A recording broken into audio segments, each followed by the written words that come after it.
Teasing me. Salut, bonjour. Pyrr? Pierre? Pierre. Pierre.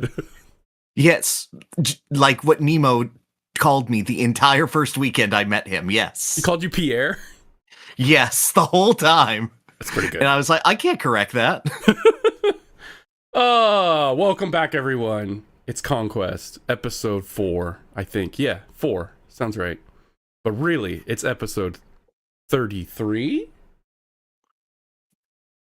Dude, that doesn't work at all. Nope. In any way. Nope. You're just trying. I heard a number, Like- and I was like, let's say the other number.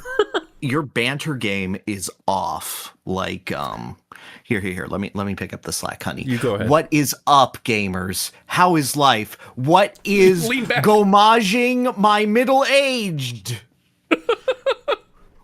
Woo! What is It's the Clair gomage? Obscur one, and also other stuff. Yay! Welcome back. Welcome back to the Freaks in live chat, and welcome back to everyone listening to this after the fact. Yeah, so we're here to We talk love about you, those who come after. Yeah. Oh my god! There's the freaks and then there's those who come after. Exactly. Absolutely incredible. Yes. Can we See, I codify got that? Can we codify that? It's the freaks and Those who come after? Yeah. Yes. Okay. 100%. Amazing. As you can see, this game that we played has completely manipulated our vocabulary. Oh, 100%. Yeah. All right. But we're going to get to that later. And oh God, are we going to talk about this game for a very long time because it changed us. To some extent. I became French. It was fun. I got better. That's a significant change. No, I'm fine. So, couple little bookkeeping things here. Yeah. I talked about how we have like a new intro and theme song and all that stuff. We do, and I was going to animate it, and then I thought, you know what? I could probably get someone more talented than me to help me with this. So I've commissioned a lot of art to use in this new intro. It's not ready yet. Hopefully by next month, but it might not be. That said, I am doing a little something for those who come after. I'm going to start editing these live streams because I'm kind of sick of these only living on the live tab in YouTube. And I want to add some footage, cut out some dead air, like us setting stuff up or bathroom breaks or whatever, to give for those who come after a much better listening experience. Because I want you to know that you're valued too. And it's also the vast majority of the people who listen to this. Like, we have like, I don't know, 10 to 20 people who watch live, and then like much more who watch. For those who come after, unlike the game, are much greater in number than those currently around. True. Very true. Yeah, so look forward to that. I don't know if I'll do them like the day of, probably the next day, maybe even 2 days. Depends on how fast I allow want you to rest. I say with no horse in the game. Fair enough. What do you mean no horse in the game? You're the second horse. Yeah. And you're carrying me, dude. You're the horse. So I'm are you the jockey. I was gonna say you must be the jockey then. Yeah, I'm Trainer-san from the Umamusu. I knew you were gonna tie that back into Umamusume. You could have stopped it. You could have done anything to prevent that. And yet you chose not to because deep in your heart, you know you hate it, but you want to hear it. Well, it's bad improv to just shut someone down. Come on. You should know this. You're French. That's your qualification? For those who come after. I don't know. This is the sloppiest intro ever. That's all I've got. This is also more, yeah. No, not really. No, but that's all I wanted to let the people know. But this has also been the shortest gap between episodes, right? Because we started late in January, so it hasn't been that long. 3 weeks total. Mm-hmm. And our mission was to jam an RPG in between that time. We did it, and it was lovely. Yeah. But that being said, Pyrr, what have you been playing? Well, as you've said, that there has been one monumental game towering above all with a deadline to reach it by a certain time. And that has obviously taken the bulk of my time and my focus in playing some games. But I did manage to cram in a couple of them. How familiar are you with Rivals of Aether? Is that the Smash-like? Yes, that's the Smash-like. Mildly familiar, mildly. So I didn't play that. Oh. Yeah, perfect. But Rivals of Aether has branched out into a bunch of different genres to sort of create a universe with these characters so they're not just stock fighting game characters, which, you know, helps a lot in the platform fighter genre where everyone is comparing you to, okay, but I can make Kirby fight Cloud. As opposed to, okay, here's the lion and here's the guy who plays like Marth. Go. So they're doing like the League of Legends evolution, like exactly, making the characters first and then making them actual characters later. Yeah. Okay. And there was like a quick 1 hour game that they put out for free on Steam. So I wanted to try it. And that is Dreams of Aether. And that is WarioWare. It's just WarioWare. Okay. It's just like goofy little mini games? Yeah, goofy little micro games. 10 seconds, get through the stage, etc., etc. And it's so cool seeing another studio try this because, you know, when it's internet nerds, you can tell when they are leaning into meme culture and letting their characters lean into that meme culture as opposed to just like the most you get as a WarioWare reference is another Nintendo game. Yeah. And you're saying this that was to me is an effort to characterize these characters as these weird little meme games? Exactly. Yeah. Because you get attached to dude, people are attached to like Ashley and Mona and 9Volt's mom.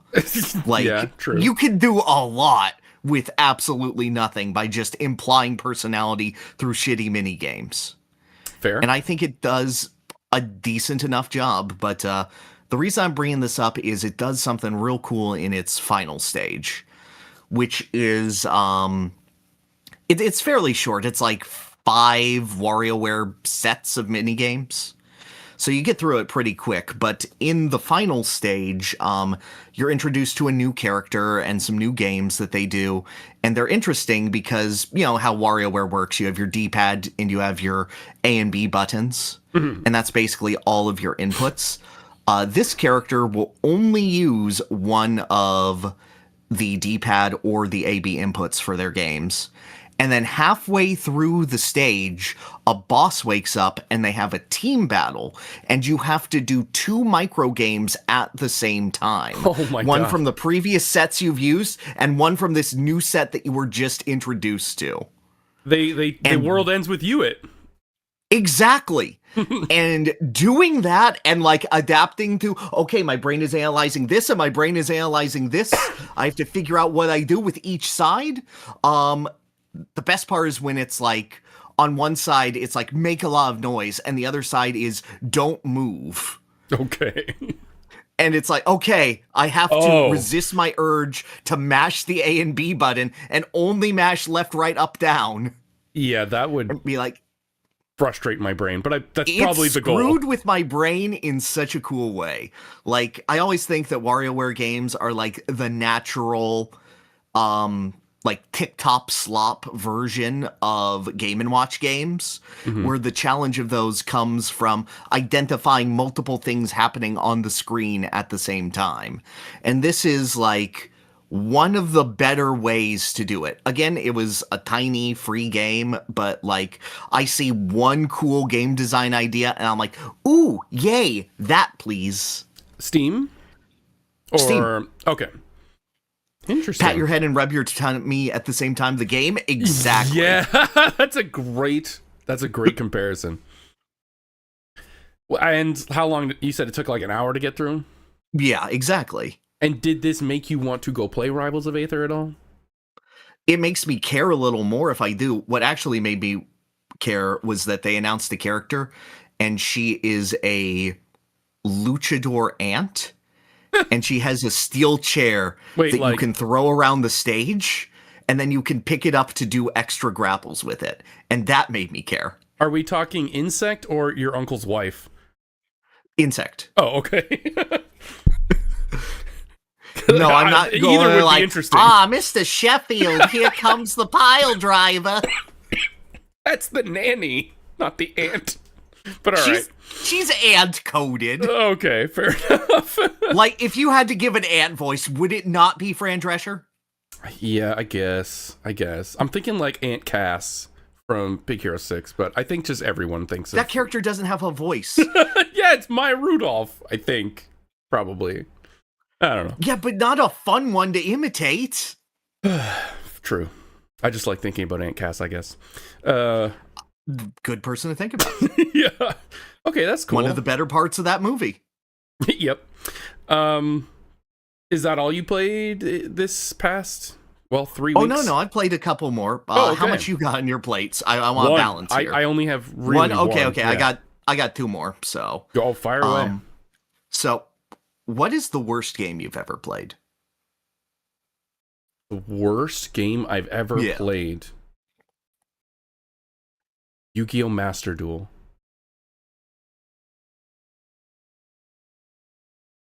It's been a nice run, folks. I'm glad that we were able to have this podcast, but I really have to go. Thank you so much. The podcast is officially thoroughly canceled. Okay. Let me dial that back. That's probably the worst gaming experience I've had. Now, what is the actual worst game? I don't know.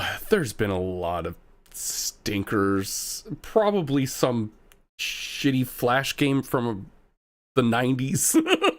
I don't know. Oh yeah, very very likely, very likely. Yeah. I get you. Yeah.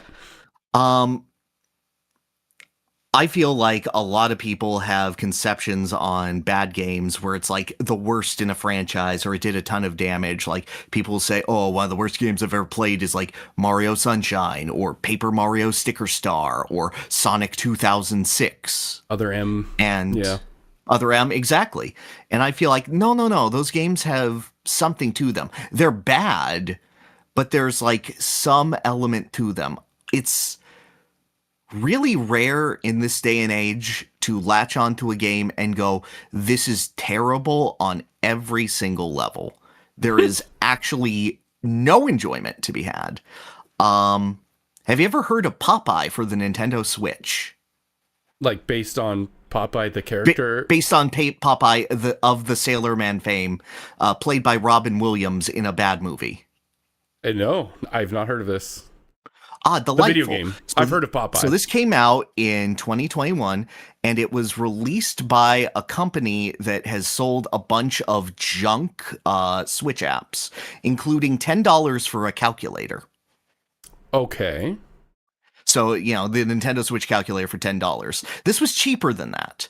So I am basing this on, would I have more fun on a $10 calculator on my Switch than playing this game? And the answer is yes. Oh my. So this game is based on the original, I believe it was 1982 Popeye arcade game, which was Popeye walking around screens, olive oils at the top, tossing down hearts or music notes or stuff, and Popeye has to collect them. Well, correct me if I'm wrong, but wasn't Donkey Kong heavily inspired by Popeye? Yes, and originally Donkey Kong was going to be a Popeye game, but they couldn't get the license. Right. And then Donkey Kong came out, and they got the license. Gotcha. Okay. So this is based on that game. Okay, based on it. And as in, the gameplay is still the same. You're still Popeye collecting hearts from olive oil, but it's in a shitty 3D, like, Nintendo Hire This Man area, where you just slowly walk around as they slowly drift down on a map where you have no run button and no jump button. Your only ability is to punch, but if you punch anything, you will die because your punch is weaker than the enemy. What? And you will just ragdoll off of the island. You have to collect like 15 hearts, and it takes like 5 minutes, and then it goes to the next stage, which is a pirate ship where you have to collect like 15 letters and it takes like 5 minutes, but now there's nowhere to move. And then the third stage is an even bigger island. But sometimes the witch shows up. Can you punch the witch? Yes, but only if you eat spinach, which allows you to be powerful and punch things, but they will come back. It is a miraculous game because every single part of it fails. And like I've just described to you the entire content of the game. The fourth stage is just the first stage, but it's nighttime and you have to collect more. Oh, and now the vulture is there. Okay. And then the seventh stage is just the previous stage, but it's in the rain. This changes nothing. Okay. So why did this game happen? Why was this made? This was an incredibly cheap cash-in of a game. It was just like King Pictures, I believe, owns the Popeye IP and will rent it out for very, very cheap. I think it's a bit more curated these days, but yeah, there is not much to it. So it's like they got the brand, let's make this, let's sell it out. So it's like, okay, I can see all the content in this game in like 5 minutes. So I played this game for an hour in order to get the high score. Because the high score globally? It's just the high score on the thing. It's like 30,000 points to beat the high score of the guy. Okay. So I got to like round 13 of this game that has 3 levels. When you say this is a quick cash grab, do you think they made money?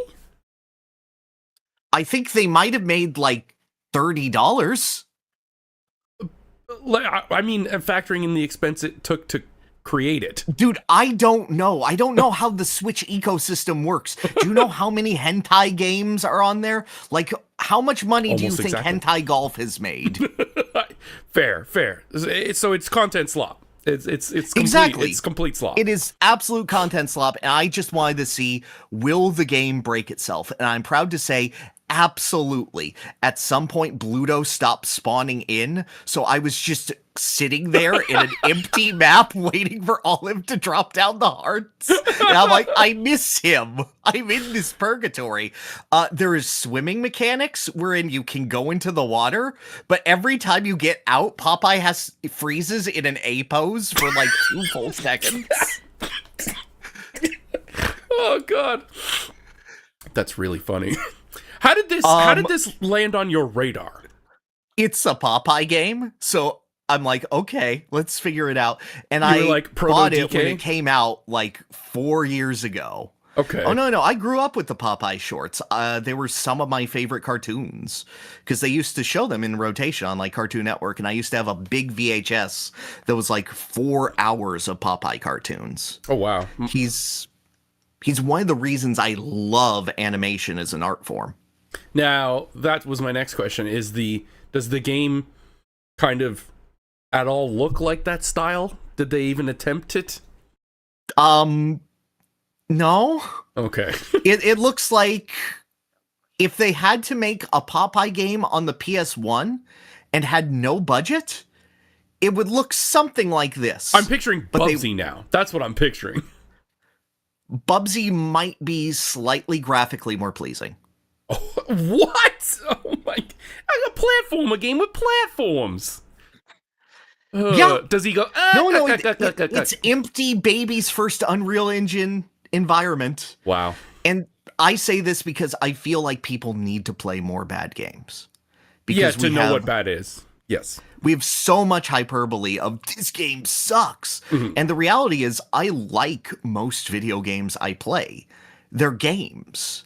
Like, the idea is to have fun with them. And at some level, I am enjoying them. I am engrossed in them. Like, even games I'm like, it's not that good by comparison, or this is janky or weird. I have fun with jank. Well, this is where I always get into arguments, and I have had this argument with you, in fact, about like a 1 to 10 scale, what is the average game? I've always said it's 7, because I'm like, there are No, way it's more 5. tens than there are zeros. No, because of what you just said. There is a sea, an ocean of trash, right? That like Yes. people will never know about, but people will still like grade a game based on those, I guess. When in reality, of all the games any one single person has played in their life, the average is probably 7. Because I think there are significantly more 10s that people play than 1s or 0s. I entirely disagree because, like, let's take a game like Wario World that I played last month. I would give that game a 4, and I generally like it. Well, that's insane. You give a game you like a 4? Yeah. It's like I don't enjoy vast parts of it, but I still have affection toward it. There are so many gaps in between. Like, to me, a 7 is excelling in a ton of areas. It's doing really good. It's just not going above and beyond. For me, how I personally grade, which is why I said that's insane. I shouldn't have said that because from your perspective, it's totally logical. From mine, it's not. Because when I grade a game, like I say, okay, this game was a 5. That to me means I enjoyed 50% of it and I did not enjoy another 50% of it. Now, that doesn't actually mean the runtime. Like if I played for 10 hours, I had fun 5 and I had fun. Right. That's not what that means. It's like, okay, I really like the combat music and graphics. I hated the story, the controls, and whatever. Like, I liked 50%, I disliked 50%. And it's probably that 50% line where I land on did I like it. So if I gave something a 4, I disliked more than I liked. I liked 40% of it, I disliked 60% of it. Yeah, but like to a certain point, I feel as if anything that you're giving a 4 or lower to, it doesn't matter what you're giving it in between a 4 or a 1. Your overall opinion is, I didn't like it. I understand that there's some level of nuance, but to me, the difference between a 7 and an 8 is staggering, but still positive. And I feel like we get to the point where in the 7 as average review, the numbers 2 through 5.5 don't matter. Well, they only matter in that that's how you calculate your average. They only matter in the math of it all, I guess. Yeah, but like there is this miasma of negativity that's in that general range, as opposed to, in my mind, I can very clearly go, but I still like it. This is a funny 4. This is a game that I cannot recommend, but I would watch a streamer play it. It's funny. I would probably not say I liked it, but I would say there is stuff in here that I liked. But as an overall experience, if someone's like, did you like this game? Yeah. If it's below 5, no. But I would say, but there's some cool ideas or there's some neat stuff in here that I did like, and here they are. And that's where the difference between a 0 and a 4 is. If you're a 0, I hated everything. There's no, there is nothing to pull out of this game. Throw it into the sea. But if it's the difference between a 1 and a 4 is like, okay, I really like the music. Everything else about this game is trash. I see where you're coming from, though. So in your mind, is there a 10? Yeah, and it's Kirby Superstar. Oh, okay. Like, a game doesn't have to be perfect to be a 10. I don't believe that any game is perfect.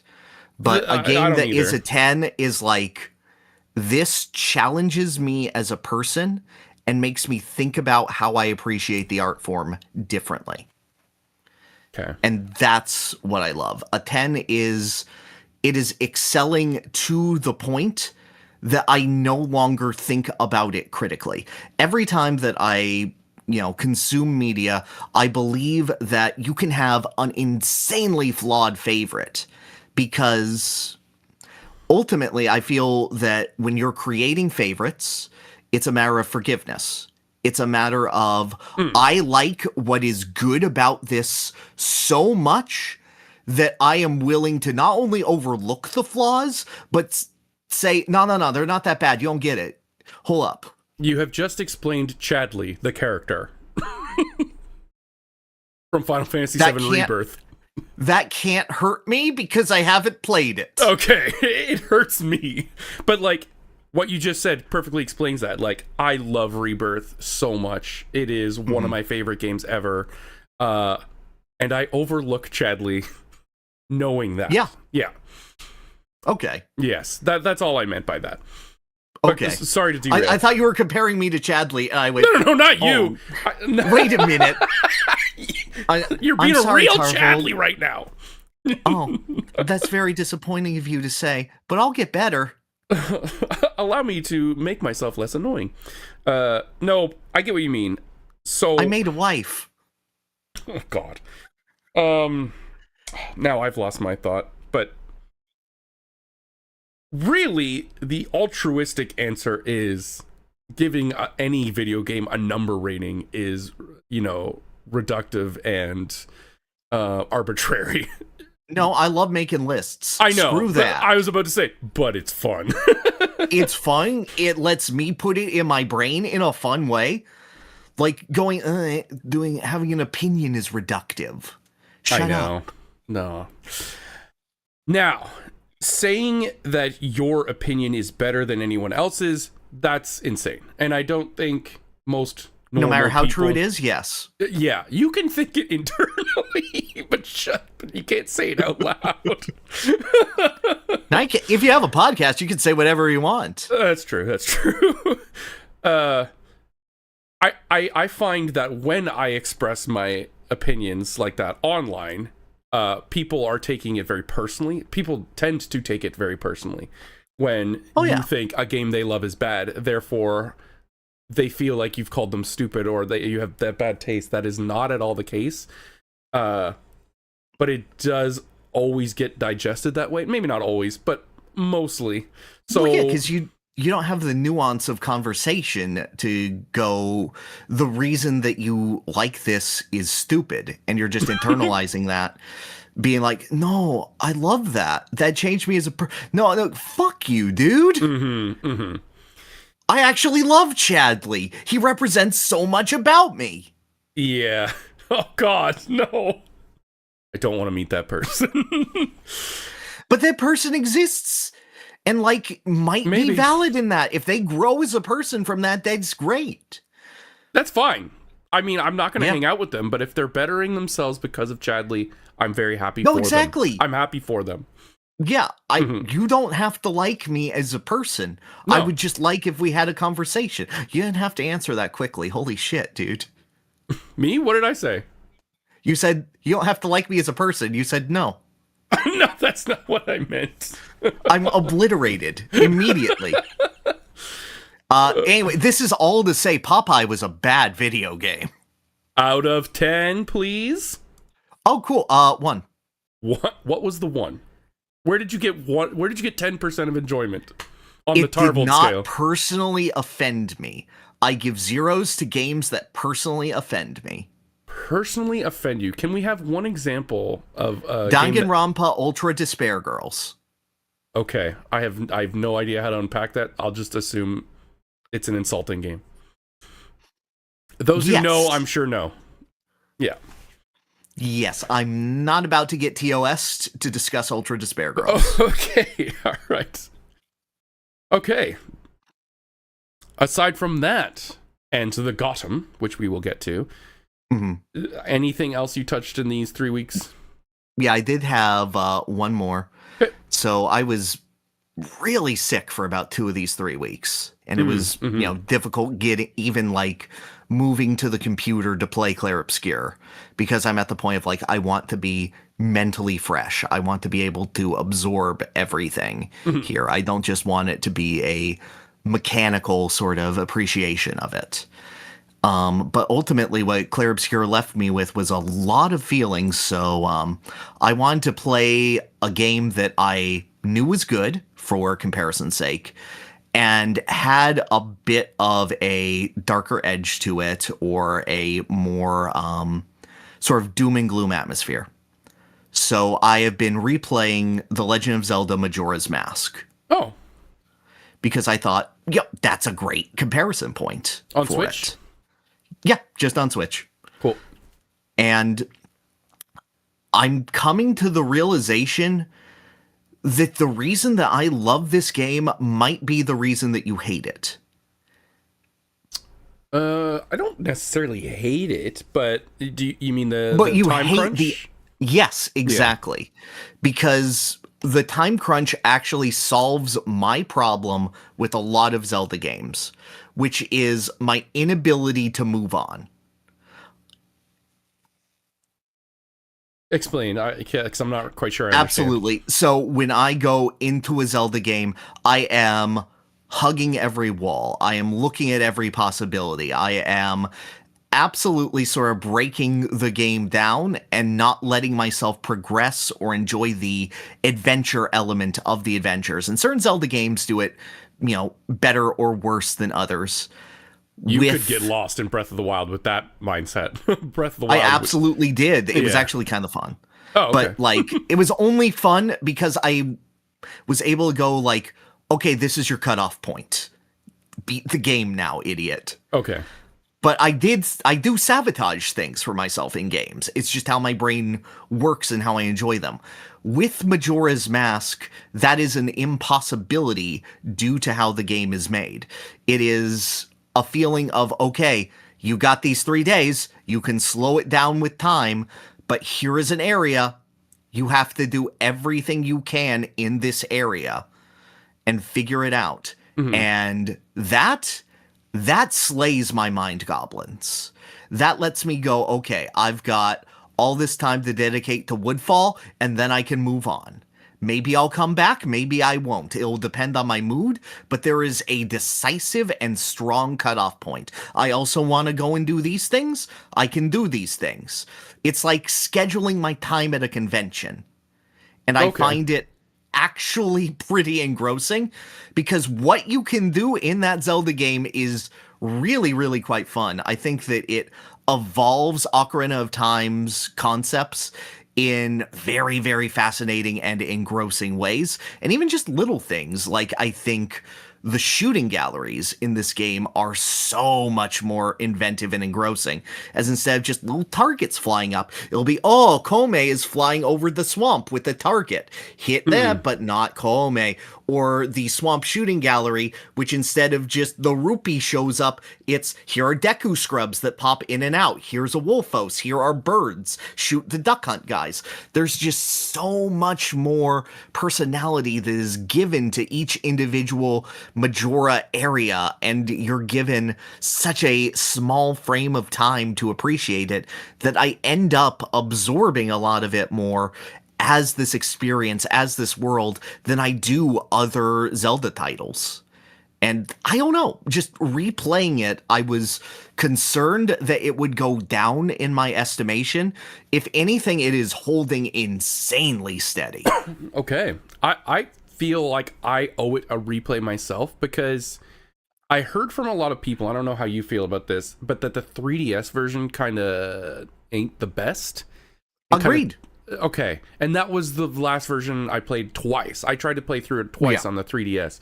So I might owe it a replay on the Switch, which seems to be just the N64 version. Mm-hmm. As for why I feel like I disliked it, the time thing only bothered me because it felt like it was taking away the progress I was making. But in hindsight and looking back on it, that's not the case because anything you can accomplish in those 3 days, typically you keep.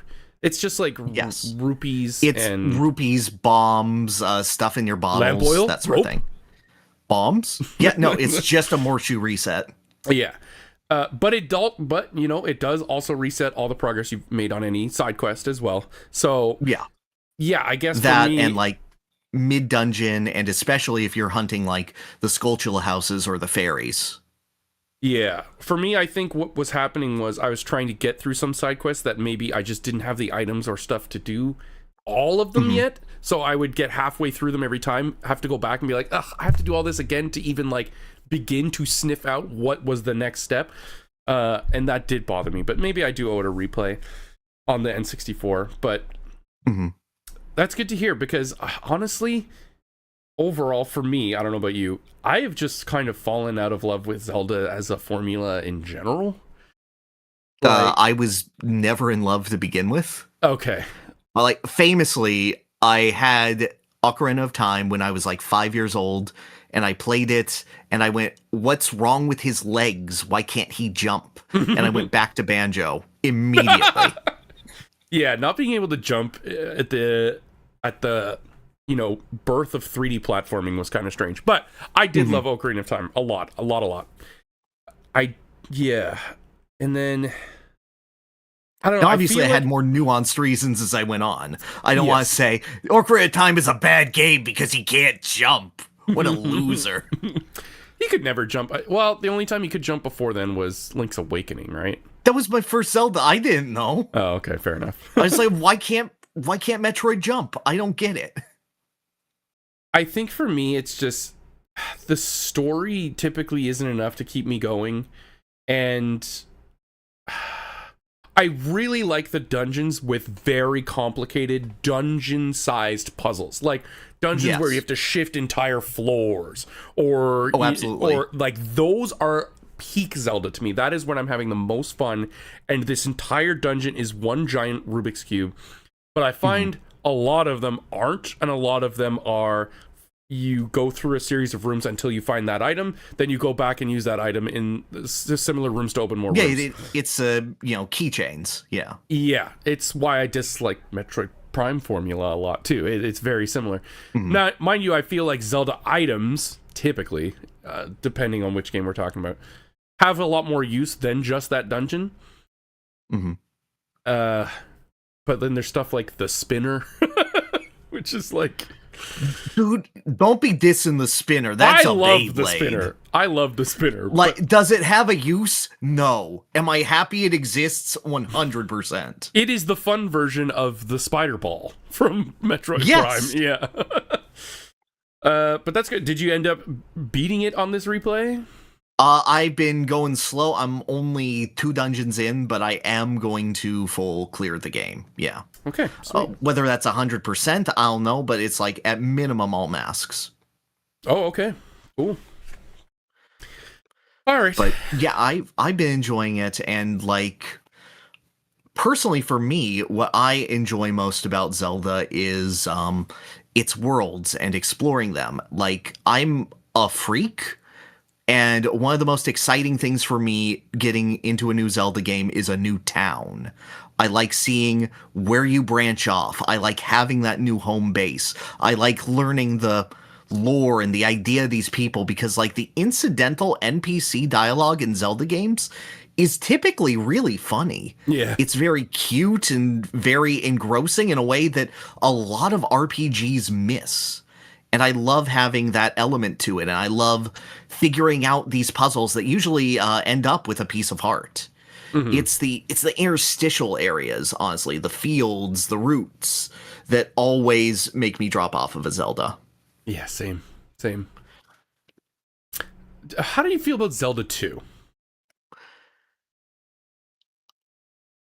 If it were a fun video game, I'd like it. Like, it works in all of the ways it's developed. I just hate your sword in that game. It is very dinky. But what you were saying about how a new town typically means a new home base, I feel like that's most true in Zelda 2, as opposed to all the other ones. Because everything else usually has some kind of fast travel or something where it doesn't necessarily matter that much. But I agree Zelda with 2, you, but like, I love exploring Kakariko. I love Orden Town. I love when you get a new major island in Wind Waker. Wind Waker's another one that I've tried many times and I've fallen off of. I don't know. I think it's just not for me, but Wind Waker for me is weird because the reason I dislike it is Link's movement. Oh, okay. I think that he is weirdly floaty in it. And, like, he's not as one-to-one as he is in Ocarina of Time. It feels like he rotates around an axis a lot more poorly. And I shouldn't say I dislike it, but it's one that I haven't fully been able to complete. And it's always that sense of every time I hit forward on the control stick, I kind of go, ugh. Yeah. And that's especially true because the game opens up in a stealth section where you need to really control him well, and it's a very frustrating experience. But cool. Okay, Majora's Mask. What do you think? Do you think the next Zelda will be back to formula or No. no? But do you think it will also be Breath of the Three? Yes. I don't know if it will be. I think it will be. Have you seen the sales? They would be stupid not to. But like Zelda on Switch 2 will sell well no matter what. Unless it's a Warriors Yeah, but game. those two games have outsold the rest of the series combined easily. I suppose. And we had another traditional 2D Zelda in the meantime, and it didn't do gangbusters. We had Echoes of Wisdom. Yeah. I don't. Link's Awakening remake. But that's not what I mean. I mean more like Ocarina of I Time. know that you mean in the vein of 3D Zelda through Skyward Sword. Yeah, essentially. But even Skyward Sword proved that it's not the formula it's doing it. Like, Skyward Sword itself did not sell nearly as well as expected, and that was on the Wii. I think motion controls and the structure of it mostly had to do with that. I don't know if it was necessarily the stagnation of the formula. It's Zelda, dude. And like Mario New Soup Wii sold well in that time. Donkey Kong Country Returns sold crazy well in that time period. Yeah, but I feel like, yeah. I don't know. I think they can get a medium between them. I think you can have the big open world, flexible equipment and stuff like that with some more standard dungeons. From what I've been told, Tears tried that a bit, and the dungeons were a little better than they were in Breath of the Wild, but they weren't quite on the level of like that Rubik's Cube-esque dungeon solving that I was talking about earlier. If they do that, they might bring me back in. My thing with Zelda is just usually I will go for the weird and wacky one, and that will mean so much more to me than a traditional Zelda. And, you know, they tried that with Echoes of Wisdom, and it's not a gimmick that I like, so. Yeah.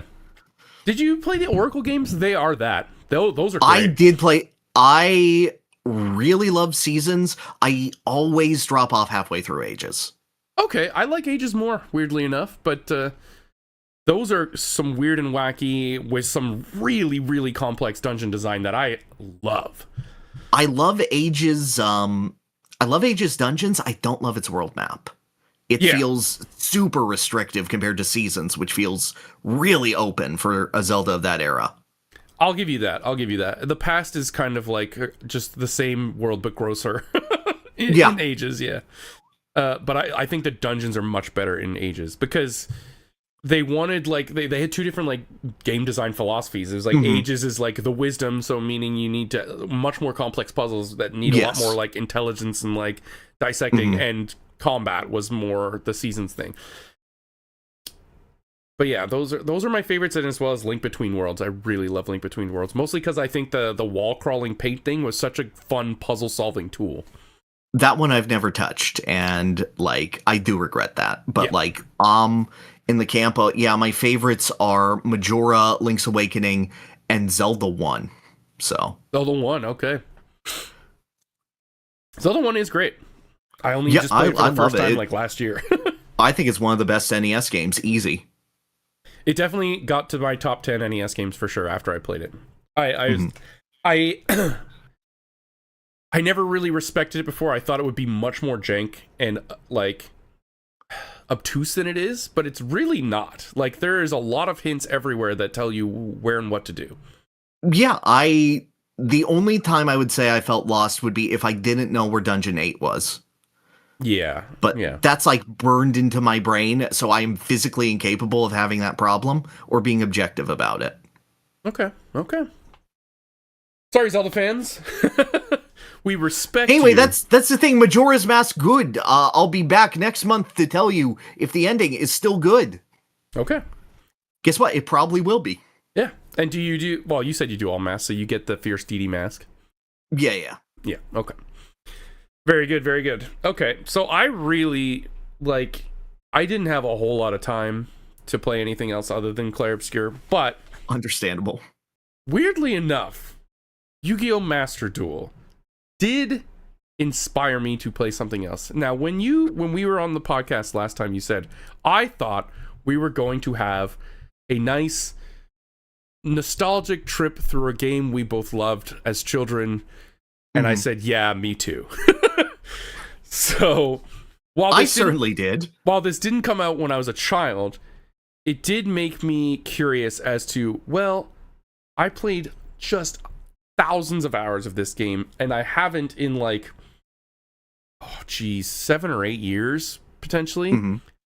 Let's see what Hearthstone is doing nowadays, because in my deep dive into Yu-Gi-Oh! And all that, there was a lot of crossover of like Hearthstone creators talking to Yu-Gi-Oh! Creators and discussing, the merits of either game and why one does X better than Y or whatever.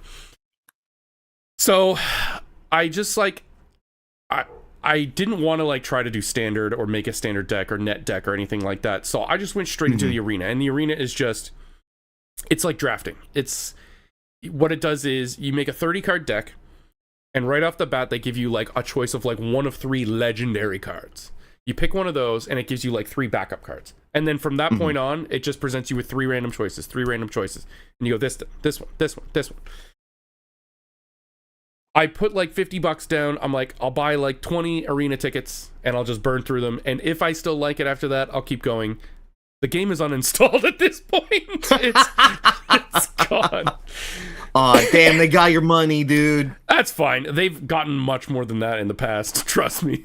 Aw, damn. Well, I'm proud that you went down from whale to dolphin, so. Yeah, exactly. And honestly, Hearthstone was like my first streaming game. Like, I won a lot of local tournaments.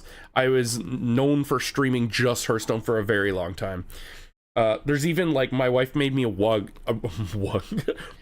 My wife made me a wug. My wife made me a mug. I almost messed it up again.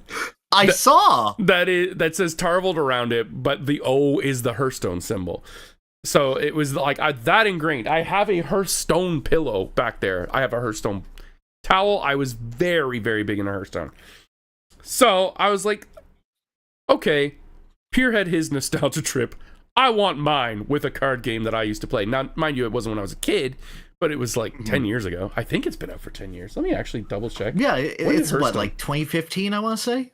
Hearthstone release date. 2014, 12 years old. Whoa. Okay. Whoa. Right. Anyway, a long time ago. And what I found was not that fun. So, Hearthstone, and they should do this, and I'll give them props for doing this, but just maybe not in the way that they do, really embraces the fact that this is a digital card game. This card game cannot exist physically because of all the mechanics. So, like, discover a random card that has existed for 100 years or something, or since the beginning of the game. Randomly change the stats permanently of a card in your deck, but adjust its cost. So, like, stuff like that you just could not do in a physical card game.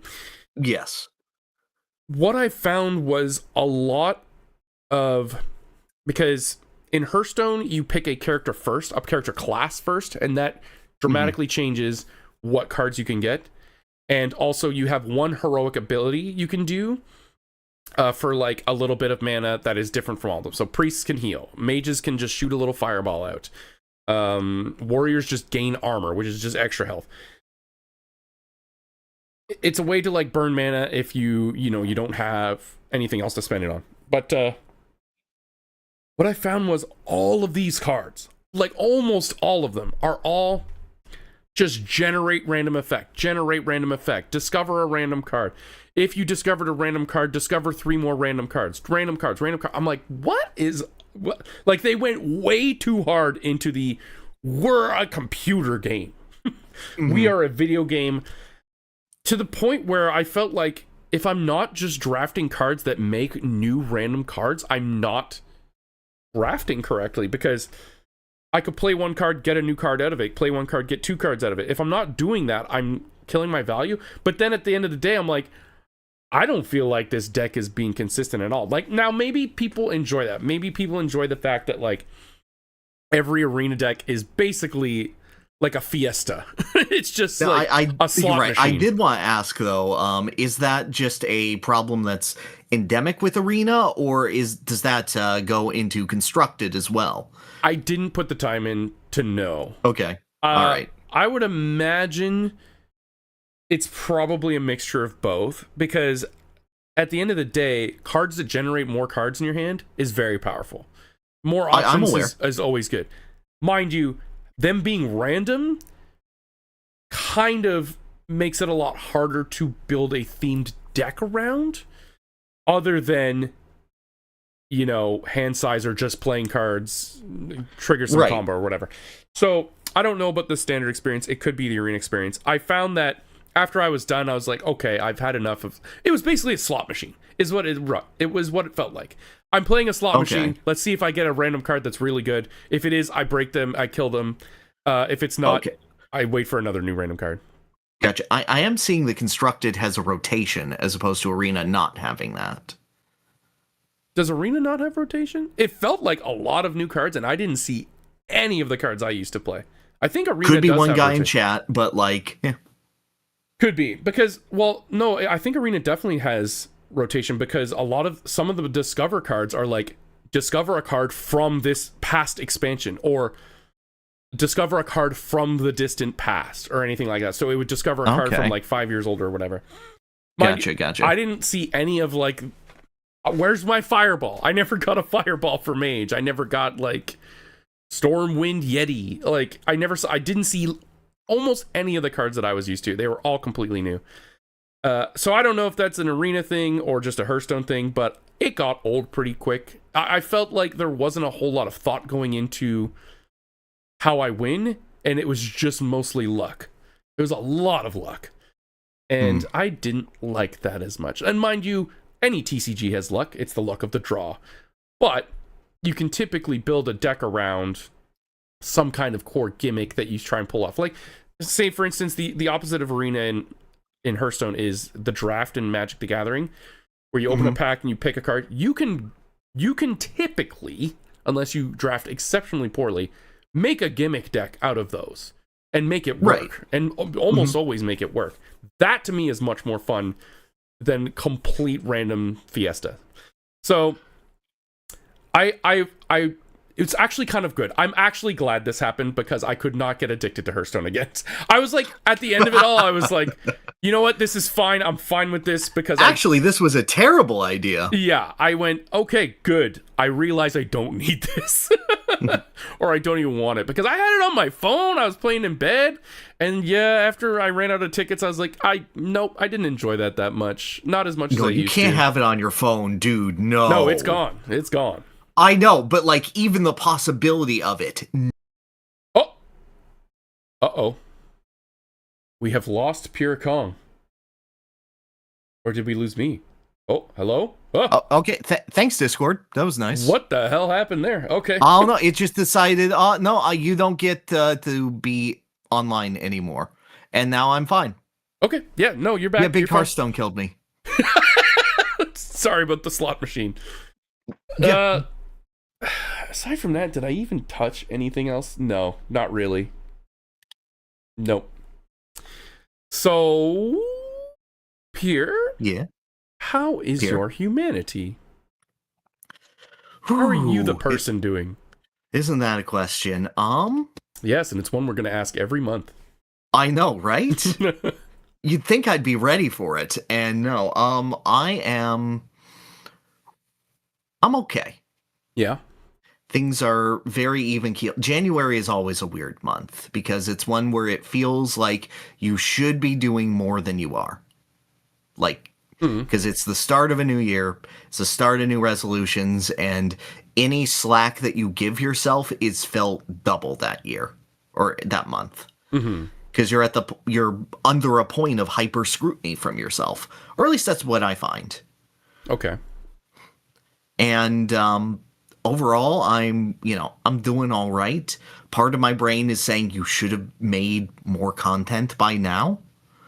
clearly. It's that difficult balance of appreciating yourself enough to give yourself a break versus, but you actually have to do something. Like, famously, you think of, like, George R.R. Martin, and, like, he'll finish Song of Ice and Fire someday. Yeah, and I'll lock myself in the cabin in the woods. Yeah. I promise it'll come out. Anyway, here's Elden Ring. Yeah, true. Yeah. Good distraction, though. No, absolutely. But, yeah, overall, it's just a very sort of holding pattern month, and I am moving forward with it. I am still, developing things, and it's just the matter of figuring out what my own time with it is.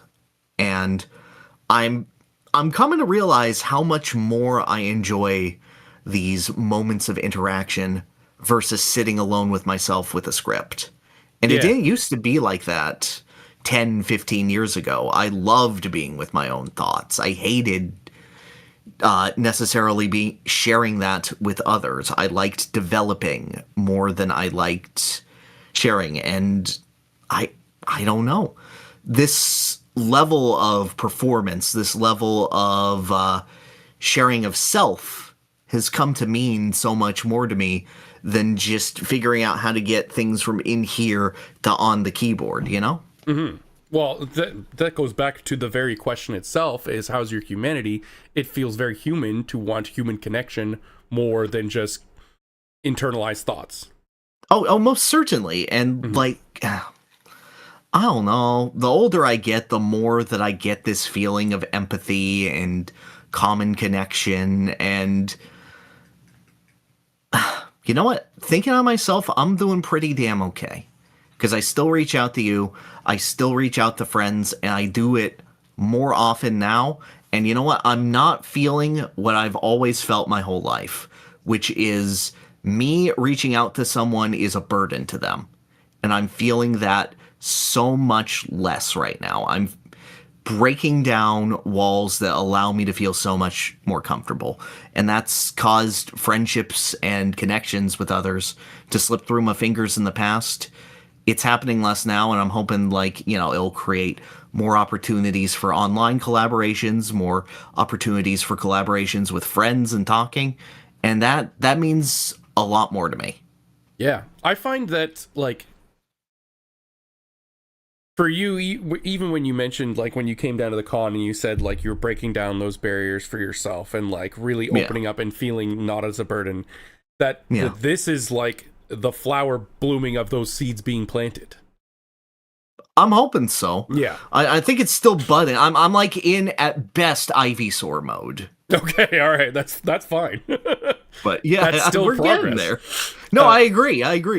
I find that collaborations for me is wanting the human connection, absolutely. But like in a way where I know everyone's very busy, especially all, other creators such as us. Oh, of course. And obviously other creators are who we relate to the most because we're doing the same thing.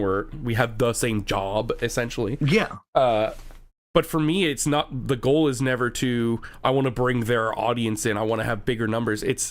I want to kind of have something on the schedule where we can both call it work, where in reality it's just hanging out. But that gets you past the brain barrier that is, I should be doing something, I should be working, right? This is something that accomplishes both. So if we plan a collaborative stream like Dokapon Kingdom, everyone involved is saying, hey, I'm streaming, I'm entertaining my audience, and I'm hanging out with friends and having a good time. This is the best of both worlds. I'm achieving both. And that makes brain happy. Mind you. Now, I've fallen into a dangerous path before, which is I cannot contact this person unless I have a reason to. I cannot make any connection with someone unless I can feel myself positively benefiting them. I think I'm still there. I find it very hard to do that. I am doing my best to just say, hey, shooting the shit is pretty nice. There are certain people that I can do that with and I feel more comfortable with than others. but I'm still definitely there with some people. Like, oh, I don't want to bother them unless I have like a cool idea or a cool project that exactly. Yeah, will justify me messaging them and potentially taking some time out of their day. When really, yeah, it's probably a very normal thing to just have a conversation. Yeah, I just want to like here's a meme that you might like. Yay. Like what we used to do on the internet, you know? Oh man, old internet goes crazy. Yeah, dude. Yeah, I will say what I mentioned earlier, like setting up like a collaboration to accomplish both should not be every interaction you have with someone. Hell no, it should not. But it is a nice way to satisfy both parts of your brain.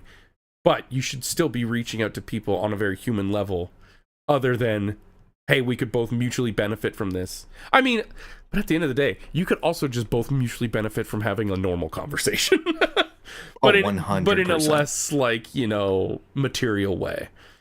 But that's good. That's good. I have seen it from you for sure. So I'm glad you're doing exceptionally okay. I would say even okay plus. Thanks, buddy. How is your humanity on that note? Mine's pretty good as well. You were saying the January's typically you want to hit the gas, you want to start the new year strong. I took the exact opposite approach. Oh, I know. You like cranked it out in December, dude. Yes. November. It was October, November, December was like pedal to the metal.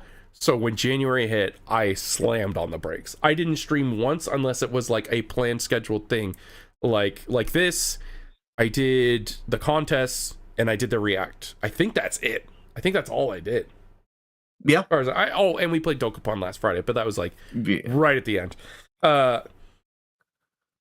And the AMA and announcing the cast, which was cool. But yeah, no, I didn't do anything except for these 5 things that took multiple hours. That's drastically cut down from the 20 things I did every other month. Oh, absolutely. Like that was fine to me. And that was very much dialing back. So when we finally got to like play Clair Obscur, I was just like, cool, I can just sit and play a video game and enjoy it. And just like I just said, this actually satisfies both parts of my brain. This is a relaxing experience. I can just sit and enjoy a video game, which is like almost impossible for creators to do nowadays with their brains. Yeah. But I am also tangibly doing something for the show. Like, yeah. So it satisfies all parts of my brain. I've also, I fell off my diet so hard in December, so I've been back on that train and really trying to push myself. I'm trying to add more than just the same yoga workout I've done every day, but never getting rid of that. If anything, supplementing it or replacing it with something, but to move the muscles that maybe I have been overworking, and to move the muscles I haven't been using, and to give the ones I've been overworking a break. So that's been good. Good for you, dude. I'm so screwed. My coffee shop just introduced a red velvet mocha. Oh no. I'm doomed, dude. This month's gonna suck. Affectionate. Sounds great though. Yeah. Oh, it's delicious. I sipped it and I went, oh no. Yeah, December for me was just sugar. I was like, I want the cakes, I want the squares, I want the peanut butter balls covered in chocolate, I want all the sugary drinks. I want all my coffees to taste like mint chocolate after 8. Give it all me, and then dude, I want that. I want after 8 your peanut butter balls. You know what's so unfair? That good tasting food is bad for you, and bad tasting food is like what's best for you. That sucks. Untrue. Steak is amazing. Okay, expensive. Very expensive, yeah. That's another negative. Yeah. There are ways to like dress up and doll up bad tasting food to make that, but like that takes time too. There's a cost associated with everything. Oh, absolutely. Yeah. But it is something that everyone should really, really take care of. They should take care of their food, their sleep, and their exercise. All right? This is dad talking. Okay? My sleep has been terrible. That's something I really got to work on to improve my humanity. And, all the standard stuff. My dog is an absolute monster menace who makes life very stressful. Oh, mine's just old. I can't wait for that. I can't wait for my dog to be old. A young dog. Oh. No, she looked at me sad and then she pissed on the ground. And I'm Oh. like, why'd you do that? And she went, I don't know. I'm sad now. I'm old. And I go, come on, buddy. And then she takes a nap in my lap for 3 hours. Oh, see, that sounds lovely. It is, except cleaning up the piss. Yeah, true. I mean, I have an old cat. An old cat is very chill. She's so old now that she can't kill the mice. Well, yeah. But aside from that, humanity is doing very, very good. 2026 is going to be really, really fun. Got lots Chat's of... asking, has Bowser eaten any more foil balls? Yeah, he ate an entire bag of Halloween candy that was left over. I walked upstairs, saw the bag on the floor, empty, with wrappers everywhere. Not enough wrappers, though, so a lot of those were in him, too. Yeah, he's a monster. He's a monster. He is appropriately named Bowser. But, that being said, if that's my biggest problem, that's fine. And it is, currently anyway. But he is stressful and he barks all night. And that's a part of the reason why my sleep is not great. Oh. Yeah. He will grow out of it. We're going to also like take some training classes to train him. Okay. Good. There is a work in progress there. But nice. That's it. So, let's go to the Happening Star.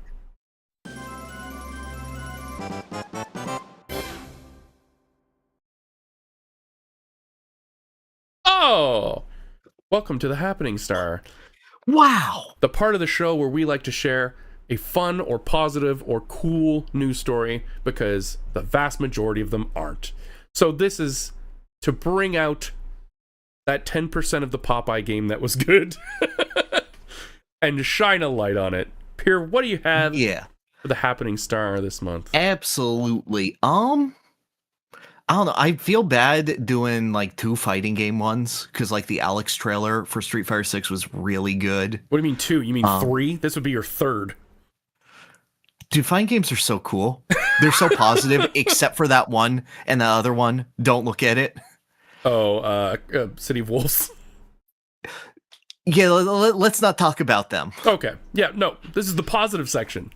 Exactly. Yes. But honestly, it's a rare time where I can actually say Nintendo did a good, and that's with their various releases and updates to games. The fact that they took Donkey Kong Country Returns HD, a game that was an incredibly bare bones remake and remaster, was honestly incredibly disappointing, and not only added new content but added fixes to its various problems and seemed to actually take feedback from the online community, wherein several videos, my friend Catrello did one on the Donkey Kong Country Returns HD co-op not functioning properly. Oh, Uppy Dog! Dog, you made it there! Don't make love to Marks! Piss on Marks! Thank you.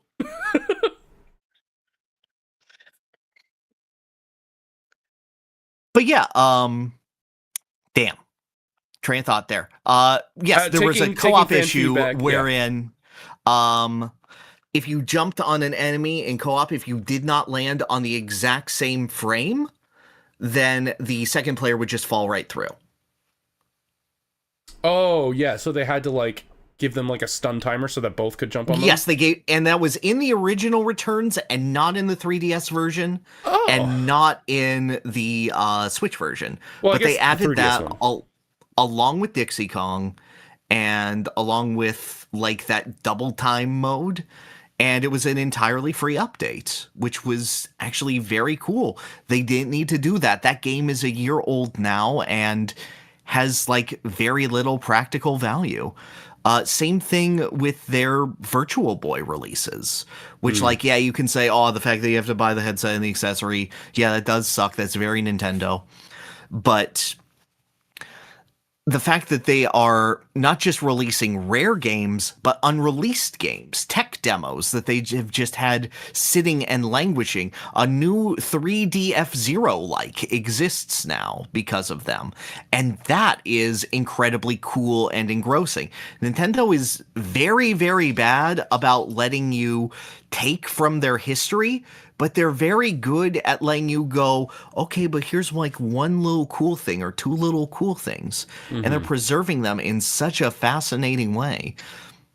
And like, that's honestly pretty good. That's honestly really nice. And it's not something I would expect from the company. No, true. It's like when Star Fox 2 came out, that was the moment where I was like, whoa.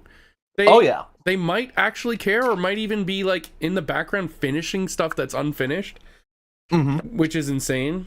Yeah, that's really cool. Also, Kirby Air Riders just got a huge free update, which had a lot of stuff added into it. That was a lie from Sakurai, but I knew it's like the game is gonna release complete. I knew it too, but like sometimes you're like, wow, you can't put you to your word at all. But no, they like made Scarfy playable, so that's nice. Yeah, Nintendo, in a sea of L's, we'll give them credit for their few W's, for sure. Now we just need to see what games are coming out in 2026. Real bad. We're like, always at this point with Nintendo at this point of the year. We're like, okay, now what? Okay, now what? We have Pocopia and Tomodachi. We got Tomodachi. We got Rhythm Heaven. Yeah, but these are all like kind of like cute, cozy games in a niche. I want some big stuff. I think F-Zero fans that's what we're getting. We're getting Virtual Boy, and that's it. Yeah, kind of. And yes, chat. No, the Alex trailer was super good. You could feel all the Kenny Omega in there. Yeah. Okay, that's it. I'm clean. I got my one hit. I'm good. I thought for sure with that preamble you were going to go into a third fighting game store, which is fine. If those are like, if the FGC needs to carry this whole section of the podcast, let it be so. Okay. Now you go. Your turn. Okay, mine is again just funny and stupid because funny and stupid is funny and stupid. So, being that we're talking about Clair Obscur Expedition 33, which is currently Metacritic's best user-rated game of all time. Is that still correct? I did add this URL a while ago. Let me. Let's see. Check. Metacritic video games user rating. Best games by user score. Yep, still Clair Obscur. Okay, what's number 2? Okay, first of all, the fact that there are 2 Metal Gear Solid games in the top 5 is really fun. Hell yeah. But number 2 is Disney Cory in the House. That's correct. For the Nintendo DS. So this news story is Disney Cory in the House, a 2008 tie-in game for Nintendo DS, looks set to be crowned as the best game of all time on Metacritic in the near future based on user ratings. Have you ever had the pleasure of playing Disney Cory in the House for Nintendo I have DS? never played Disney Cory in the House. I have occasionally glimpsed at the television program that is attached to him. Is that's so Raven? That's Raven's little brother, right? Yeah, that's Raven's little brother, and like their dad is like a pastry chef. That's right. And he's like the president's chef. Now, based on this, I have to assume the game is not actually this good, but this is a funny thing to show the reductive and arbitrary nature of numbered rating systems. Oh, precisely. Yes. But I thought it was very funny because Cory in the House has been such a meme on the internet for so long. I think it's hilarious. No, anytime that you can bring back an old meme makes me thrilled. Like, give me all your base, but again, please. Yeah. Like, every 5 years, get cats back out there. Some of the reviews state, this game has changed me forever. That's true.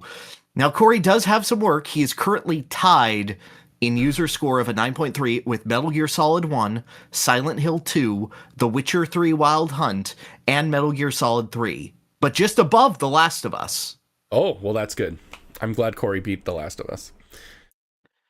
So that I've also seen a whole lot of heartwarming pushback against the wave of Gen AI, like Warhammer banning its staff from using any Gen AI.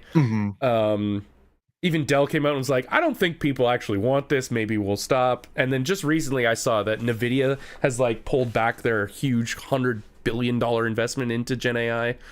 Good. The pushback is working. If anyone tells you it's futile, don't listen to them. They're lying and wrong. They just need you to believe it to profit. I'm loving all these stories. Loving it. Because 100%. For a while it did feel a little like inevitable, but you know, we can make this go the way of the NFT as long as we keep pushing back. Yeah. Keep it real. I mean, hell, that felt inevitable a long time ago, and cryptocurrency as well. Yeah, and while they do still exist to some extent, they are not at all what They're was promised. not in the conversation. Not even close. Nope. Okay. Are we ready? I'm so excited. For the main event, let's go. The main event. Let's go to the... GOTM.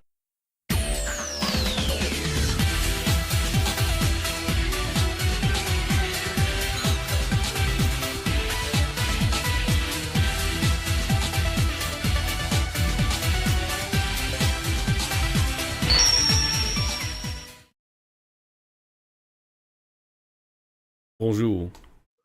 Le chat. Oh, Actually, le chat means cat. enchanté. Hey, omelette du fromage. I'm the fastest ball. Okay. Swim. So much like Corey in the house. Oops. Damn, dude, you all right?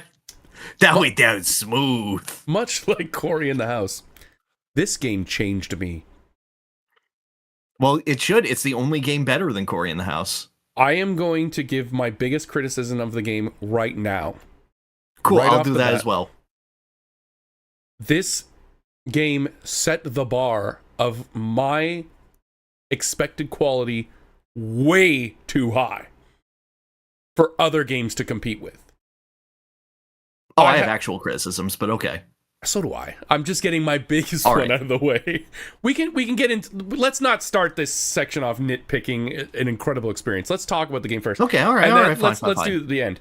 Mine was a joke one, but it's still a very real concern for me. Like, I can't believe this game exists. I thought it was overhyped before playing it, because how could you not? Hearing from every single human Of being course. that this is the greatest game ever. It's elevating gaming to a whole other level. Dude, hype poisoning is so real. It is. And it's so difficult. It's so odd when it hits this, like, small indie darling. It hit Undertale the same way, so hard, so loudly. This was even more pronounced because it was, you know, in the mold of a game that will actually get rewards from outlets. Yep. And almost 99% of the time, when you finally do dive in and start playing it, it never reaches what everyone had built it up to. Exactly. Absolutely not the case with this game. In fact, I felt like almost still undersold. I could not believe how every aspect of this game was built. The graphics, the music, the gameplay, the story. And to think like this was like an indie studio, mind you, it's much larger than most indie studios, but just the execution of this game being exactly what they wanted it to be, and it being so unbelievably high quality, I was shocked and in awe. Like, the whole game. Also, one of its faults, I spent way too much time staring at it, or just sitting there listening to it. But I missed that experience of just sitting there in awe. You missed it? Like, or you longed for the days of it? No, I missed it because there were... No, I longed for it, certainly. Yeah. I'm sorry, Uppy Dog needs to get out of room. Okay. I will say... open a door. Yeah, that's cool. I will tell chat right now, and those who come after, the freaks and for those who come after, we are going to talk about spoilers, but we will give a very stern warning once we are like, okay, we are going to spoil the shit out of this right now. Yes. We will keep it spoiler free for a bit. And I will just say this. If you have not played this game, you deserve to play it. You should. You should pay full price. And you should not listen to us talk about spoilers, okay? Oh, 100%. This is a game that does benefit greatly from remaining unspoiled. Yes. And the more of it that you can absorb, the better. With that said, like, obviously absorb as much as you would like so that you are interested in the game beyond, yeah, I recommend it. Because I always find that the issue with spoiler-heavy games of like, okay, but what's it about? Yeah, it's tough to say. Yeah, so, like, when it's teetering on the edge, bail out. Yeah. Otherwise, no, stay here. I said we will give a very hard warning when we are going to rip the Band-Aid right off. Absolutely. Okay, so where do we even start with this? Like, we can give the basic premise as you should know it as at the start of the game, okay? Yes. So, Expedition 33 is about a group of people who are going out on a mission to stop someone called the Paintress. And what the Paintress is someone who is painting a giant letter on a massive obelisk miles and miles away from their town, Lumiere. And every year, that number drops by one. My guy, did you just call a letter a number?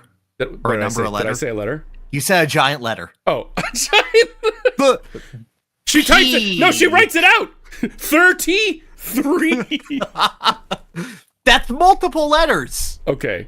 No number works for this, my dude. Number. But every year it drops by one, and when it does, everyone living in that town that is above that number in age gets gommaged, meaning they get Thanos snapped. They cease to exist, and they disappear in a flurry of petals. So, when you're down to your last year of life, it is kind of expected or hoped that you would go out and attempt to stop this from happening for the future generations. And one of their slogans of every expedition is for those who come after, because everything they're doing is trying to improve the future of those who will be born after them or continue to live once they get gommaged. So that is the basic premise, and that is in itself so insanely intriguing. I have never seen anything like that. That's definitely. That was like the striking thing from its first trailer that made me so interested. That and learning, it looks like FFX in combat. Yeah. The combination of those things makes me look at this more than I would the average Game Awards trailer. I would say it's a lot closer to Lost Odyssey than Final Fantasy X. But even Lost Odyssey and Final Fantasy X share a lot of the same DNA. But Lost Odyssey has like a very similar like art style, color palette, and the timed aspect of turn-based battle. So if you've not played Lost Odyssey, it's very similar to that. We won't get into the story as much until we give the big spoiler warning. But what was your first impression of like that first opening area? My first impression of the Lumiere prologue was entirely how strong this is as an in media res story, in how little it actually explains to you and how much is conveyed to the player through character interaction. There's not a moment where Titus is going, "Hey, what's a shoe puff? I don't get this. What is this?" And like, you don't have that audience surrogate, audience insert character. And I think it's used very effectively in Final Fantasy X, don't get me wrong. Oh yeah. But the way that it shows things through character interactions, what hit me the hardest was just a random NPC staring at a picture of his husband and going, "I'll be with you soon." Oh, yeah. As he's preparing for his gommage. Yeah, because we didn't mention this. The intro is the gommage like festival. I don't know what it's called, but it's like the gathering of everyone in Lumiere to say goodbye because they know the number is about to change. In fact, it starts at 34. Yes. The opening of the game is the number changing to 33. Very powerful. It's very strong. The game basically opens with a sort of what do you do with your last day sort of thing. And it explores that in not the characters necessarily explaining it, but so much is taken in through just their facial animation, their motion capture, which I was shocked by how much is expressed in this game through acting principles as opposed to what video games normally do with very, very large cinematic moments.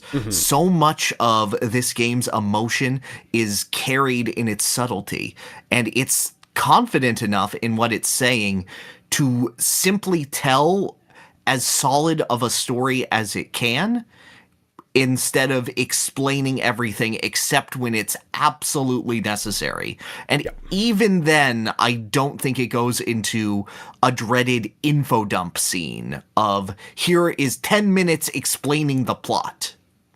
There is one moment that comes close, but it's very much justified when that happens. It's like 3 minutes long at most. Exactly. It's not Snake looking at the camera and going, "What is the philosopher's legacy?" Yes, that's right. All right, since you're about to die, I'll tell you. I found that this game, above most others that I've ever played, respected my intelligence as an adult human being.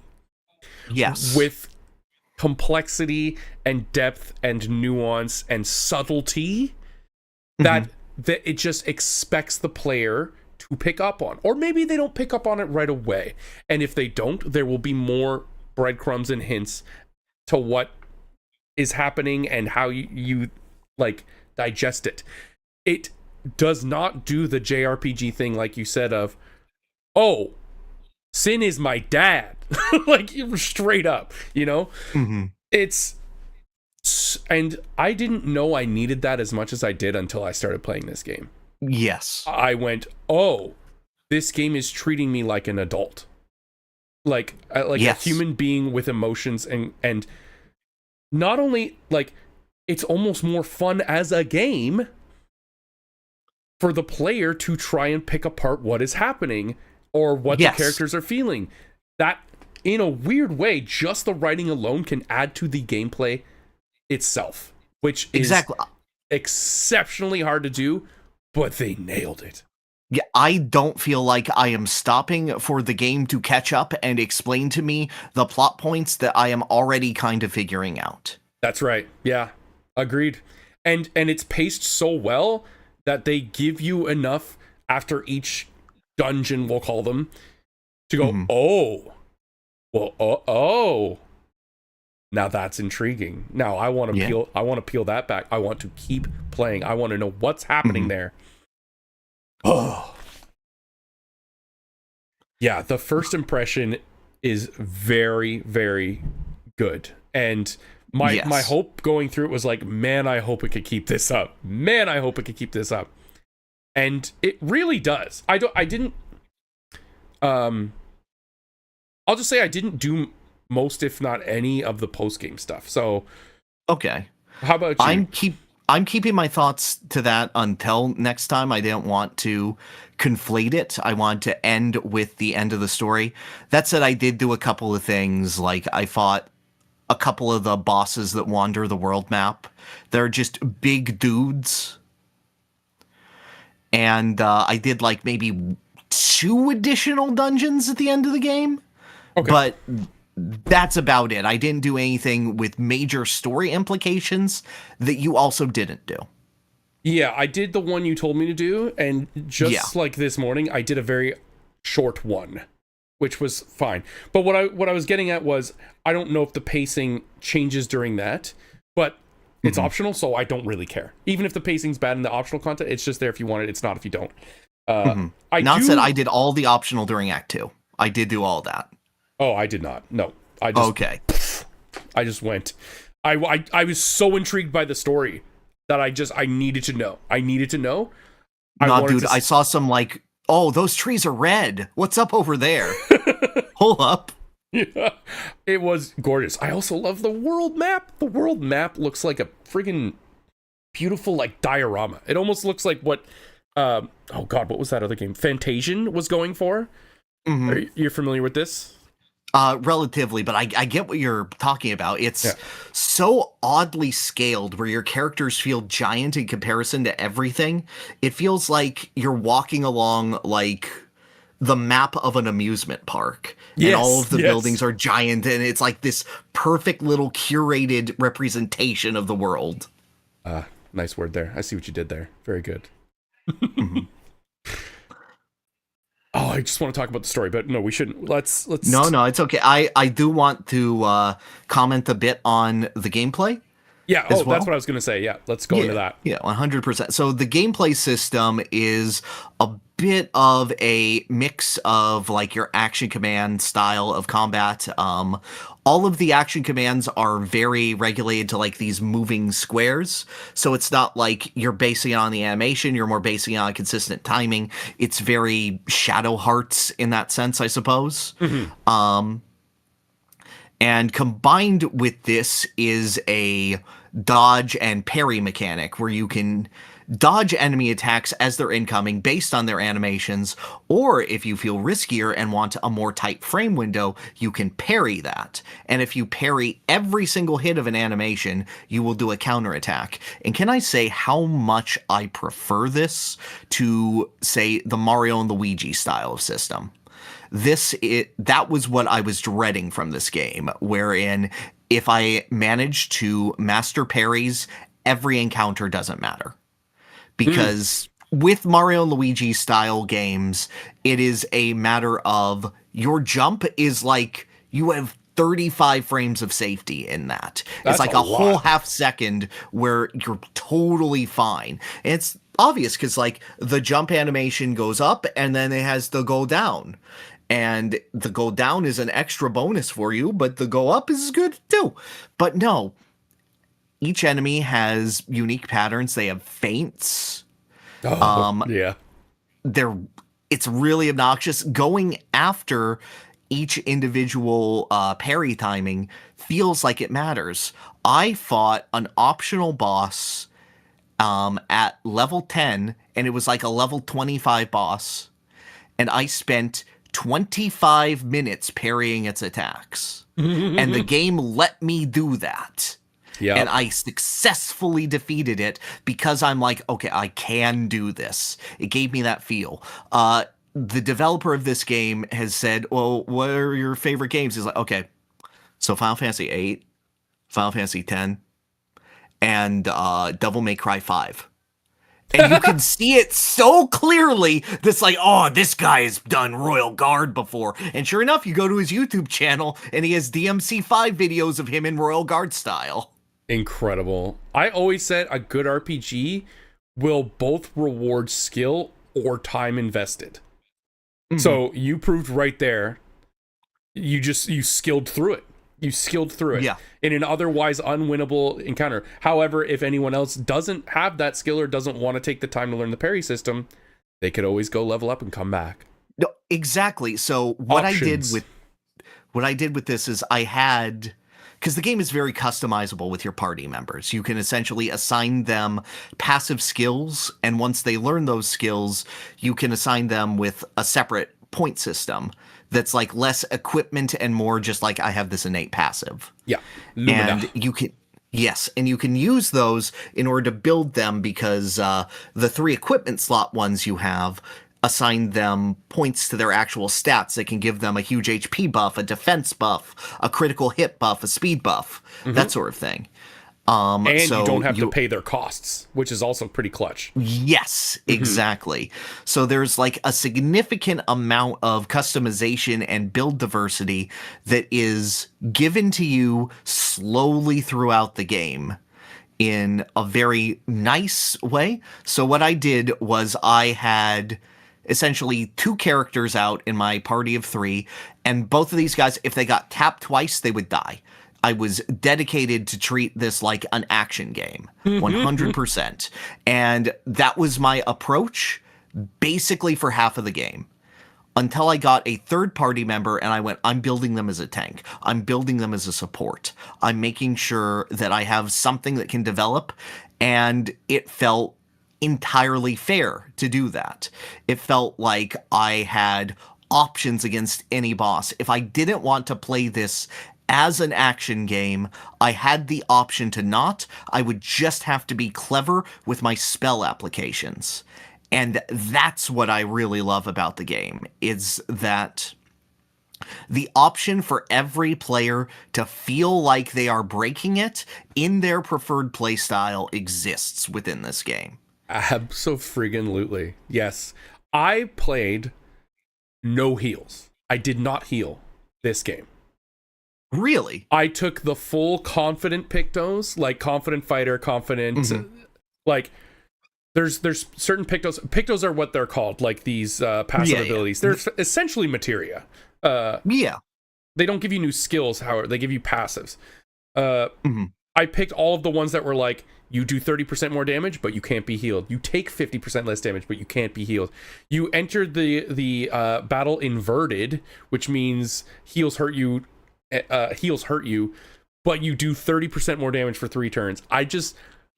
I went full, like, basically, to tie it back to the Mario RPGs you're talking about, I went full Thousand Year Door, like, danger mode, basically. But I had one character who could at least res. That was the only thing. Like, if I couldn't, like... I was going to say, like, you aren't using the revive tints? That's crazy. No, I had one that could... Well, revive tints don't... You can still use them even if you have the don't heal stuff. Because it's not considered a heal, even though it kind of is. But but I just went full glass cannon because I preferred that. I liked that. I liked being rewarded for my skill. And I liked doing the big damage very quickly. I didn't do that the whole game, mind you, but man, it felt good. Like, once I got confident with the game, I was like, okay, I can just do a ton of damage if I just get good. Yes. Yeah, and no, the game is excellent at making you theory craft builds for, like, because the game has a damage cap of 9999. Yeah. And once you are able to hit that cap, you go, ooh, wait a second.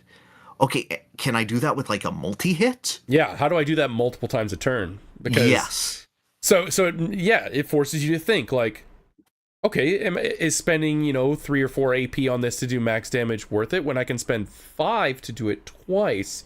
However, it requires some setup. Maybe I can build this other character who is slightly faster than this person to do the setup for them.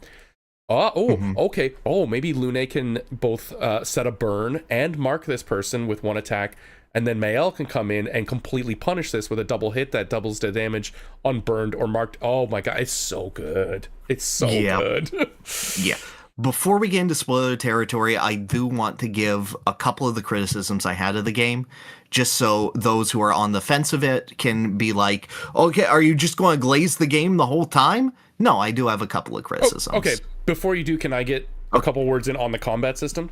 Yeah, go for it, dude. Yeah, okay. Yeah. So, when he mentioned, to add on to that, you can parry or you can dodge. However, there's like a limit break system, which is like the gradient attacks. I honestly, I didn't find I used those too much because of my build. I think it was mostly because of my build, because I just didn't take damage, or I tried to prevent damage as much as possible. But those are very cool. There's also different ways you can counter the attacks. So, like, sometimes the enemy will do a big sweep underneath you or a big AoE on the ground, and instead of parrying those, you have to jump. And while you're jumping, much like in Mario and Luigi, like you're saying, you can, in the air, do a counterattack, and your whole party will go bam in midair doing like a backflip, and on the text it goes like, Expedition 33 performs a counterattack, and you're like, oh, yes, it's so sick. And there's also gradient attacks, so like the enemy could do like a big huge attack and like freeze mid-frame, and then you have to hit a different button to counter it. And I want to say the animations for all of this are absolutely phenomenal. Like, you were saying, like, different enemies have different patterns. They do. They also fake you out or like really delay a swing. But what I found near the end of the game, like maybe in the last like 20%, I was like, these are really hard to intuit. But then you know what it was the difference? I was playing on my TV. Then for the last little bit, I was playing on my monitor with my headphones. There's sound cues for when you counter. Yes. Like it makes like this vacuumy like, and you yes, go, okay, no. The sound design for that is incredible. Oh, so good. Not only just for the counters, but for the crunchiness of the hits, like the boom, boom, like Lune's attack when it crits and she jumps up and goes like, bah! It's every hit is so crunchy and so satisfying that it makes the combat so addictive. You're like, oh, and especially they save the biggest crunchiest sounds and animations for when you nail the counters too. Like when you nail the counters, they're like, all right, you earned this. Here you go, player. Have some endorphins. Buddy. Have some endorphins right now. Boom! Oh my god. And then when you win the fight, it also zooms out and it like fades to black and white, and it's like, oh my god, they nail, like, for a turn-based battle system, they wanted to make sure everything felt like it had the impact of an action game, even though it technically is not. Oh, and the other thing we didn't even mention, you just have guns. you can just pull out a gun and shoot a guy. Yeah. Oh my god, the AP system in this game I find so much more grossing than mana. Oh, hell yeah. Yes. The ability for your counters to be able to fuel your bigger spells, your ability to make dodging fuel bigger spells, the balance between do I do this extra chip damage now or do I save it up for a bigger spell later is so smart. Yep. So basically this game has an AP system where everything you do needs anything other than a normal attack or an item needs action points. And you can have up to a max of 9. So if it's a player's turn, a character's turn, you can just pull out a gun and start shooting the enemy. And some of them have different little weak spots. Some of them have like maybe like some kind of satellite-y floating thing around them where you have to like actually make a skill shot. And I can see how some RPG players who really aren't in it for that kind of gameplay might get peeved at that. But oh man, is it fun. Like maybe there's like there's one guy with like a little balloon, but it's like one of those like floating metallic bombs you see in the water, and you can just shoot it. Those are called mines, buddy. That's right. Yep, sure is. And you can I love the exploding water balloons. They're my favorite. It's like a little child and he's got like a balloon. I get how you got there. It's like it, but it explodes. It's underwater, you know? It's fun to pull out a gun and shoot a child's balloon. What can I say? And set the entire enemy party on fire when you do it. That is true. Shooting a child's balloon is my favorite pastime. So each bullet you shoot, because it's completely free action, like it does not take up your turn at all, costs an AP. So if you want to do this, you're going to have to burn AP. It's, again, another risk reward, another choice, another strategic option you have. Oh, it's so good. It's so good. Yes. Okay. Don't think there's anything else with the combat system. Oh, one other thing. Oh, yeah, which a lot of JRPGs don't do. Some do, but not all. If you ever party wipe, the people you don't have on your party can step in, and they call it the last stand of Expedition 33. Yes. Oh my god, it's so cool. And then so if you get a boss right down to the little, and then they just wipe you, you can the backup squad will step in and they can finish it off. So you're still incentivized to make sure that those characters are at least somewhat competently built to deal with something. Yes, and it does give them like backup reduced experience, so they are constantly building with your team. It's not a matter of, well, obviously your guys in the front are going to get more. They are your backup squad, but it's not like, all right, we're at the final boss, we're dead. Here comes level 14 CL. yeah. Go Goldeen. Yeah. Oh, that's another thing too. Again, to tie it back to other RPGs, Pokemon. It's kind of like Pokemon in that you don't have access to every skill you've ever learned. You have to be very selective. In fact, you only get 6. Yes, you get 6, and you can learn like up to 20, I think, at least. Yeah, no. your characters are very customizable. You always fear with systems like Materia and Magicite that your characters are going to lose all sense of their identity as characters, that they are a blank canvas for player expression. This game is incredibly clever in that it is essentially allowing within their skills 2 or 3 native builds or 2 strategies that can then play off of the other characters in your party. Yep. With the exception of the Blue Mage character who can do anything. Yeah. And but those tie into your Pictos, those tie into your Luminas. They also tie into your equipment, which we didn't even mention. The equipment all have innate abilities that can like tie into a build, or you can create your whole new build. A lot of equipment has everything like so well considered in how it interplays with everything else. Yep. It's amazing. And there's like a weapon upgrade system, so no weapon is ever truly useless. It just might be built for another build. Oh god. There's so much this combat system to make it so addicting and so fun. And not only that, you've got like the insane OST blasting in your ear while all of this is happening. It's good. Crazy how the OST works in this game. How many individual variants of themes exist within the OST. And how it has such distinct genres of music for each individual group. Like the guest roles are all very jazz influenced every time that you see them. But then, you know, obviously the game is very operatic, always very inspired by French and classical music for certain characters. And it does that excellently. Okay, no, I'll save that for spoiler talk. I'll save that for spoiler talk. Yeah. Okay, you had some criticisms for the game or just the combat system? The game in general. Okay. This is going to be the weirdest criticism. The game is too pretty. Okay, go on. I say it is so distracting of a game that I have not had more problems with navigation in any game other than this one. The landscapes that it takes you to are breathtaking. Absolutely perfectly painterly. Some of them are even positioned at like a forced camera perspective that your characters just sort of wander around. It's like, look at the art, appreciate the art so much. I have never felt in a game that I need yellow paint more. And I'm like, am I a problem? Am I just this stupid? And the game refuses to give you any sort of mini-map, any sort of UI that would be a distraction from that. And, you know, in part, it allows you to be engrossed more. You're looking at the environment as opposed to that mini-map. But on the same token, it's like, but I'm struggling to get to my next objective, and I don't know the balance of that. It's just made me feel oddly lost. And I freaking hate paint cages, dude. I hate paint cages.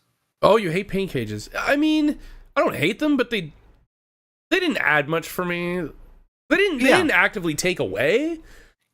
There was one where I could not find one, and apparently there was one of those for me too. It was in something that you needed an unlockable for that the game has never told you is an unlockable. Oh, okay, never mind. That's not the one I ran into. Mine was like, it was tucked in a corner behind something, so you had to walk to the corner and then face like a very specific way. No, that one was okay. Yeah, basically what we're talking about is like the game's equivalent of like a big chest, like a big treasure chest. What it is like there's an unlockable thing covered in like this sphere of paint, and in order to get at it, you need to pull out your gun and shoot 3 different targets somewhere in the area that is close to it. So I can see where the motivation for that was from the team.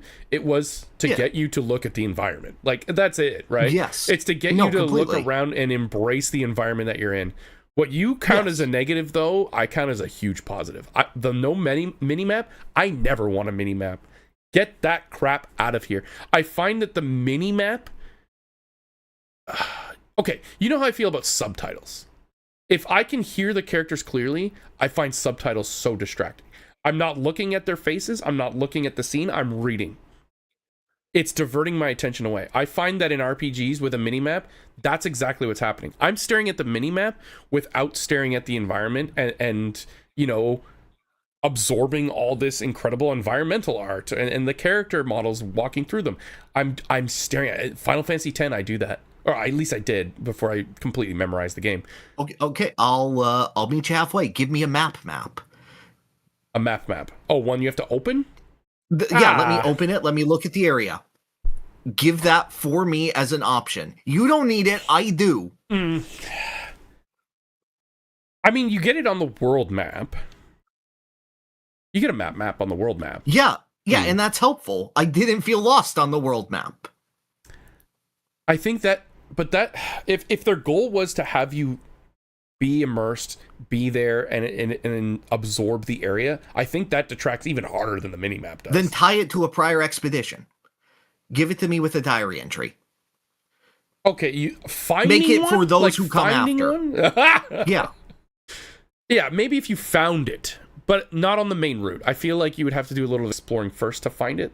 That would be a happy medium. Okay.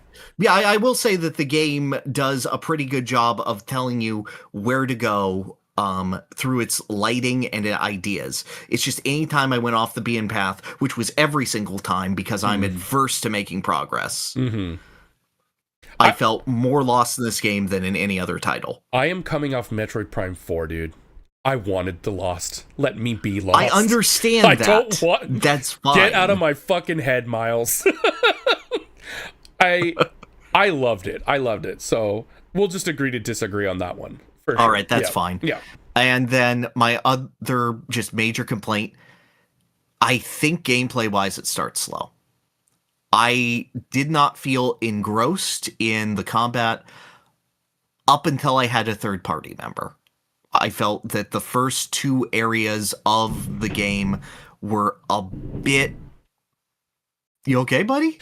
Yeah, I can hear that. Yeah, someone's moving something upstairs. My bad. Gotcha. My bad. I'm gonna... No, you good. I text wife.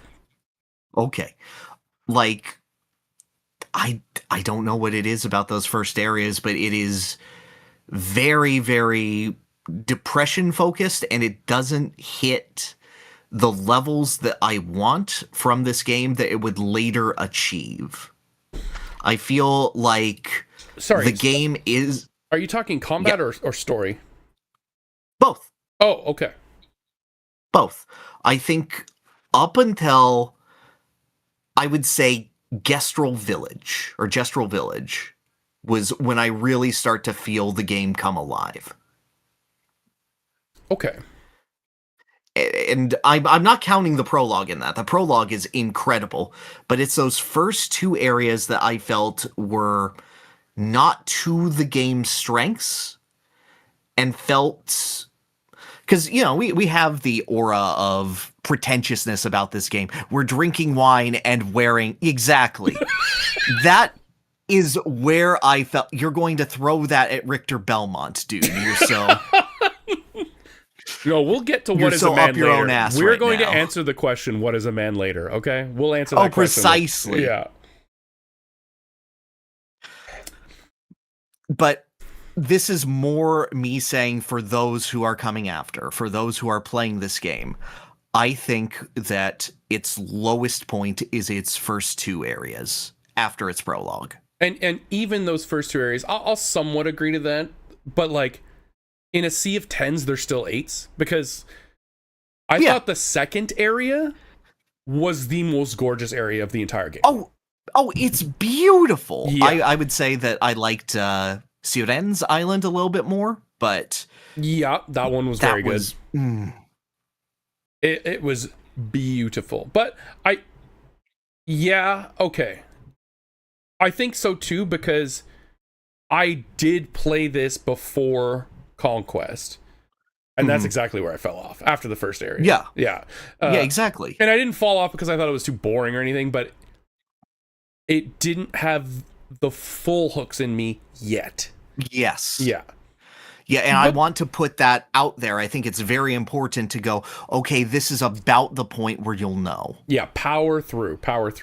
I'll say, like, the combat 2, the character you mainly control doesn't have that fun. Oh, we didn't even mention that each character has their own gimmick in the combat system. Yeah.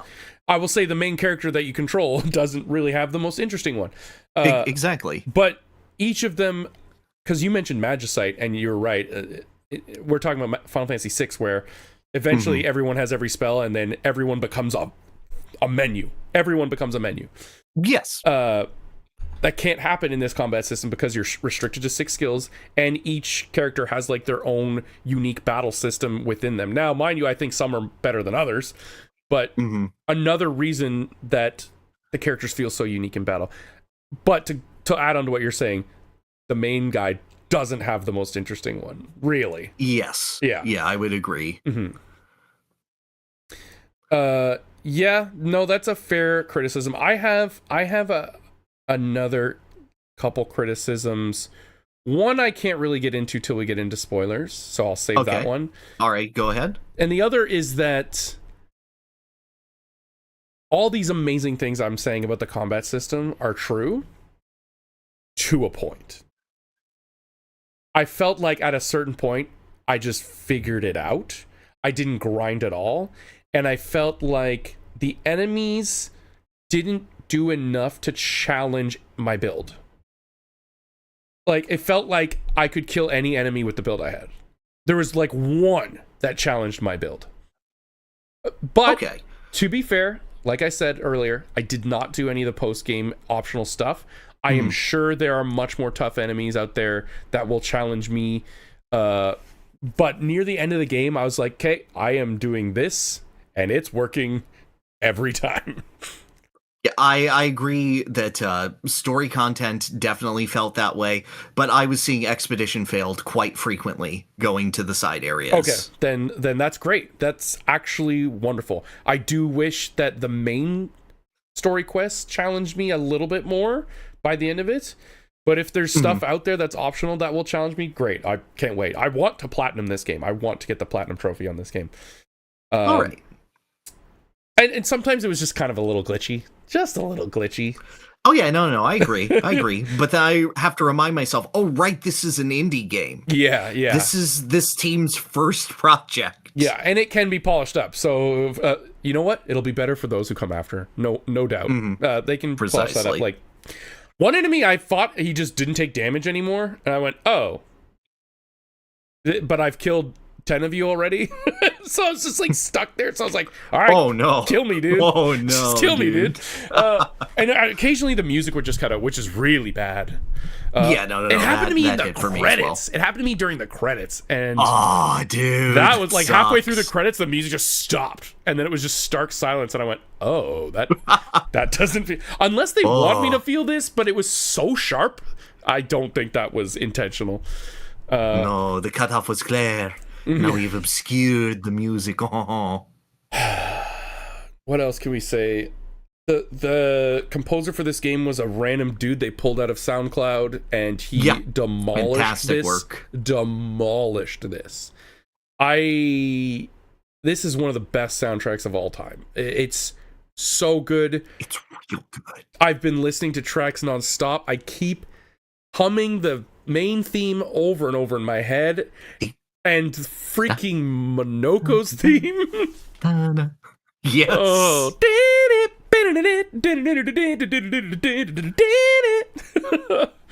Dude, the casino music for the casinos you never go in are like sex. Oh my god. And this has to be said because this is something I went in thinking, okay, I'm not going to like this game because it's not going to do this. I was very wrong. This game is freaking hilarious. Yeah. I thought it was just going to be Depression Simulator 1.0 the whole way through. It's not. Oh, exactly. There is humor caked into tons of aspects of this game. The fact that there is the "this is fine, everything is on fire" meme in the game, I'm like, oh, these people know. Yeah. Like, all right, I'm having a jolly with my friends here. Most of the non-human characters are just absolutely hilarious. And even some of the human characters are too. Mostly some of the interactions they have between each other. Oh my god. Oh, completely. Yeah. I was laughing and crying the whole way through. I was as well. Yeah. Okay. Shall we rip the Band-Aid off now? We are at the Clair Obscur spoiler cast. If you are not a good boy, girl, or NB who has finished Clair Obscur, get the hell out. Actually, come back for the next segment, but for right now, please get the hell out. Yeah, if you have not played this game, you have to, and you're not welcome here anymore. Yep. You have 5 seconds to leave before we start saying spoilers out of our asses. And you have 5. I'm going to call my wife during this downtime and tell her to stop scraping the floor above me. 1 second. All right. Never mind, you have some more time. This will be cut out from future versions. But for those who come after. Folks, yes, for those who come after. You won't have to hear this. For all the freaks, you get it right now. You get to enjoy me vamping on the mic for no damn reason. Should be a great time. An actually grand time. Goodbye, everyone in chat who is leaving. I see you. I love you. You're friends. You're weak. There was no answer from my wife. Okay. Apologies. Excellent. Okay. If you guys hear anything on my mic, you can't say I didn't try. I tried. All right. We are now at the spoiler point. Holy shit, dude. Whoa. Whoa. Oh my god. So I love this dad. This is probably one of the best stories and the best executed telling of said story in a video game I have ever played. I have ever played. I thoroughly agree. Oh I thoroughly my God. agree. So much of it is carried through character interaction, and they do a fabulous job. It is one of the best acted video games I've ever gone through. And I mean that from a pure acting perspective, elevating the script to such a level. Oh, man. I agree completely.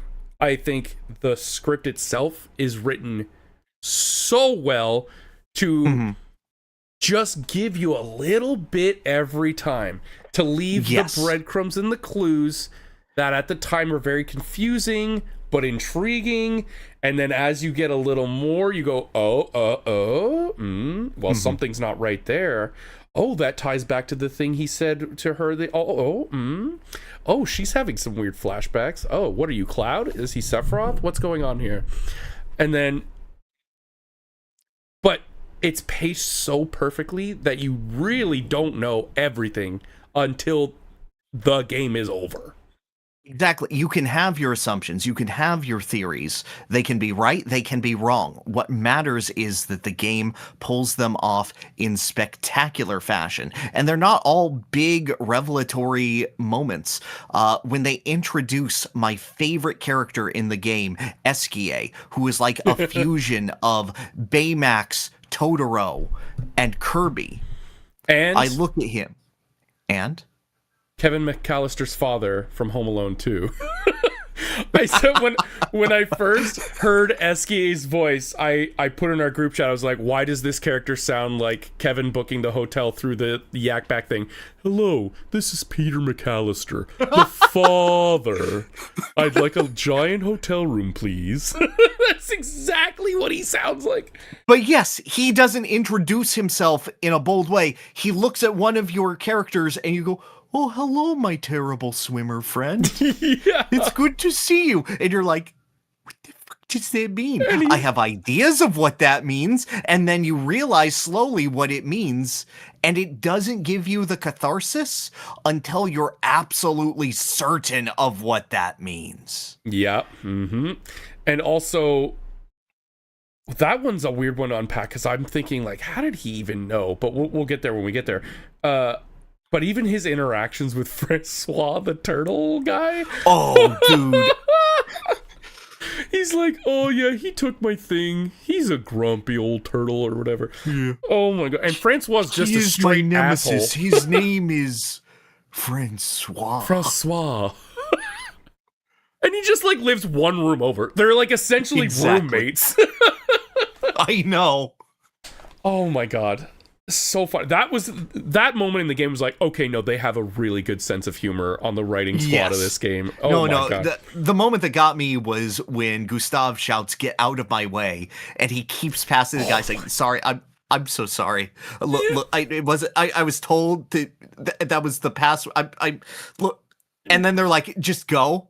And then he walks off screen. And then he comes back. He's like, really? I'm really sorry about that. You're not even like explaining what happened. So like at a certain point, you have to do some trial to get a password to go through a place.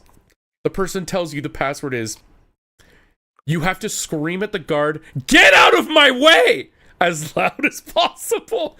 And then when you do it, they all peer pressure Gustav's like, Gustav, you have the loudest voice. You do it. You just do it. And then he does. And the guy's like, wow, you didn't have to be such a dick about it. Also, there is no password. We just made that shit up. So, there was no password. The person just pranked you into screaming at this guy. Yes. Oh my god. It was so funny. That was such an Undertale joke. Like, that was perfect. I know, but it's delivered with such sincerity in the voice acting. It's done so well. And it's forcing these, like, incredibly stoic, depressed people to deliver it and deal with it in this realm of complete absurdity. Oh my god. Okay, so we mentioned the intro being such a good setup, such a good hook. But oh man, if you weren't already hooked, how about 10 seconds after the intro? Holy shit. So, the intro goes in detail, makes you talk to everyone else on your expedition. You have like a group of 20 NPCs, all of them named, all of them you can interact with. You can even play some mini games with them at times. Like there's a little guy who will do a little quiz show with you. And all of them are, you know, well designed enough to be party members for you. And then you hit the beach in Normandy. And there's an old man there. And they go, "You're old." Yeah, wait. You're old? Wait, how can you be old? And he just stands there. And then they just try to casually talk to him. And then bam, decapitated. Yeah, he slices a dude's head off right in front of you. In mid-sentence, he's just like, bloop. And then he summons the Yowie Hands man who shoots lasers, and he just single-handedly rips apart your entire team in front of you. And he's Andy Serkis. Yep. I don't even think he talks at that point, does he? Does he even say a damn thing?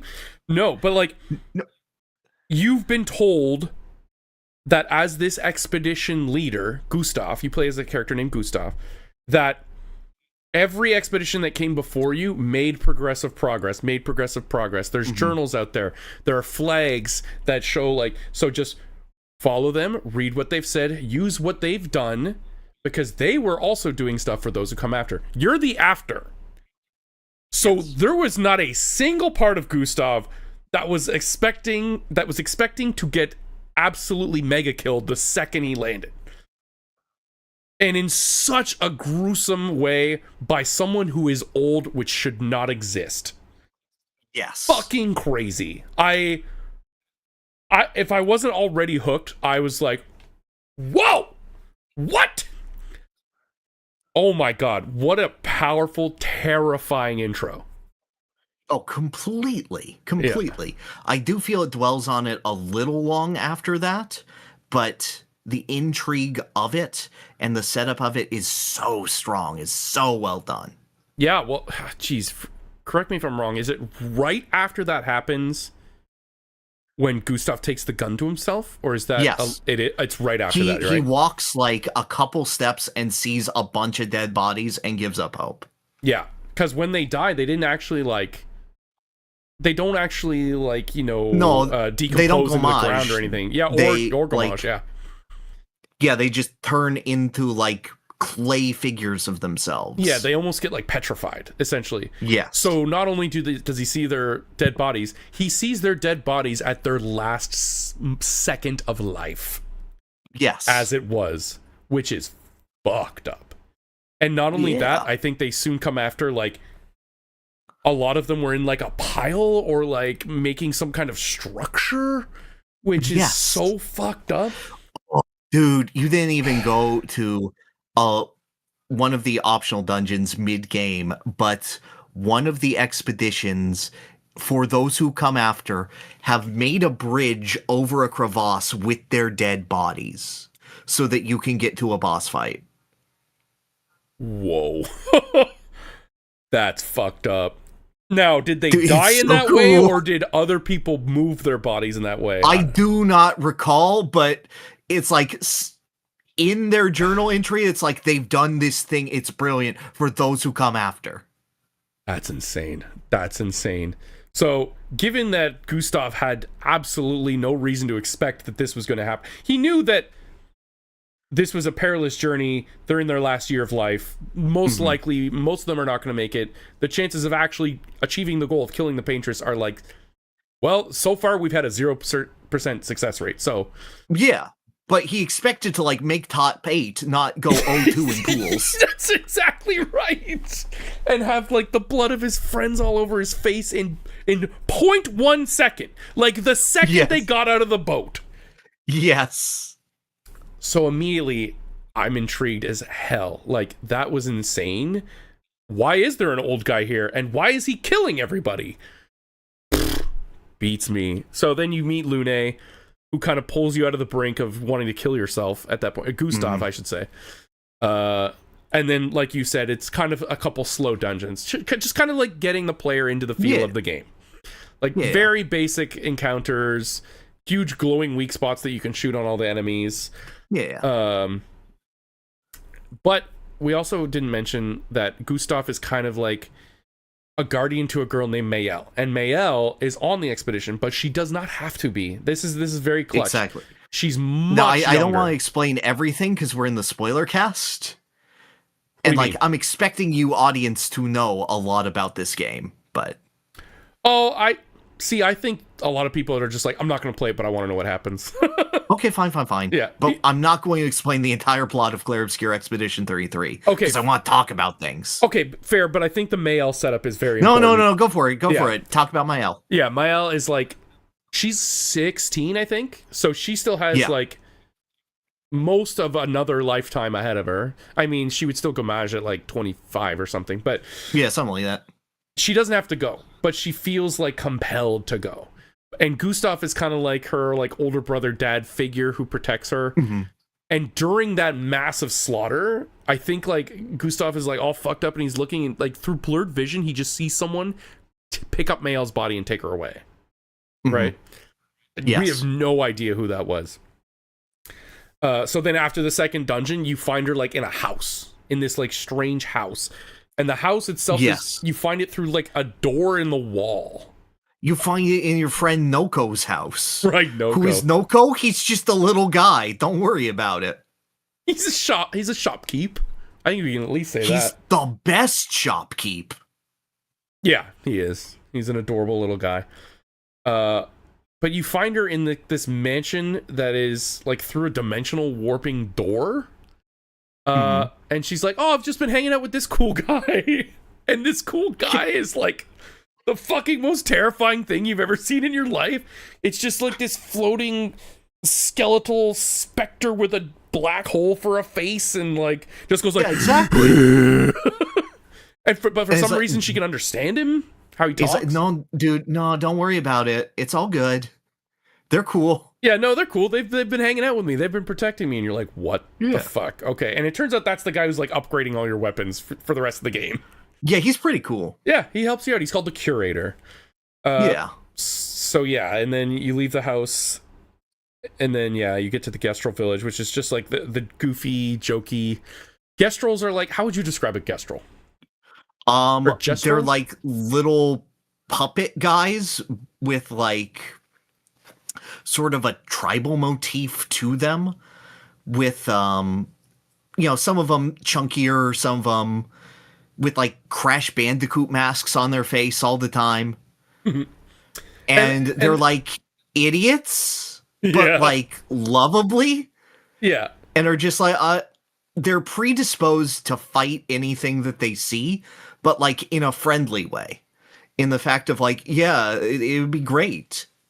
Instead of gaming, why don't we just punch each other for a few times or throw rocks at each other's heads? And they're like, yeah. And they're like, they have like the motif of paintbrushes. A lot of them look like paintbrushes. Or they have like paintbrush hair. They have like bristles. Yes. Yeah. They're a step intelligence wise above the Temmies, I would say, from Undertale, Yes. but not that far. Yes. No, they exist on the plane of reality that you do. They're just very dim-witted and have like two priorities in life. Fight and a second thing that's individual to them. Yeah. Keep talking. I'm just going to go run upstairs real quick. Oh, absolutely. So, you continue looking at these characters. It's wildly funny the whole time. You get incredibly funny outfits, and you're very soon introduced to like your transport character Eskie, who I've mentioned before, but God, I love this character. It's so incredibly easy to do what is essentially a comic relief character poorly, but he is such a ball of constant positivity in an almost Winnie the Pooh-esque manner that it creates such a beautiful contrast that I thought to myself the entire game, whenever Eskie is not on screen, I ask myself, where's Eskie? And just,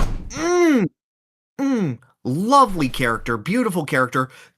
His progression is tied to you opening up different pieces of the world map. Just a fantastic time. And then you progress to the cliffs at the end of Act 1. Yeah, because he lost his rock. Are we talking about Eskie?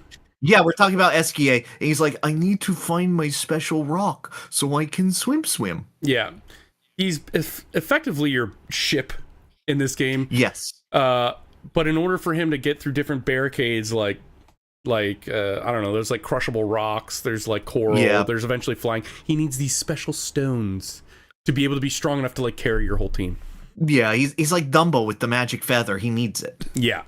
And then, and then when you finally get the first one, you get like the swimming one. Mm-hmm. Well, it's like, look, it's my special rock. Yeah, and then your team starts to go down. Or wait, no, half your team goes with him, right? Like it's Lune and CL. They start to land on him, yeah. Lune and CL. But Gustav and Mael stay up on the cliff to like throw rocks. It's like one of their like traditions. He likes to throw rocks when he's being pensive or when he needs to release, some stress. Yeah, it's his fidget spinner. And then Daddy shows up. The same guy who like murdered your whole team shows up, and he starts saying all this cryptic shit like to Mael. Mm-hmm. Like, why are you? I can't remember what he says really, but it's very cryptic. Like, why are you doing this? Don't worry, I'm here to fix it. In time, you will see. I think what he says is like, in time, you'll see. What I'm doing here is a mercy. Yes. Yeah. It seems evil, but what I'm actually doing here is a merciful act. Mm-hmm. And Gustav is like so pissed off because this guy killed his entire expedition, aside from the few stragglers he eventually found. Mm-hmm. And you go into a one-on-one battle with him. It does not go well.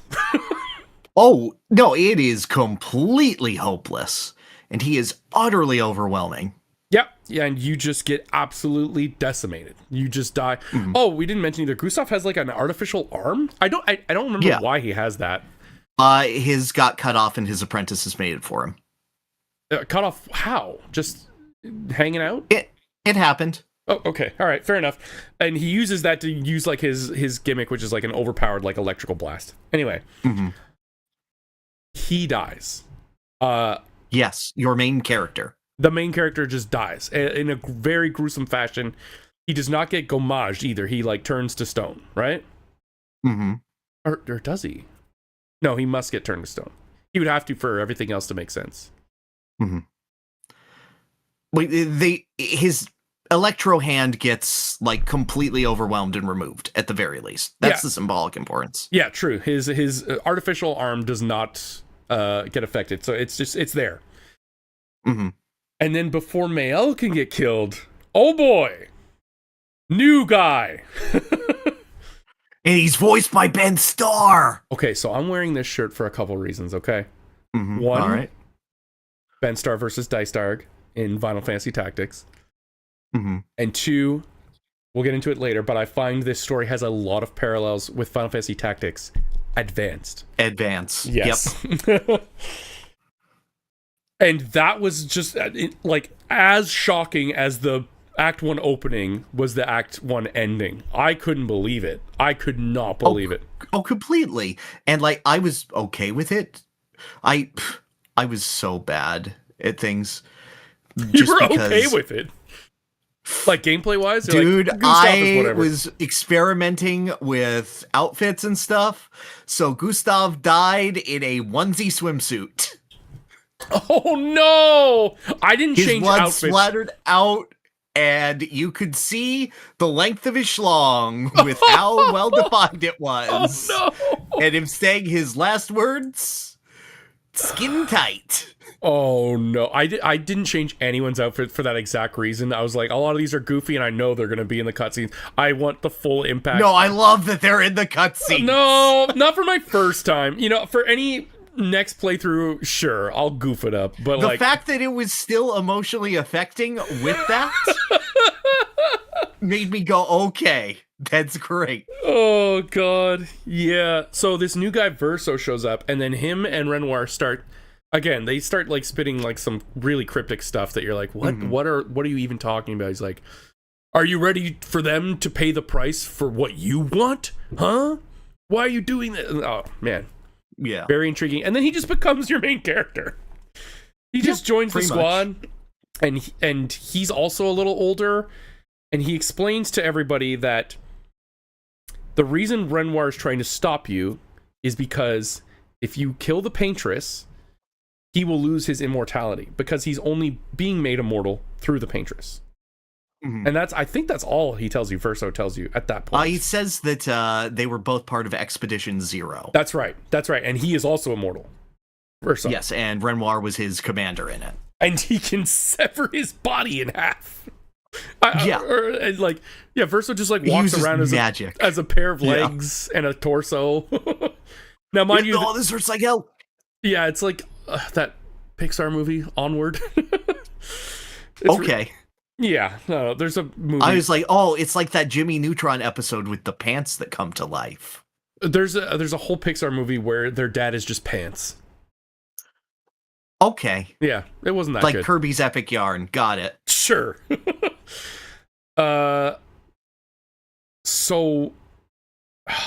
Yeah, without going through the entire game, but I feel like we have to lay the groundwork for this story to even talk about it. I think that from this point onward, it's best for us to serve just what moments affected you from this point on, where the main character has died. Has been replaced with new main character, and then new main character comes and gets the fifth party member. Right. Funky Rafiki. Yeah, Monoko. Who is a Gestrel, but he's definitely a special one because Verso taught him how to speak English. And he seems... Well, they can all speak English, French, whatever. Yeah, well, but he taught him to communicate with humans, Monoko can actually form very strong sentences. Yeah, he's also Noko's dad. And he's the blue mage character. So he like can turn into the Nevrons. And the Nevrons are if he rips off their feet and collects their feet and he goes, "My, what lovely feet you have." He's very into feet. Every battle. Yeah. Then he can transform into them. My favorite version of the blue mage by far. Yeah, it's pretty good. And you don't have to do any like real tricky stuff. It's just if Monoko is in the party and a Nevron dies, he gets their feet. Yes. That's basically it. And then all of his attacks, he transforms into them and just does their combo, essentially. And they each all have different effects. Yeah, since these are the party members, I will say my final party was Mael, Lune, Monoko. Mine was the same, except I didn't use Monoko. I used Verso. Yeah. That's boring. I did not like CL's battle style at all. I did, but because she has the skill that lets you double your damage to any party member, and to a point, when you're hitting 9999, really didn't matter for me. No. So I didn't level her enough. Mm-hmm. I didn't like the whole stacking of the cards and cashing in the cards and switching between them. That's like brainless. You add a stack, you cash out, and then it's doubled, and you do it again. It's rinse repeat. But I was killing enemies so fast that, because I was going full glass cannon build, that stacking the cards was just meaningless to me. I was like, okay, by the time your turn comes around, this character's gonna be dead anyway. So what do I need to? I don't need to stack all these cards. So I just didn't use her. But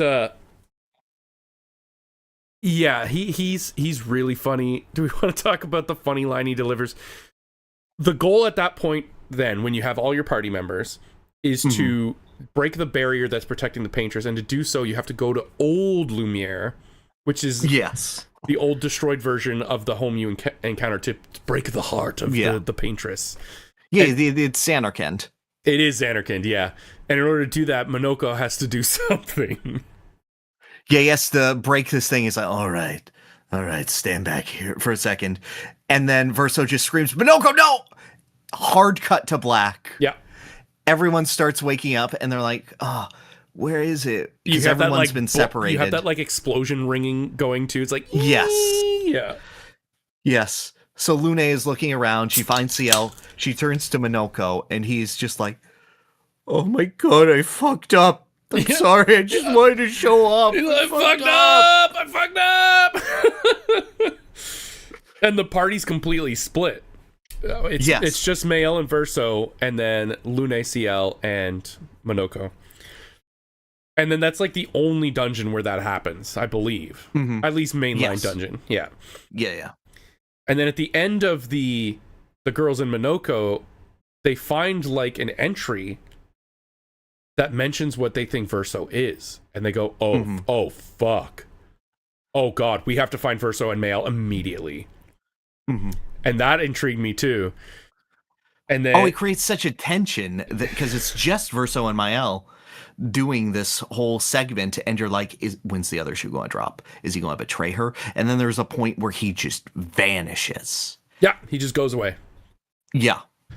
And then... Geez, I don't even remember that fight. Is there a fight associated with the heart of the painter? Yeah, because when he goes away, Renoir shows up. Oh, is that the one in front of the manor? Yes, that's the one in front of the manor. Right. You get through all of Old Lumiere, and then you're right in front of a manor. And I think it looks exactly like the one where you found these doors through, right? Is it that manor? I think it is. Yeah, it's that manor. Yeah. And Renoir's like, do not do this. And then it's an actual boss fight. And it's awesome. It's fantastic. Renoir has some of the best music, period. Yep. For a boss straight fight. Up. Yeah. Just, oh my God. It's like, we can't get much higher. And then Renoir shows up and is like, I have an objection to that. And he's a multi-phase boss, and every time that he kicks it into another gear, the soundtrack swells. It is such an emotional battle, just played through its gameplay and music, and that is Clair Obscur at its best, and it happens constantly. How strongly the fights and the emotion manage to marry themselves together into not just like this feeling of the plot escalating, but everything, your combat, your ideas, your builds, all escalating into these perfect moments. Yeah. It's when all aspects of the game come together. The graphics, the music, the narrative, and the gameplay all just hit at the same time. It's perfection. It's and it's crazy because the whole game you're fighting these Nevrons, right? These Nevrons are these big, freakish looking monsters. They've got they're so abstract. They almost look like they don't belong in this place. They're and then the scariest enemy's just an old man with a cane. But my God, does he have such aura? He has so much aura. But he's terrifying because you've seen what he's done before. So you're like... No, bro doesn't have an aura farm. He has an aura plantation. He's so strong. Yeah, he really does. And we'll get into why later. But yeah, you can beat him and you can get through, but you don't know why he's trying to stop you. Why are you trying to stop you? And him and Verso keep like, again, having these cryptic conversations like, why would you do this? Why would you take away the last little bit of him? Why? Like, think about your family. And what they had actually found out, I'm pretty sure what Lune found out, is that Verso is Renoir's son. Yes. So you're like, that's your fucking dad? Were you planning on telling us this? And then they all show up, and he's like, yeah, okay, that doesn't help us right now. He's going to kill us. Yeah, exactly. Like, we can have this later. Let's put a pin in that. just 1 second. We have to beat up this old man first. Mm-hmm. So, yeah, that was a big revelation. And then you take down the barrier. Let's just skip to the ending so we can talk about everything in its totality without breaking down every little detail. Mm-hmm. Or is there something you wanted to... Okay. Yeah, I wanted to talk about visages first. The accents? Because you have to fight 2 mini bosses. One is the mask guy, and one is the weaver. You're talking about the accents? Yeah, the accents. Okay, yeah. I wanted to talk about specifically that dungeon because it's all... the game gets very artistic and representational, and it's like you can fight either the siren that is based on clothing and beauty and performance, or you can fight the happy mask salesman in his weird mask island, who represents like the joy and sorrow, and you get through this, and it's like there was a child, and he kept painting, and he continued painting. What did he represent? And then you just answer based on the environment you're in. Well, he was happy. He was sad. He was angry. Mm-hmm.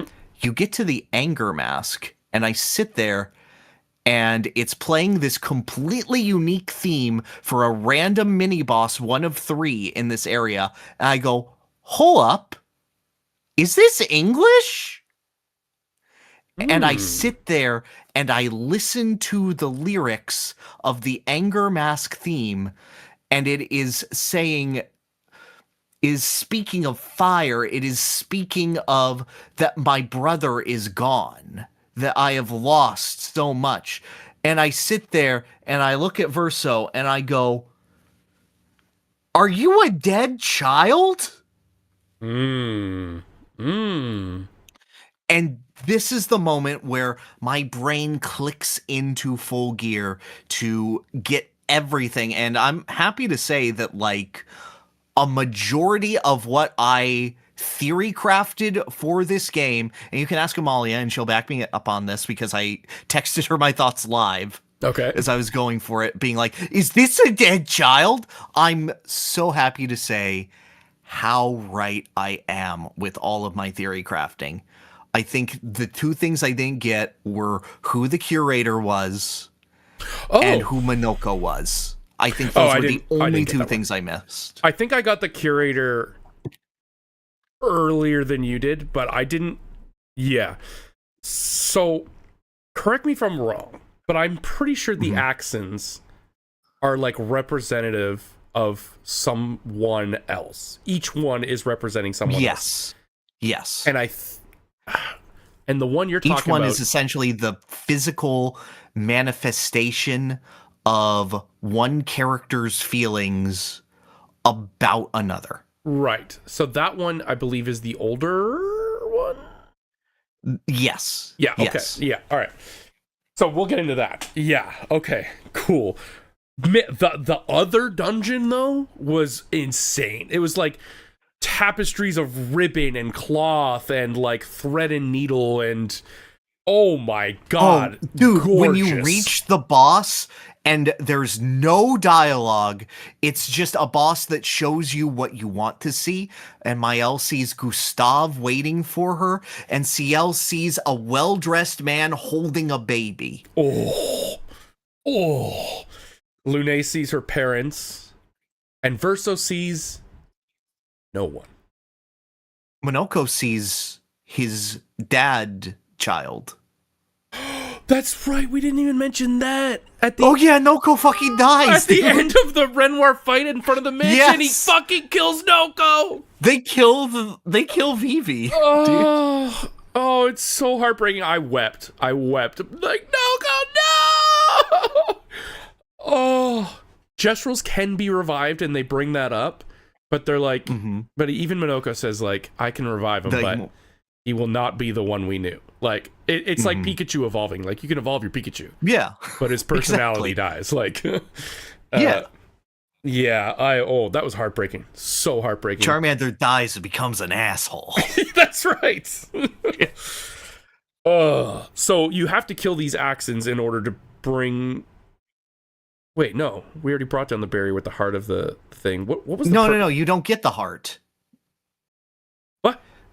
The Paintress runs away with the heart. You have to get the Axons to break down the barrier. That's right. Yeah, and then... At that point, it's like, okay, side quest or finish, right? No, that's not true. That's after the final fight. Then it's side quest or finish. Okay, we'll say it's the first soft side quest or finish point. Yeah, it is the first point of no return. That's right, yeah.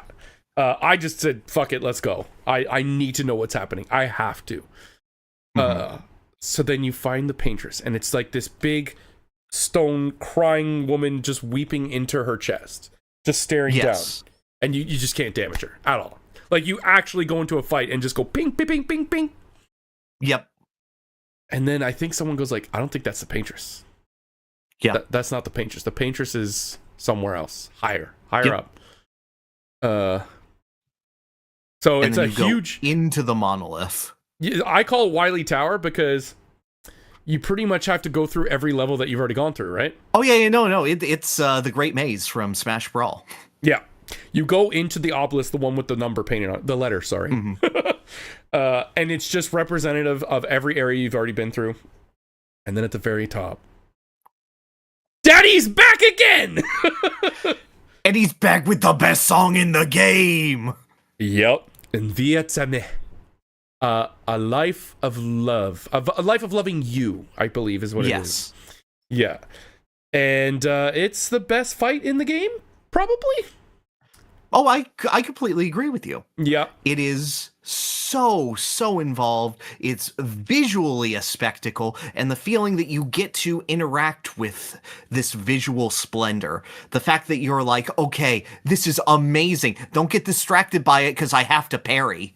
Is so fantastic. So many RPGs struggle with this, where it's like a 1 minute cutscene for an attack that will do 1,000 damage. And it's like, well, great. I wasted my life. Thanks, every FF9 summon. Oh, God, yep. But having that interactive element matters so much, and oh my God, I, like, put the controller down when I finish that fight. Because as soon as it finishes, instead of the usual victory theme, it's a variant on the boss theme, very quietly and softly saying adieu. Yeah. And like, oh my God, I got chills from that. They know that every aspect of the game is important to the story and serves the story and serves the entire package. Nothing is unintentional. Everything is intentional. Every little line, every little ghostly NPC that we haven't mentioned yet, every, like, oh my God, every sound, every outfit, every scar on someone's face. Yeah, that's something else. Renoir and Verso have, like, matching scars, which is kind of strange. So for a while, I was like, oh, that's old Verso. It has to be. They have a scar on their face. Like, it doesn't heal, but that ended up being wrong. But just the way that this game made me theory craft everything, and I was more than happy to be wrong most of the time. No, exactly. And when they give the explanation that it's not the same person, it's that both of them are intentionally keeping the scar for different reasons due to what it means to them. The fact that they have inflicted this dual wound upon each other. And that it resonates so similarly, yet so differently. Same, but different is so good. Oh. And then you fight the Paintress. And another amazing fight. It's the second best boss in the game. Yeah, that incredible fight, incredible music, incredible spectacle. And you win. You beat her. And Renoir is very pissed. And Yeah. No, Renoir goes away before that. That's true. Yeah, you just beat him. Because the curator shows up to give Mael the Gommage power. Is that before the Paintress? I thought that was after the Paintress. Yeah, no, that's before. Oh, okay. Because the curator shows up, because that's the only way they can beat the Paintress. Right. And oh my god, when the curator goes up to him and Renoir says, I love them too. Yeah, we'll unpack that. Oh my god. I think I need to play this again, knowing what I know, just to see all the foreshadowing, breadcrumbing, yes, and 100%. really absorb it. Because oh man, when you beat the Paintress, you start to you get a bread slice. Let's say you don't get the whole loaf, but you get a good chunk of what's happening, right? And this is the point where you get the letter. Well, right after the thing happens, you get the letter. Yeah. So the Paintress is not ticking down a number to kill people. The Paintress is growing weaker every day, and the number is representing how many people she can actually keep alive. Because Renoir is attempting to kill everyone. And this is how much of her power she is expending to keep them alive. Renoir has a very good reason. Well, we'll debate that maybe. He has a reason that he wants to do this. So when the Paintress dies, there's a moment, the number clears from the obelisk, everyone goes back to Lumiere, they celebrate, and then Verso sits there and he has a letter. And it says another French saying on it. I can't remember what it says. It says, I don't know. You're the Canadian. I don't even remember what it says. If I knew what it said, I could probably translate it, but I don't remember. But either way, he reads it, and it's basically, this is the one moment of like exposition that you get in the game, right? Yes, but what I appreciate about it is that it's written to Mael, not to Verso. Yes, and the first thing it says is, you can choose to keep this to yourself, or you can give it to Mael. I leave that with you, brother. And I believe it's from their older sister. Clair? Clair, yeah. Yeah. They have an older sister. Who knew? Right? Me. You knew? You knew this at that point in the game? Yes, because of the angry mask. Oh, and I went, wait a second. This guy has two sisters. I'm getting somewhere. Where's this Monoko guy? I don't know him. All right. Bigger Band-Aid being ripped off. Here's the twist of the game, okay? The twist.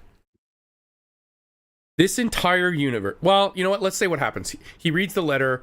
It explains a lot of stuff. And then you just see a giant pulse come out of the obelisk. And then everyone gets gommaged. Everyone. Yep. Everyone. Except Verso and Mael. Is that correct? Except Verso.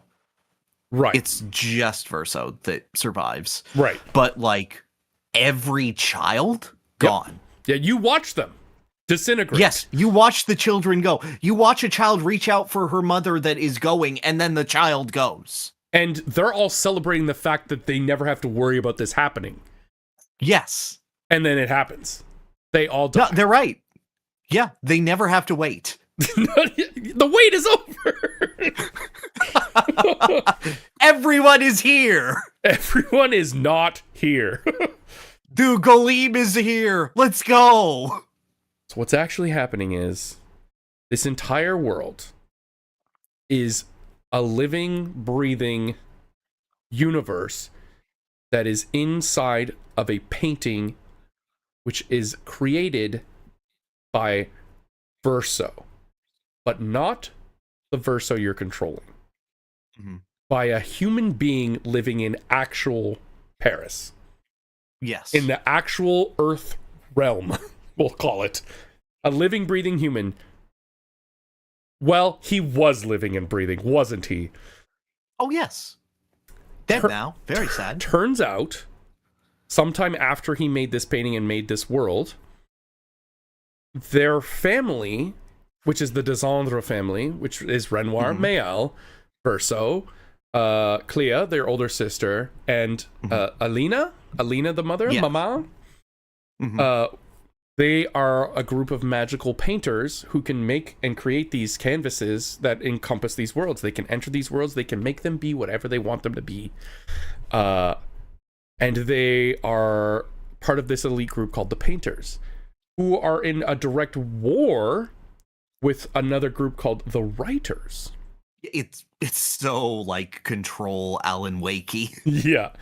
And the Writers were able to manipulate Alicia in the real world. And Alicia is just Mael's original name. We'll get to why that happens later. But Alicia was manipulated into causing some kind of fire in their manor, which horrifically maimed her, like burned her. She lost an eye, she lost her voice, and killed Verso. And I believe at least one dog. Yes, Verso had to sacrifice himself to save her. So through her naivety, Verso was able to save her, but die in her place. Yes. The mother, Aline, is like the most powerful of all the painters in the world. She's the head of the painter society. She is basically the leader of this person in this war. She is so stricken with grief at the loss of her son that she decides that the painting he made before he died, that he had been working on since he was a child, is the last remaining piece of his soul. Because in essence, it is all of his creative energy in a world. So she's going to go live there now. Because the loss of her son is too much for her to bear. I'm gonna be there now. Yep. And not only does she do that, she creates immortal versions of her family to live with her. The Renoir you've been fighting all game is not the Renoir of reality. Nope. He is the version that she made of him. And he's an asshole because she isn't very fond of him right now.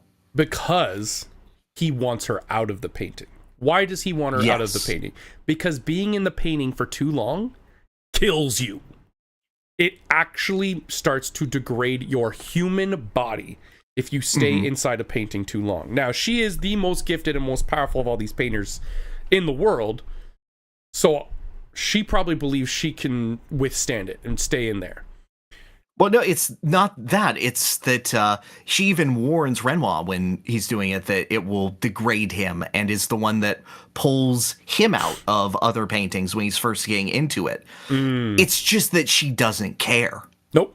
She is willing to stay in there forever because the loss of her son was that devastating to her, and this is the form that her grief is taking. It is what she's doing to deal with the death of Verso. Yeah, and I want to point out that when she creates this immortal version of her family, her version of Alicia, the one that got her son killed, isn't the ideal version. It's still horribly scarred, still horribly burned. She has so much animosity for her daughter that her only memory of her is the stains that she put on the family, represented through the burns of her body. Yeah. The painting version... Oh, it's so good! It's so fucked up! It's very fucked up. The painted version of Alicia has to wear a mask. She has no voice. She's horrifically burned. And she doesn't, like... You see her in the game occasionally, but she doesn't really do or say much, right? She's just kind of there. She exists. She's basically a prop or a trophy. Yeah. Now, there's a lot to unpack here. What I wasn't clear on, and maybe you can clear this up for me, is did Verso, human Verso, Terran Verso, did he paint Verso? Or did Aline paint Verso? No, that is Maman's. That is Maman's creation. I guess there would be no reason for him to paint Verso because he was the one going into his own painting. He goes on different fun explorations with, the Eskia and Minoko that are in the painting. Yeah, okay. So who are Eskia and Minoko? Oh, well, Eskia, and I caught on to this because you can go into the manor at some point. I heard about and this there's after. an Eskia plush on the bed. I saw that, I found that, and my whole world exploded. Eskia is literally his Winnie the Pooh. It is the stuffed animal that he goes on imaginary adventures with. He is the Hobbs. He is a perfect Hobbs. being. Oh, Yeah. oh, he is Hobbs. Oh my god. Yes. And that's why he's like my best friend Verso. And he constantly Yes. loses his rock so that just only for the excuse that him and Verso can go on adventures together, because he is what child Verso painted as his best friend. Like, just always down to adventure, always down to hang out. And also, obviously he matured with Verso, because at a certain point he's just full of wine. Yeah. Yeah. He's just the best. I love him so much. He's basically a giant keg of wine, and at one point Lune was like, is that wine? Oh my, let's have a party. Yeah, no, CL just is like, he goes to spill his guts, and then she just punches him in the gut, and he vomits wine. He's like, I'm sorry, mon ami. She was really nice. Oh god, he's the best. And Monoko is their dog, who also died in that fire, I believe, right? I'm not sure if he died in the fire, but yeah, you can see, like, I believe it's a dog dish that says Monoko. Well, the biggest hint of all is his theme starts with bow wow wow. The first time that I encountered him, I went, look, it's my weird dog. Oh. And I had a screen cap of that. And I'm like, I don't get who Monoko is. Oh my And then god. Amalia just posts a screen cap of my weird dog, and I go, fuck.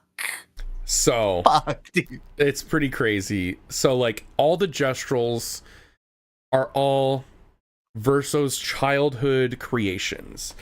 And at a certain point within the painting, they always mention something called the fracture, because the whole world is like in complete shards. It's just chunks of land everywhere.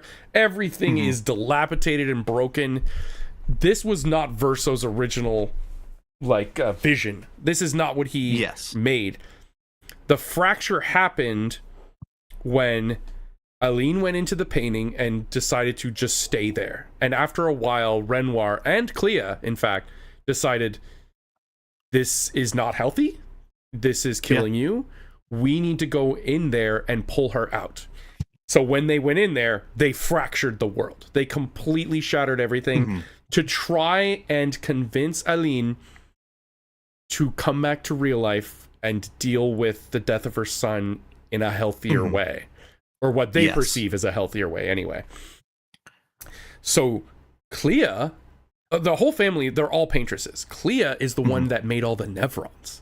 She was the one who painted all the enemies in the game to make it a little worse to be in, I guess. Yes, and you can find the sculpts of the Nevrons in the manor if you look around. Oh, I didn't see that. That's fucking it's so cool, dude. Oh, and Clea... They're actual, 3D models molded in clay and whatnot. And I also believe Clea doesn't really live in the canvas. She comes in and out because she visits. Yeah, because her boy Francois misses her. Is Francois her creation?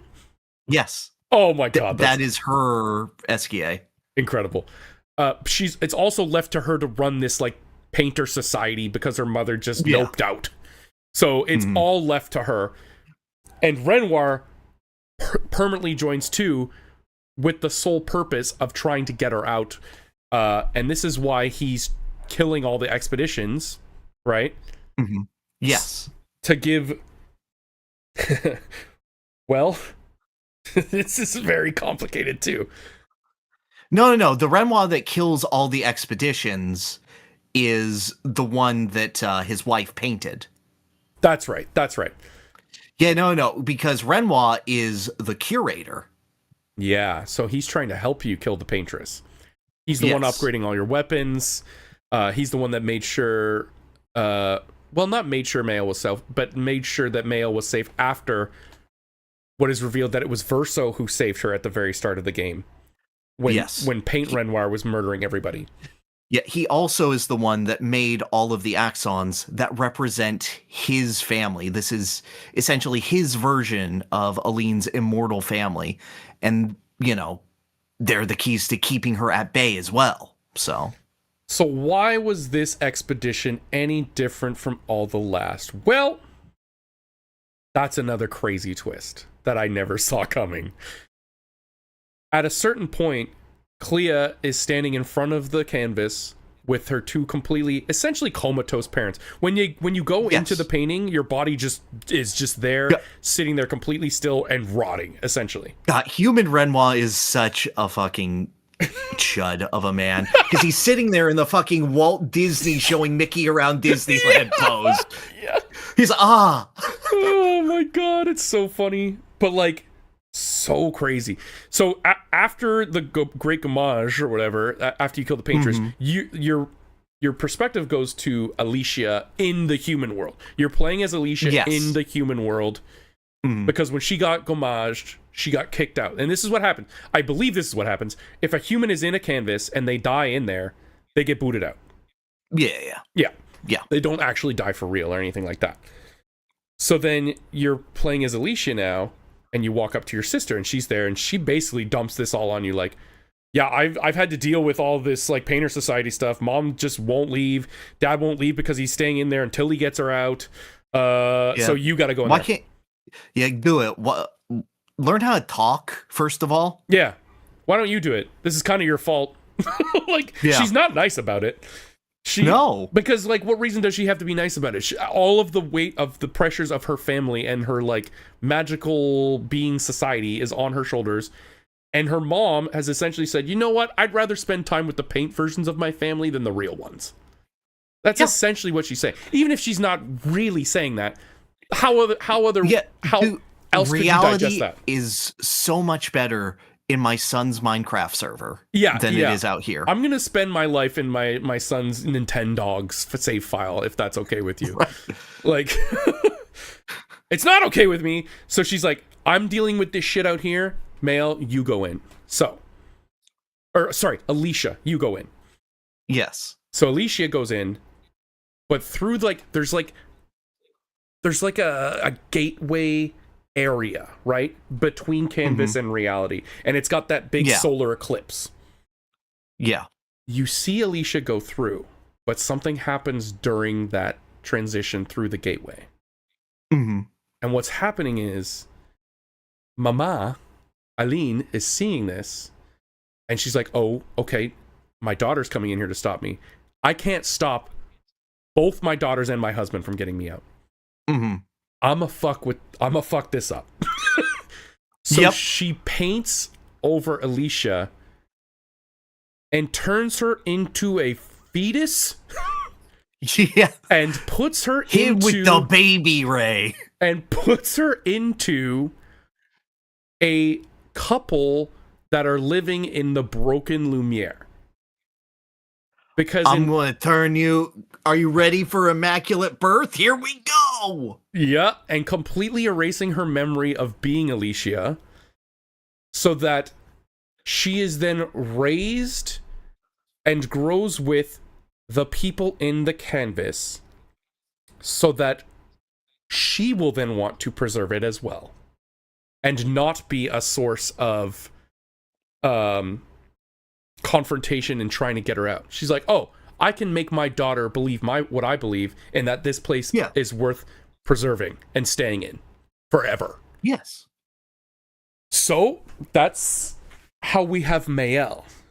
She is born and raised as Mael, and eventually when she turns 16, she joins the expedition, and here's where we're at.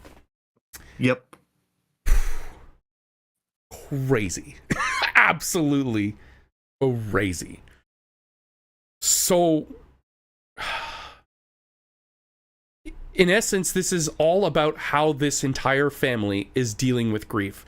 They're all doing it in different ways. None of them are really doing it in the cleanest, healthiest way, and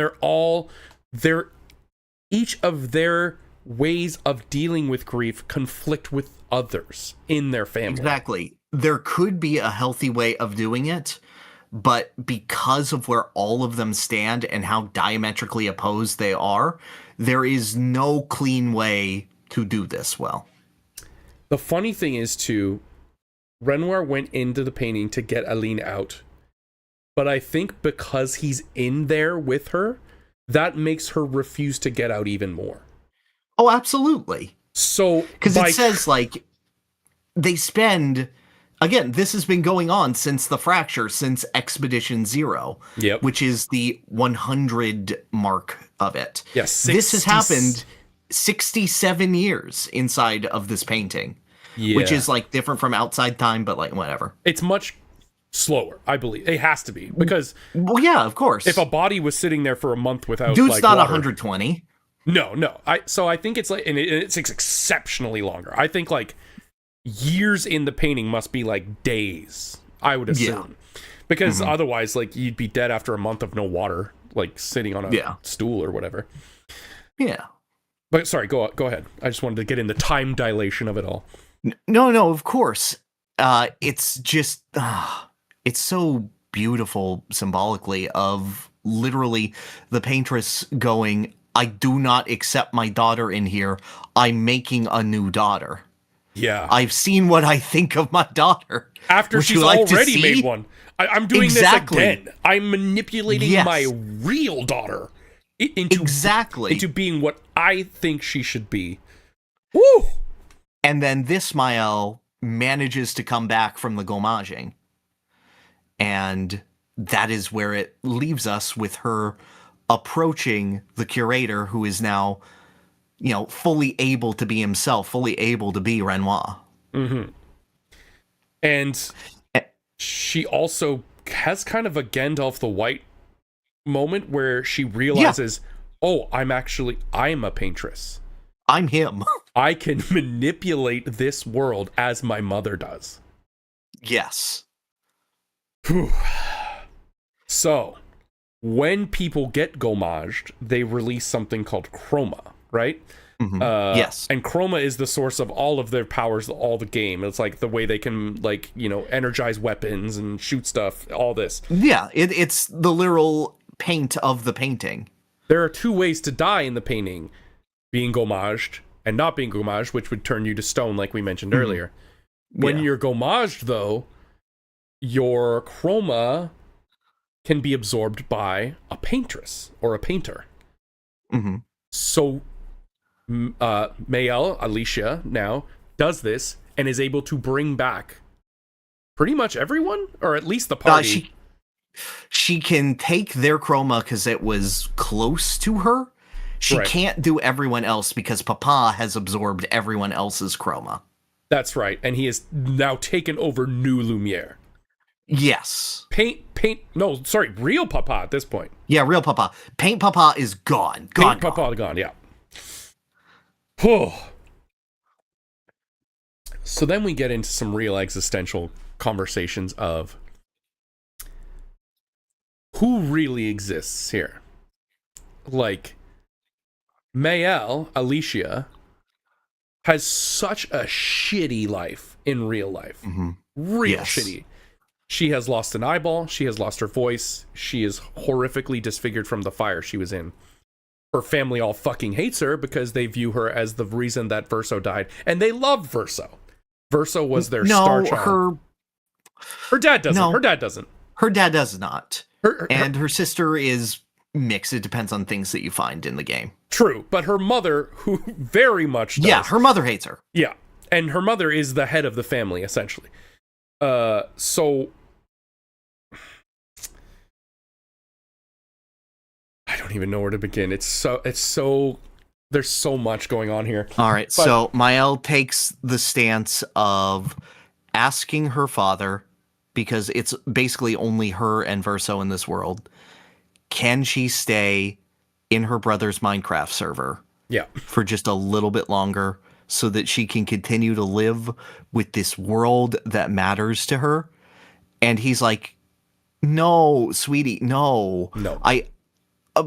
come on, like, what did we do all this for? We bonded, we gomaged your mom together, like, come on, dude. And she's like, no, you don't understand. And then he goes, I understand. Mm-hmm. And he essentially is making himself the villain in this case. He knows that this is, in essence, deleting the final remnant of his son. You know what it reminded me of? King Triton destroying Ariel's cave. I can feel that. Yeah. He's like, no, this is bad for you. You don't know that. I know better. I am deleting this shit because it is bad for you.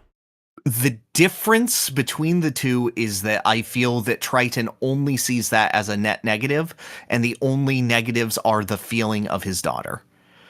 It is like rescuing her from this situation. I think he's also I scared feel of... that Renoir can see the positives and the benefits to it, but how ultimately it will perpetuate this cycle. They cannot move on arguing to stay in this place forever. Yeah, I mean, he even says, he's like, you think I want to do this? I just, he doesn't believe, and he shouldn't, I think, correctly. He does not believe that his wife and his daughter can ever tear themselves away from it. If they used it properly, well, properly in his mind anyway, if they were able to come in, reminisce, see verso, leave, and deal with real life in a healthy way, he wouldn't have to do this. They have both proven to him they are willing to stay in here until they're dead. Yeah. No, he fought his wife for 67 years. He knows very well. Yeah, she is too stubborn to do this herself, so he needs to step in and fix his family, because what he says is, I'm not losing another one of you. He is saving also his family from addiction, yeah. Yes, it is a drug. It is a drug. It is literally copium vapating, is what it is. And he's just doing what any dad would do, I think, in that he's trying to save his wife and his daughter from using this drug to the point of their death. Like, which is what makes him a fucking awesome villain. Yeah. Oh my god. Because the alternative is Mael's perspective, which is, all right, that's great and all. If I move on, I'm permanently disabled. I will feel pain every day for the rest of my life. I have been given a new life here. I am now erasing all of these people. I am erasing the life I knew. And you're telling me that 16 years that I thought was real did not matter. None of those people mattered. It'd be like if you lived a life and, you know, you had a wife, you had a kid, you had friends, and at like age 30 or 40, someone went to you and was like, actually, wife's fake, kid's fake, friends are fake. None of it actually mattered. None of the world that you knew actually mattered. But you know who mattered? Your dad. Yeah. So come on out. Oh, and also, go ahead and live this life. We're putting you in the wheelchair. Yeah, and also you're burned, half blind, and mute. Hope that's cool. And also your mom hates you. Yeah. Sorry, so yeah, you're right. You totally understand why she would want to stay there forever too. Because who the fuck wouldn't in that situation? Yeah. Like, no, I'm not abandoning my entire life's existence and family. Her memory was restored though at that point, right? Yes. So she did have memories of both, which is crazy. Yes. A 16-year-old has like 30 years worth of memory. That's fucked up. Yeah. So she also saw her father's point of view. Yes. And then she's like, I won't stay in here forever, Dad. I won't. I will. I just need this place to exist. I need this place to exist. And then after you fight Renoir in the final fight, Verso's like, you lied to your father. He saw it, and I saw it. And I was like, holy shit. There is one specific line from Renoir where he looks at her and he says, I want to believe you. Yeah. And that that destroyed me. The tears came out in full at that point, because that is a level of complete and absolute understanding. Yep. But neither of them can compromise. It is the admission of absolute powerlessness. I mean, And the fact that hope should exist, but doesn't.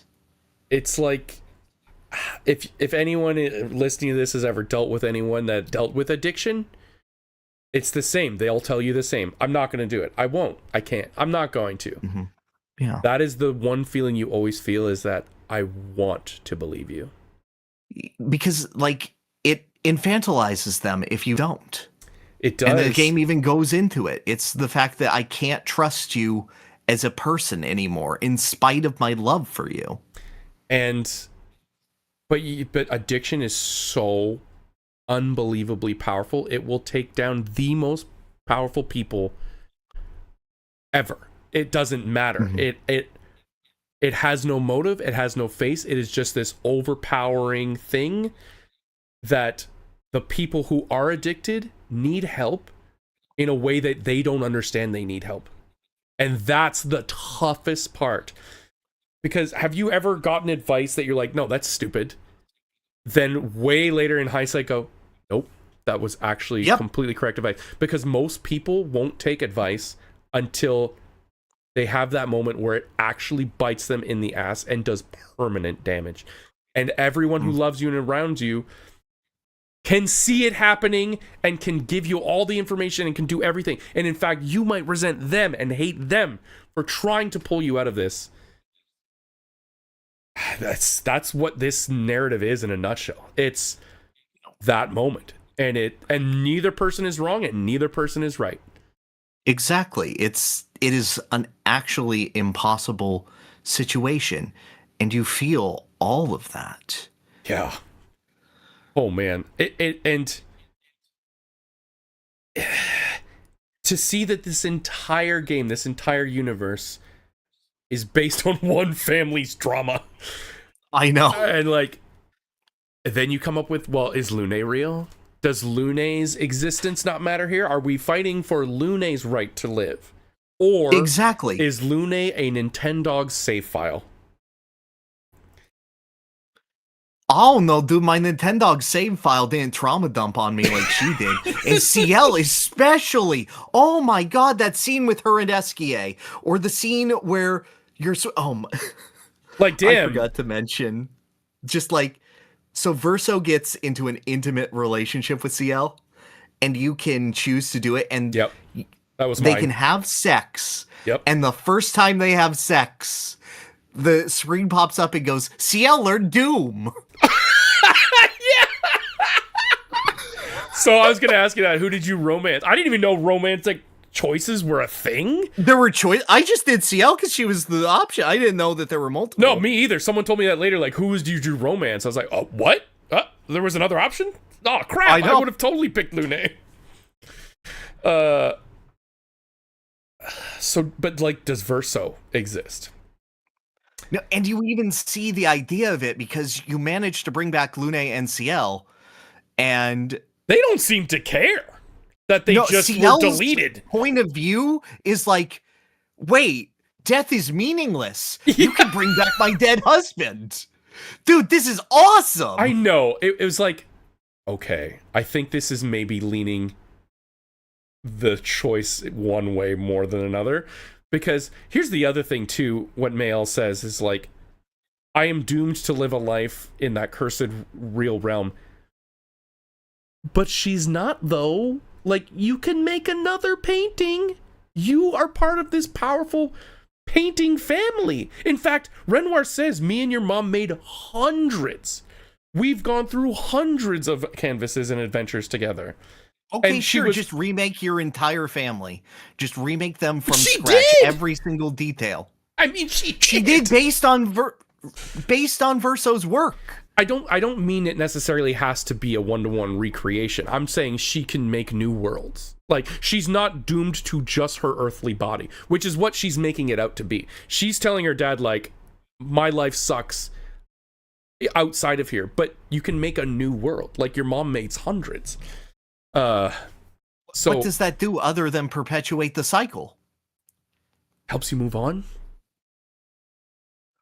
You don't have to you're paint Verso into all of them. It's like you're arguing to get off of crack to get onto shrooms. No, because I think the crack is specifically, this is Verso's world. Anything after that will be hers. I mean, I think maybe this what entire... if Maman goes into that painting and there's another Verso there, and they're playing piano, and it's like, dude, it's the same thing. Well, it's just there's a symbolic level of closure that they need for this one. That's right, but that is still very important. I think maybe this whole family has a drug problem, because they have... I mean, come on, who wouldn't? You have this power to make anything you want and live in it, and it feels... It tingles all of your senses, so it is essentially reality. The only thing keeping it from being reality to you is the fact that you know that it's not reality. Like, that's what it feels to make art, dude. I don't know. If I make a drawing, I can't taste it. It's beyond that. It's beyond that. Like, I get that it is, but it's the metaphorical representation of it done really well. Oh, I know. Do you know how long I've lived in my fantasies? Yes. And how much of my life I've devoted to, like, online roleplay shit? Oh, yeah. A lot. And art is life, and killing art is death, I believe. Mm-hmm. Like, does Cloud Strife exist? Does Santa Claus exist? Yes. Only in our, like... Yes. But if Santa Claus was going to die... if your mother was going to die trying to save the fictional aspect of Santa Claus, what would you do? There is no fictional aspect of Santa Claus. I saw Miracle on 34th Street. He's real. He's at Macy's. Okay, whatever. If your real mother was killing herself to keep the fictional Santa Claus alive... Can you replace Santa Claus with Donkey Kong?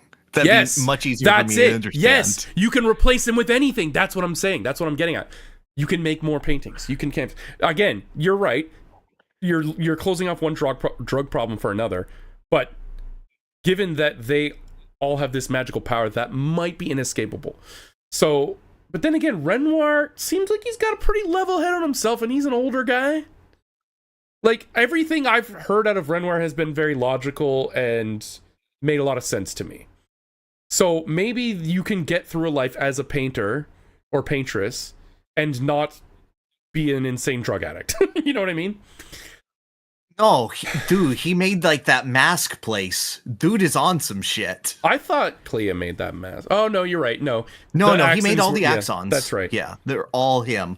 I mean, to be fair, he was trapped in his dead son's painting for 67 years. You go to the Reacher, and they slowly explain, everything's a fucking metaphor with Papa. You see all these orphans. He's an artist. He's a French He's like artist. the most pretentious man in the world. That's fine. He can be that. But when he showed when he ripped off the reality window and he was like, "This is what I see every fucking day," and it's like Aline just like struggling to stay alive. Mm-hmm. Then I was like, "Yeah, no, I get it. Yep, he's right. Yep, he's right. He lost his son. He's actively losing his wife." And his daughter is arguing with him to that, "Hey, it's cool if you lose me too, Dad. Just let me be lost forever." That's a rough hand. That's a rough hand to deal with. What I love is that it's showing this perspective, and yet it doesn't limit it to those characters, because there's still the painted Verso there. And he's still technically the character that you see the perspective of the game from. And there is so much, because in those scenes where she is arguing with Renoir, Verso is practically silent, but the camera still focuses on him. He is internalizing everything that they are saying. He is living with the fact that he is essentially someone's addiction and someone's inability to move on, versus the idea of him even existing, and not even just him existing, of the Eskia, of the Monoko, of all of the friends and life he's had for the entirety of the game, and what that means. Yeah. And the thing is, too, they're treating, like, Alicia is treating Verso like he is her brother, which... Yeah. He's not. He is their mother's painting of her brother. Yes. That is not Verso. And in fact, it's not even Verso's painting of Verso. It is what their mother remembers Verso as opposed to who he actually was. Now, mind you, this canvas is probably a pretty good representation, because most creative people put their whole soul and humanity into their works. Yeah, exactly. It's not AI Verso. No. Well, no, it's not. No, it's not. The LLM of that Verso is one person's opinion on who Verso was. Yes. It is Mama's version of Verso. And then, you're right, it shows him absorbing this conversation, this fight between daughter and dad, probably understanding where they're both coming from, but making his own conclusions. Yes. And then the game does the most fucked up, twisted thing ever. It does the double dragon ending. You have to call it the double dragon ending. It's the Bimmy Jimmy shit, ending. Dude. No, it is absolutely 100%. It's Bimmy versus Jimmy.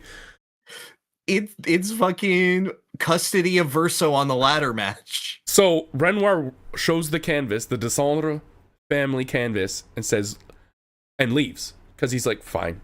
He eventually, after you beat his ass, he's like, all right, you know what? You win, Alicia. You can have what you want. I think, and he's probably off to grieve, maybe kill himself. I don't know. He accepts. It's like the ending of Airbud. What? You can't say that. I've never seen it, but he accepts the L. He accepts the L. What if that means he's going to go back to real life and, keep painting, take over for the family. I also want to say this is an amazing conversation to have, and the footage is the fucking guest role beach. I've sucked at that. Okay, you know what? That's another one of the criticisms I have. Some of those mini games are jank as hell. Oh, they're dude. awful. I love really every one bad. of them. They're bad. Janky as hell. They do that not is feel getting good. over it bullshit. I love them. Give me the Rebirth Frog game all day. This is frustrating as shit. Anyway. No, give me this ass. I love this ass. When Renoir tears open the canvas to go back to the real world, painting Verso steps into it. And I'm like, what the hell does this mean? What is gonna happen here? I had no idea. What happens when a painting tries to leave? But it shows that same, it's like that gateway, right? It's like that, I called it the edge of creation, because it's like the Final Fantasy 7. Oh, yeah. 7 seconds till the end, 100%. Yeah. And there's just this little ghost child painting a painting on the floor. Mm-hmm. And Verso walks up to him and he goes, do you want to keep painting? No, he goes, it's time to stop painting. Oh, it's time to stop painting, that's right. Oh, no, he goes, you've been painting a long time, haven't you? And and it just nods. Yeah. Like, it's time to stop painting. So at that moment, I realized Verso was kind of on the side of Renoir. Verso agrees with Renoir more than anyone. And that's and then Alicia steps in, they have a conversation. That's when he goes, you lied to your father. Like, yeah, he saw it and I saw it. And then you have to pick who you play as for the final battle, Verso or Mael, because if Verso wins, Mael leaves and the canvas gets deleted. If Mael wins, Verso stays and they live in the canvas forever. Oh man. And it's not entirely How long did you sit on that screen? 1 second. Oh no, I took like 7 minutes. Not 7 seconds till the end. No, actual time of just like, fuck. No, I felt the dad. I thought Alicia was kind of being a brat. I did. I was like, I understood why she thought that way. but it was a very like I know better than everyone else kind of way. Mm-hmm. But I also, yeah, you can't blame her for thinking that because her entire existence has been in there. But for me, I was no. This has to and it wasn't only just that. It was that I knew Verso saw it too. So I knew that even if Alicia stayed forever, even painting Verso would know I'm killing this girl. I'm killing my sister. And that's kind of the conclusion he comes to eventually, right? So what was the struggle for you picking the choice? The weight of it is just so difficult because it's, on one hand, one of it is closure. It's moving on. It's being able to live a life that is not defined by the worst moment in it. Mm. On the other hand, it is a person going, but that life isn't worth living. It is the encroachment of absolute hopelessness. It is the idea that you have a responsibility to what you have made, that there is life within that you have created. And it's not just a metaphorical one. They've made it literal. Mm. It is going, what if we killed this entire portrait of babies? Can you kill 1,000 babies? Kind of insane. Just to get horribly burned? Kind of insane that Verso made... Real life Verso made a painting where human beings inside it actually keep creating life like a... Oh my god, it's actually a SimCity file. I just realized. Or Roller Coaster Tycoon. Like, because there are some humans in Verso's painting that weren't there when Verso painted it. That's how this weird magic paintress power works. It's crazy. Yeah, exactly. It's whoever you side with, you're condemning them to a life that they don't want. No, I don't agree with that. Siding with Verso gives him exactly what he wants. No, I'm saying that siding with Alicia takes away Verso getting what he wants. Oh, you're condemning the other person. Yeah, each of them is condemned. Yeah. It is, you are killing the wants and life of the other person. Yeah, well, the wants at least. Because... Yes. At that point, Verso... Okay, so I picked Verso instantly because I knew that Alicia what she wanted and why she wanted it, and it was completely justified in her head why she would want all this. But as a father, I'm like, I can't just let you smoke crack in the living room all day, honey. Like, I can't. I'm not gonna let that happen. I'm the bad dad. And do what else? Move forward, heal. Like, it's going to be hard. It's not going to be easy. Grief never is. It is a long process, and you will always feel the hole when someone you love is gone. Yeah, obviously, it's in her skull. But to just huff copium until you die, I'm just letting another one of my child die. I can't do that. Sorry. I'm not going to sit here and watch my other child die because my first child died. You're going to do that anyway. One of them is just slower. Why do you think... I don't think bringing her back and allowing her to paint her own worlds is condemning her to death. That's just replacing crack with shrooms. We've been over this. But no, I think the Verso canvas is a much harder drug than any drug that she'd make. Because it's Verso. You don't know that. She could be Walter White. I do know that because they literally tried to hide it. We forgot to mention that. They tried to hide it. Because it was such a powerful drug. It's a great drug for the mom. The mom's not going to go into the girl's canvas because she hates her daughter. I know. I mean, like I said, the whole family has a bit of a drug problem. But you still... As a dad, I'm not going to just sit there and do nothing. It's impossible. I'm not going to watch my kid die. I'm not. if she comes out and goes down another dark path, like you're suggesting that would happen, I'll help her out then too. I'll do something to help her out then too. But this path has been decided by her, and it leads to doom. So I'm gonna take her off that path. It leads to her happiness. No, it leads to her doom because he knows. Yeah, it's all. Yeah, but she gets to die happy. Would you rather trade a lifetime of sorrow for 5 years of happiness? But did you see the ending? Is she happy? You don't know how long that is. I mean, no one has aged a future. day. No one has aged a day. Yeah, I know, because she's an immaculate paintress. Everyone's immortal. But okay, so let's talk about the endings then. So, the Alicia ending. If you choose Alicia and you kill Verso, well, don't kill him, but you beat him in the fight. Yes. You get what you want. Alicia gets to stay in the painting. She gets to live in Lumiere. All your party members are back. They're all thriving and having a great time. Oh, wine and culture. Yeah, no, they get to fulfill the promise of her watching him at the opera house. Yes. Yeah. I was getting to that, but yes. It's the one promise that she made to who is now definitively her brother. You even see Gustav with his girlfriend from the first. I don't even remember her name right now. Sophia, something like that. Yeah. You see CL with her dead husband. Not dead anymore.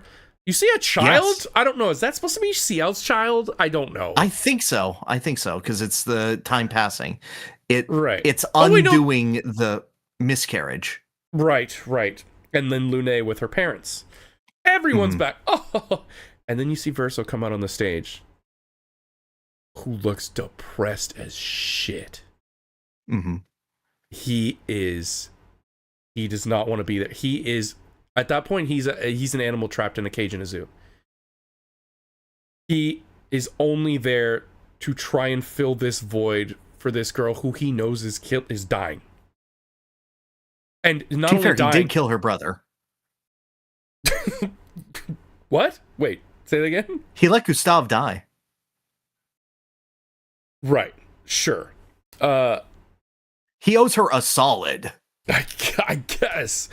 But during that inning, even before that part, he is, when you beat him and he's lying on the floor, he's saying, I don't want this life. I don't want this life. I don't want this life. I don't want this life. He repeats it over and over. Some of the best acting Ben Starr's ever done. Holy shit.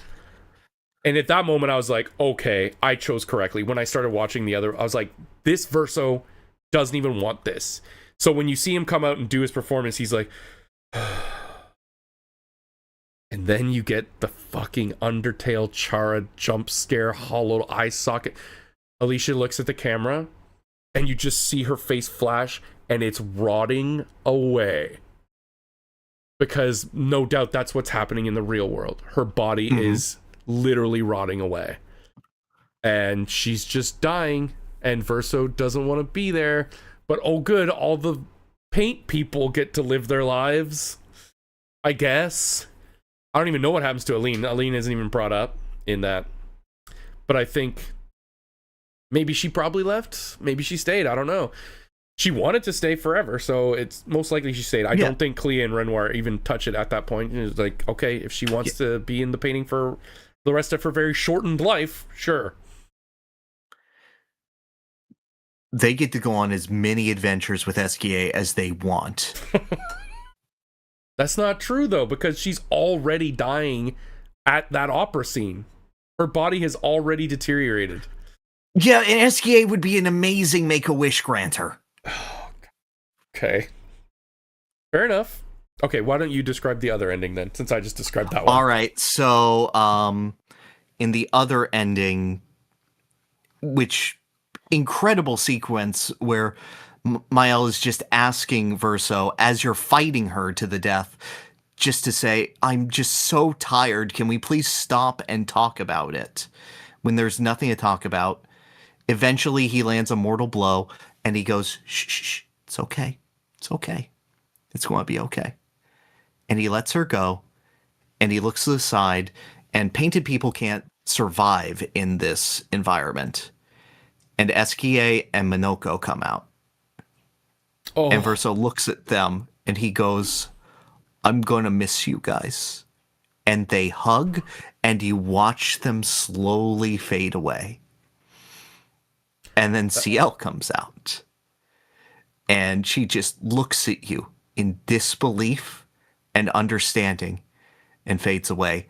And there at the edge is Lune, and she doesn't understand, and she is so upset. She sits her ass down and she watches. She watches you destroy this world defiantly to the very last thing, because she realizes that nothing she could possibly do would matter.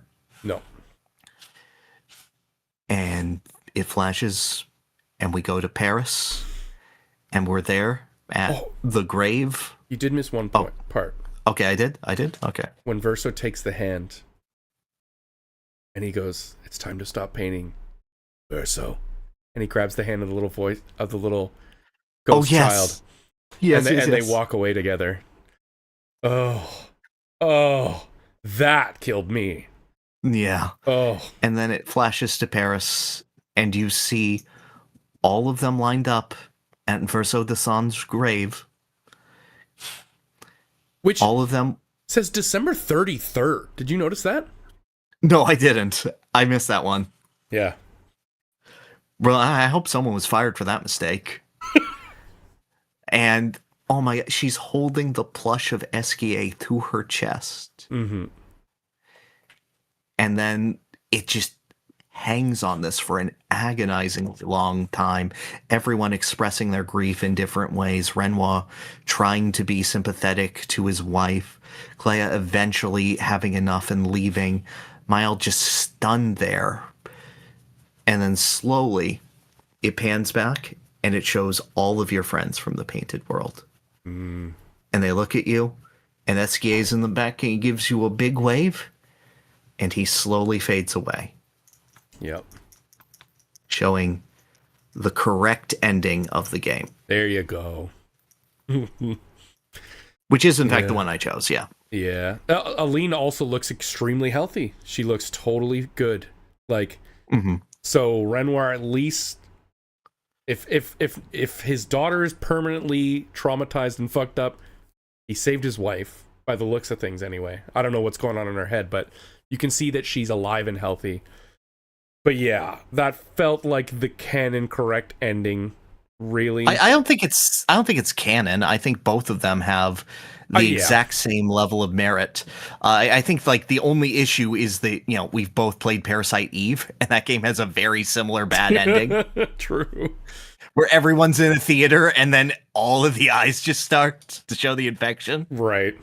But so yeah, this is why I tied it back to Tactics Advance, because in that game you have a brother who he's very sick. He has to take daily medication. He can't walk. And his mother has to spend all of her time taking after him. But in the world of Final Fantasy, he can walk. He can go on adventures. He can hang out. He's not even the villain. It's another kid who's like bullied in the town, who has an alcoholic father, who, for the same reason, they just, real life sucks, fantasy world good, let's stay here forever. Yeah, and one girl who was like, oh, I hate my hair color. Yeah. in that game, it's not as well written, right? Because it's not like staying there. Oh, certainly not. It's not like staying there has any negative effects, or at least if it does, it's not shown. But in this game, it's like, no, staying here literally kills you. Your body dies, and your family, and like not only that, but like imagine being one of the kids like Clea and seeing your mom being like, you know what, nah, real you isn't that exciting. I'm gonna hang out with my own painted version of my children instead of the real children. How would that feel? Like rough. Yeah, that's why Renoir's like doing what he can to bring his family back. And hey, bye. Dude, the door is right there to let the dog out. Oh, okay. It's just either you get that or you get her pawing at the doorknob for like the next hour. I think Renoir might be one of the best villains in any video game ever. I would strongly agree with that. Because you get it. He does questionable things to get it done, but it's all in the name of saving his family, who he himself is also already traumatized by the loss of his son. And they even say, like, they were best friends. Like, oh, Verso and Renoir, they would joke, and they would have so many inside jokes and laugh together the most. And you can see the pain in that.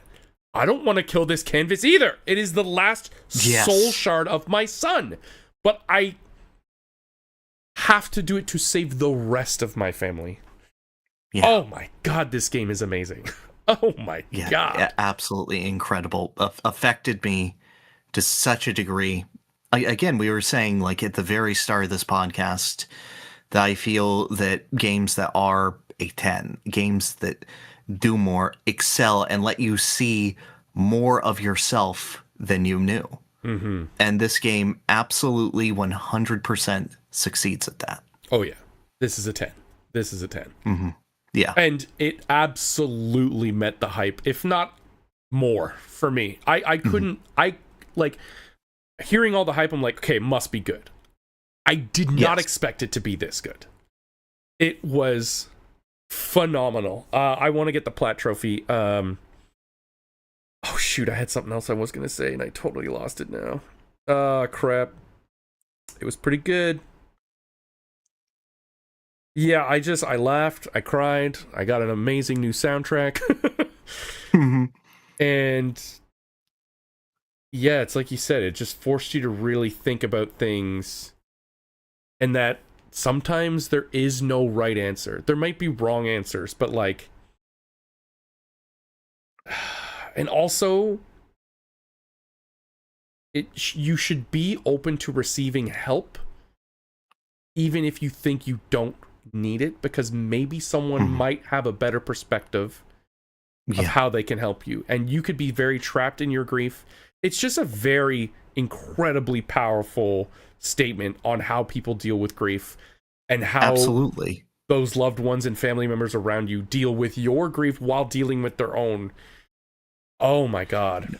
I said at the start, when we were just talking about the Gommage, how many nuanced takes the game has about the idea of death. Yeah. And how it grows from that, how the entire game is able to evolve around it and blossom beyond it, is incredible. It's captivating in ways that I will consistently reflect on and look to this game to compare other games to compare the ideas of other games to compare the acting of other games to compare the storytelling of other games to. Yeah. Other games got a rough go. Because, like, damn, I want more games to treat me like an adult human being. And yes. Because I didn't know I wanted this as much until I got it. And also, how fucked up is it that they made them weak to fire? Rude. Oh yeah. Wow. And how it's the most fun build in the game? Yeah, just burning. Oh my god, that scene where, like, all their heads are on fire. I was like, oh, that's weird. And then looking back, I'm like, oh god, that's actually fucked up. It's Ghost Rider. No. Oh my god. Yeah, fire is by far the most powerful thing. Okay, I did say I'd get into some nitpicks too. One, yeah, that Picto you get where you break damage limit, while that is very cool, just removed all challenge at that point. I was like, all right, 50 stacks of burn, you're dead in 2 turns. I multiplied the final boss's health by 5, and what? I put... Yeah, you can go on the flag to update your challenges, and I multiplied his health by 5, and I gave my damage cap at 100,000. He was still no challenge. Yeah, it kind of breaks the game. So I'm hoping, like, the DLC and the optional stuff really, like, puts it to the limit. I passed turns so the final boss could do his stuff. Because, like, he wasn't going to summon the Axons unless I let him do stuff. Yeah. Oh, God. Yeah, I got it so down so I could, like, shoot 6 times, attack twice, shoot 8 times, attack another time. Get like, most enemies were dead before they could act at a certain point. No, I know. Same here, dude. I got a Picto that let me act 2 turns in a row, and it was over. Yeah. So that was one. Another one I found... that this is why, like, this is going to sound mean, but I found that, and maybe people will disagree with this, I found that the party characters' personalities were pretty much the same. Like, everyone kind of had the same way of talking, the same way of expressing themselves, the same cadence. That, like, they all had different things that happened to them, but like Mael, CL, Lune, even Verso, they all kind of talk in this way. And like, I found that the characters didn't shine much as individual different people with different personalities. I wish they were a little more, they leaned more into like eccentricities, I guess. Is that a word? I would say that the only strong rapport that you got between two individual characters who are playable would be Verso and Minoko. Oh, I think you say Gustav and Mael. Oh, no, that's a nice little brother-sister dynamic. Absolutely. Hits me personally very hard. Oh, yeah, true. But there is that, and then there is, I would say that Lune is a defined character. She is, I would say that it is fair to say she probably has a touch of the tism. Lune? Oh, when she's like, oh, when she's kind of like, he has, hey, like, your emotions so don't matter. Give me the information. Your emotions don't matter. No. I need the information. Hyperfixation moments. Yeah. When like someone is breaking down and crying, and Gustav's like, "Could you like shut up?" And she's like, "No, we need the information now. Your emotions don't matter. Come on." No, exactly. Yeah. Those moments work very well. I don't think that she is particularly dynamic as a character. Yeah, I didn't outside think any of the individual interactions with Gustav. Yeah. Like, I feel like as soon as Mael joins the party, there are just moments with Lune. Yeah. Yeah, I found that they didn't get a lot of opportunities to differentiate themselves personality-wise from each other. But like, to be fair, they were all raised in the same place. I'm sure that thematically it makes a lot of sense. And in fact, they were all painted by one guy. So, well, kind of. They were painted by a guy, and then they were born into a world that was painted. Man. Don't worry about it. Yeah. Yeah, that was my only thing. Like, when I think of like Rebirth, I think every character has an extremely prominent, different personality from the rest of them, and I loved that about it. I just wish, like, I agree. Yeah. But even still, it's still a 10. Still a 10. And the acting is amazing. And like I said, thematically, it probably makes sense. They're all part of the same expedition. They're all the same age. Yeah. They've all been raised in the same town. There's clearly a reason for it. Yeah. It works within the context of the world. It's just that the world needs to be the character they're interacting with as opposed to the airplay between each other. Exactly. I just would have liked maybe some of them to have, like, maybe stupid little sayings they say, or inside jokes between each other, or just anything. Bro, that, like, really out here campaigning for dilly dally shilly shally. No, God, no.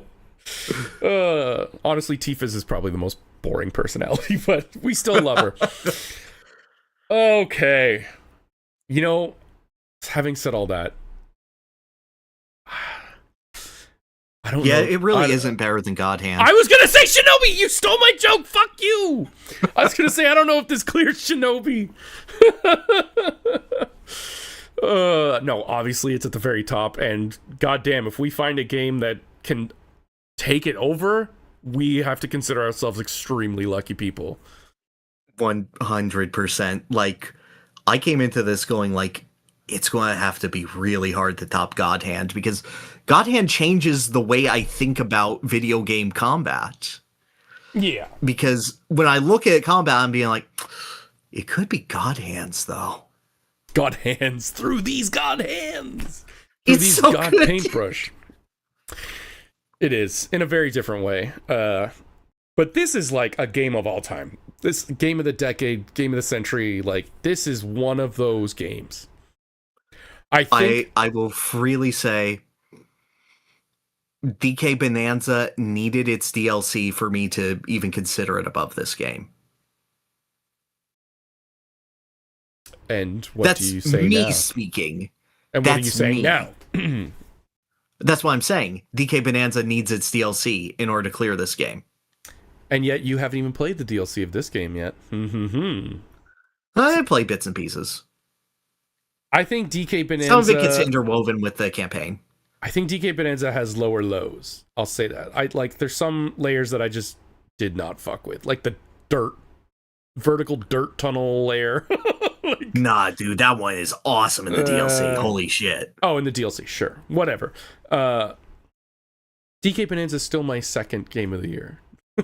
Actually, well, I played this year, so I guess it still is my game of the year.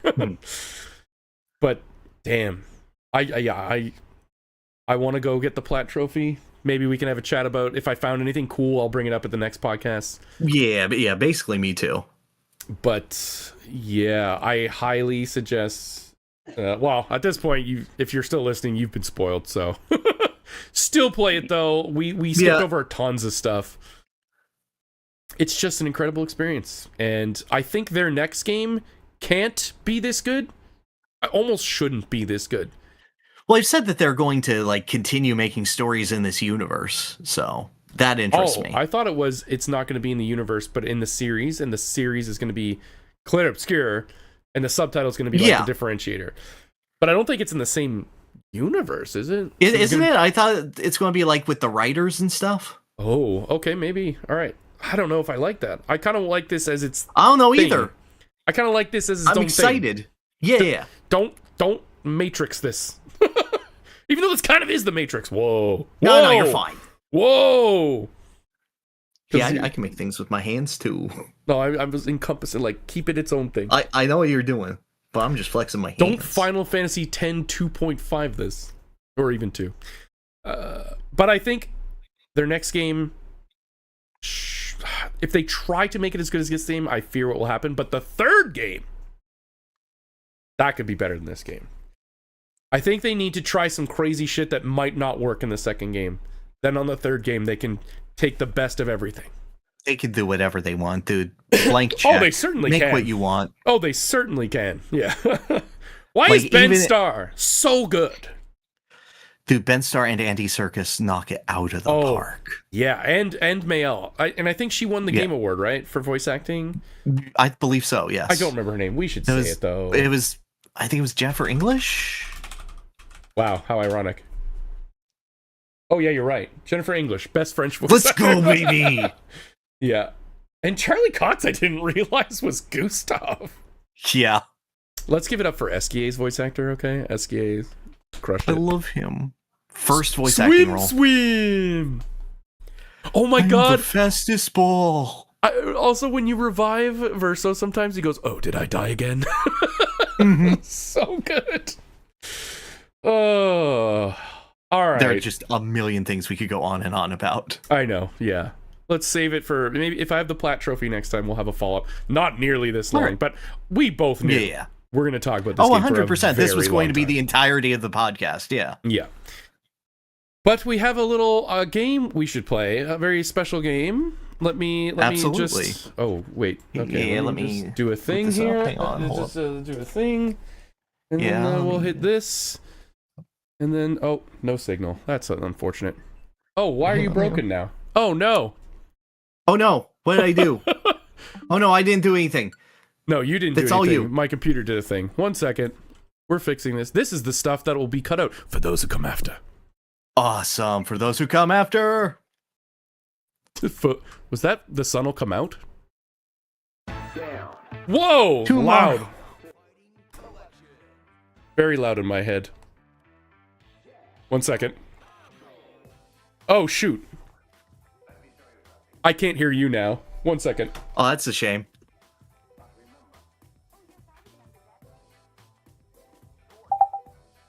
Okay.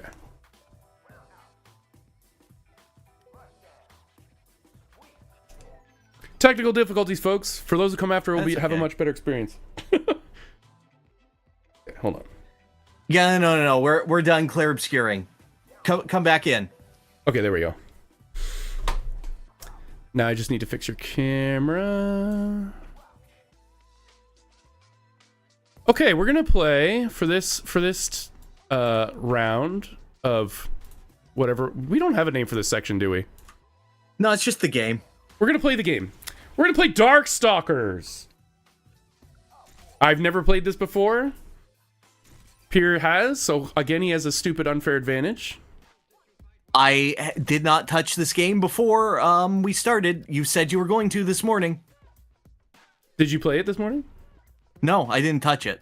Excellent, excellent. But you said you played it before, right? Yeah, I've done like an arcade clear of it. Okay. Custom match, I guess. Create lobby. So. Darkstalkers, English. Join lobby. 1 button special moves off. No thanks. Inversion. Okay. Do I search lobby ID maybe? Yeah, try to join me now. I have made a lobby. What's your lobby ID? 4UM9NP. 4UM9 MP like Mario Party? No. Like not party. Not party. Got it. Not party. Metroid Prime. Sure.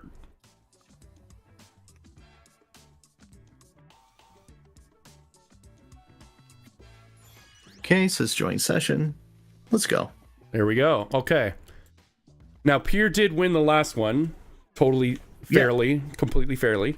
So he's going to decide next month's got him. But this will be for March. Nope. This will be...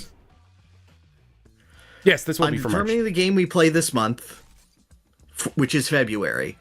This will determine who picks the game for March. That's right. And if for even a second I feel like you are throwing, I'm going to throw harder, and then we're going to have the most awkward fighting match of all time. Oh, we're doing Darkstalkers 1. Okay. Don't you dare throw. Oh, it didn't even let me pick, but yeah, sure. Where's my... Okay, where's it? I will be Morrigan. Let me get my girl. Oh, we're in Canada! Home turf advantage. Let's go, baby. Unfair. Okay, wait. I just need to adjust volume. Don't hurt me. Okay, you can hurt me now. I'm stirring buttons. Oh, I did a short Yukon, I think. Yep. Wow, this is really fast. Holy shit. Yeah, no. Darkstalkers is awesome. It's super fast as a game. Do I have... Okay. Okay. Ah! What? What? What? Ow, ow, ow. Hey, can I just do Buckler, please? Thank you. Wow, Canada has a lot of dinosaurs. Ow. That is true, though. We do have a lot of dinosaurs. Yeah, that's true. God, I love this game. Sorry, audio listeners. If you want to check out youtube.com/Conquest Podcast, you can see the whole video. Yeah, feel free. I am Morgan. He is Felicia. I have won the first round of 3. Which one's Delta Kick? Hang on. Oh, do I have LNR inputs? Oh, yeah, I do. Yeah. Oh, yeah. Oh, yeah. Whoa! Meow. Meow, meow. Yeah, 1 isn't bad. You said this was like a bad game. There are many worse games than this. No. It's fine. 2 is just much better. Okay. It's like Street Fighter 2 versus Turbo. One of them has Cammy. Oh, who won? Me! Ha-ha! Is Felicia a charge character?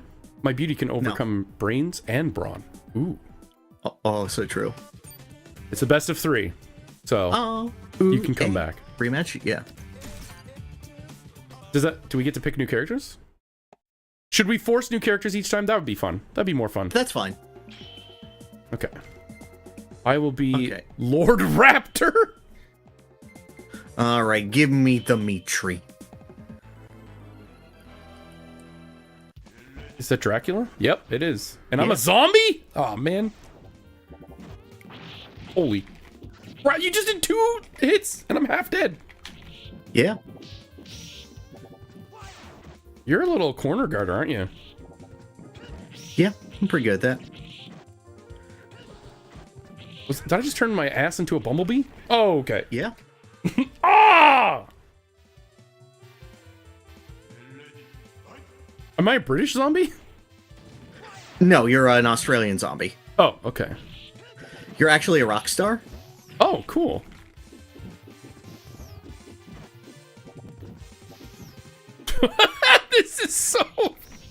This is 2 amateurs playing a new fighting game. Hell yeah, brother. Fire! Do I have any? Fire. Okay, all right. Okay. Fire. I should probably block one of those. Nope, I didn't. Nope. All right. Is your blood as thin as And weak as you? Let's find out, shall we? Find out. Shall we? Oh, good stuff. Fellas, I went to England to find some zombies. One is a rock star. Can he kill me? Let's find out. Shall we? Oh, crap. No. No, I picked him again. Can I go back? Sorry. No. Okay, well. This is arcade emulation. Let's get John Talbane. Grrr. Oh, that was cool. That was, oh, yeah. Come on. There we go. Do something. Do literally anything. Do literally anything. Whoa, I got a chainsaw leg? Yeah. Is he charged? No, this is Shoryu. Okay, cool. Got him. Oh, that's awesome! Whipped out a guitar and went, yeah! Dude, Raptor's so cool. In future games, he can turn you into a basketball and kill you. Interesting. And he, like, dunks you into a basketball hoop. Oh! How does one throw? Like, throw a character, enemy. Close to them and then heavy. Oh. Or medium and heavy. Forward and same, like, SF2 rules. Okay. There it is.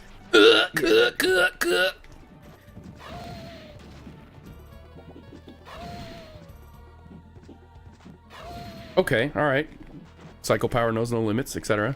Dog missile. Go! Oh, crap. Oh, choo choo choo, it's good for you. No, no, no, no. Let me guess, we're in Egypt. Yeah. That's where the Egyptians are from. Okay, alright.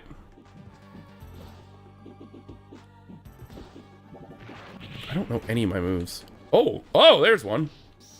Yeah. Woohoo! Holy crap. Okay, alright. Oh! My psycho power. You seem to have limits. Okay, I don't want to be this person anymore. Alright, one more. Let's get in, baby. Pyrr is back on the menu. Wait, where? Tarv will do the unblockable air light kick. Oh, of course. Okay, I pick speed, and now... Is that a merman? Oh, I gotta be the Canadian Sasquatch. Yeah, it is the Canadian. Let's go, Victor! Victor Nation, how we feeling? Bigfoot. Oh my god, I'm not that big.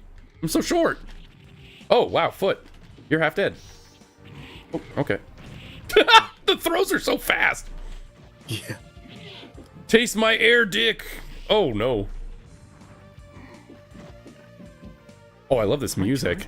Give me that old Capcom music. Raptor's theme is so Mega Man X. Yeah. You're dead. Oh, I'm a woo. I'm quootsy now. Oh, it's so Mega Man X. Yeah. Oh, this is my Bigfoot favorite uses song from the first game. Big hand versus Bigfoot. Ah! Makes me feel good. Ow, oh, stop biting me. God damn. No, delicious. Why is your name Victor? Don't say because you're gonna win. Victor Frankenstein. Is that his name? Oh. Victor wins. Victor Von Doom. I'm glad that thing just says zombie on it. Or no, zomb? Zoom? Zomb. Can I air grab? Is that a thing? Ow! Do it. I was in mid-special and you grabbed me? I was doing my ult and you grabbed me. Die, die, die. Woo! Woohoo! 2-2. It is all tied up. If I have to fight weaklings like you, you could at least make an effort. Sasquatch is amazing. He's pretty good. I like when big fat guys move fast. He loves bananas. Okay. All right. Who have I not been? Who has no one been yet? Man, Rikuo. I'm gonna be Yoshimitsu. Damn, we could have shown all characters. So I didn't fuck that up. I think he's charge. Oh, really? Okay. I don't like charge, but all right. You It's need okay, to charge to use sword. I don't think he's charged. Or if he is, I'm doing them wrong. Bishuman!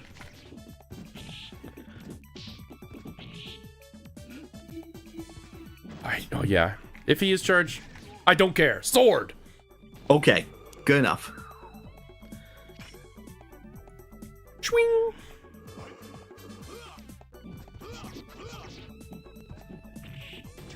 Oh, you're just Balsam? It can be. Ah! I did a thing! Nope, I didn't. Ah! Sword! Sword! Sword! Ah, crap. No. Sonar wings. God, I'm beautiful. Merman! Merman! Oddly attractive for a fishman.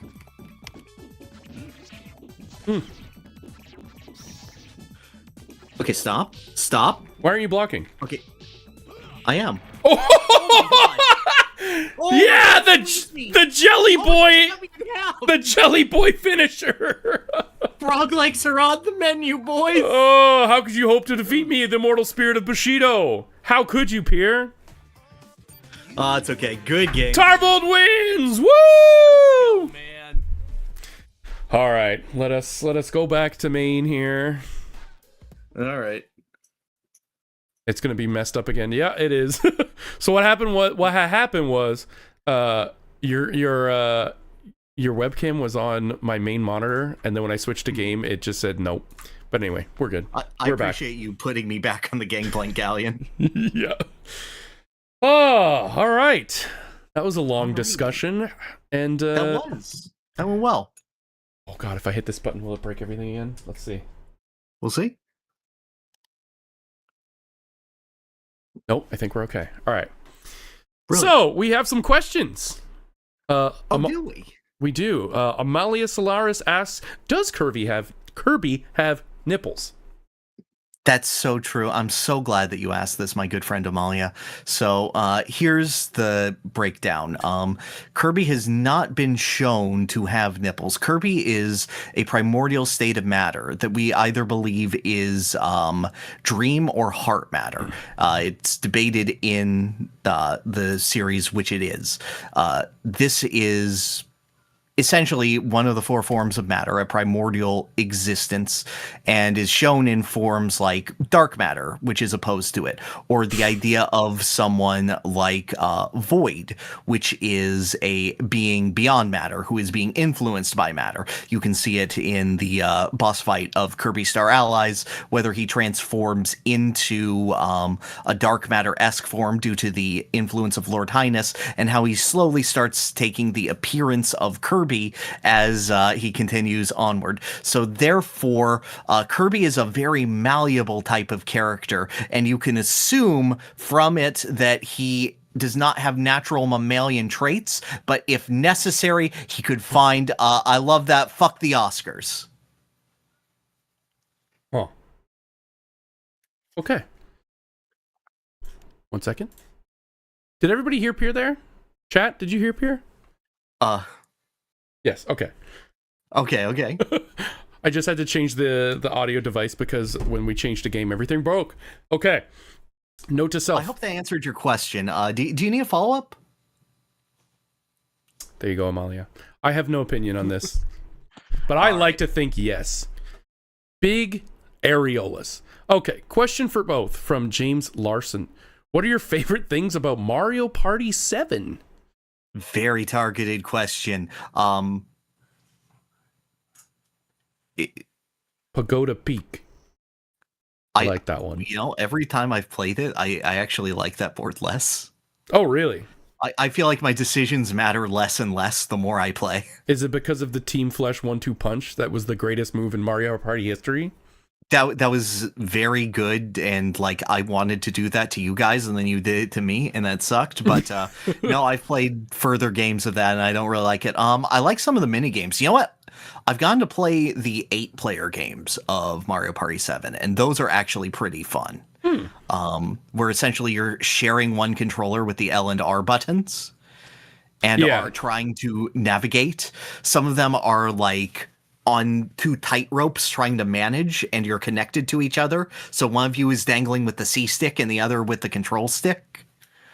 And it's very engaging. Those are really cool and fun ideas. Yeah, I don't know if anything about Mario Party 7 jumps out at me as like better than the other ones. It's very fine. It's fine. It's Mario Party 7 out of 10. But yeah, it's around a Mario Party 5 out of 10. Yeah.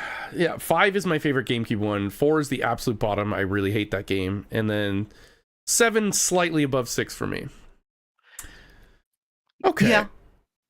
Question for the lads. In honor of this game's Game of the Month, GOTM, what are some French works of fiction or media you particularly like? Doesn't have to be specifically video games. Can be books, movies, comics, etc. All else are fine from Connor. French You know what? media. I messed with some Celine Dion, let me tell you. Celine Dion can get bumped in my house any day. I love her. And that's the way it is. Okay? She's an icon, she's a legend, and she is the moment. I would live in her painting. Mm-hmm. Hunchback of Notre Dame's French, right? Yeah. Yeah. That's great. That's good. I like that. There was also a French independent animated movie in the mid-2000s, The Triplets of Bavelle, and I really enjoy the animation style of that. It's a very captivating watch. All right. From Ellis Magic Catnado. What? Okay. Prince of Katamari would completely steamroll any. The Prince from Katamari would steamroll any other game he could be dropped into. With Katamari on the rocks, this is dark on one of inevitable approach. Getting the ball. Okay. My question is, what other characters do you think would steamroll any other game they would get dropped in?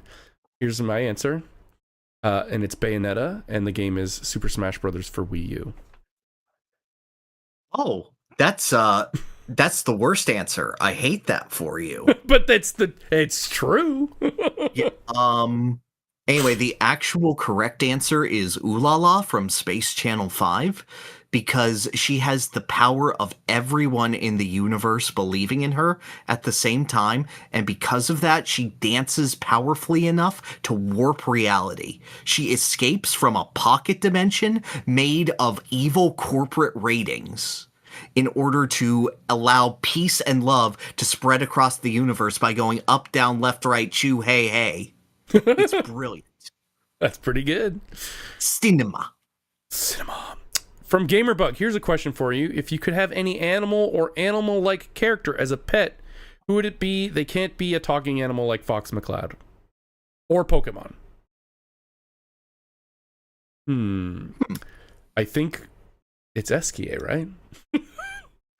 He can fly, he can swim. He can talk, he's outright outlawed. Okay, fair enough. I guess he can talk. Otherwise, you're right. Yeah. And he's full of wine. I know, that was it. God, not talking animal. Or animal-like character. Does Donkey Kong count? No, he can say okay and yeah. Okay. Fair enough. And he go, ugh. Ugh. When he roll.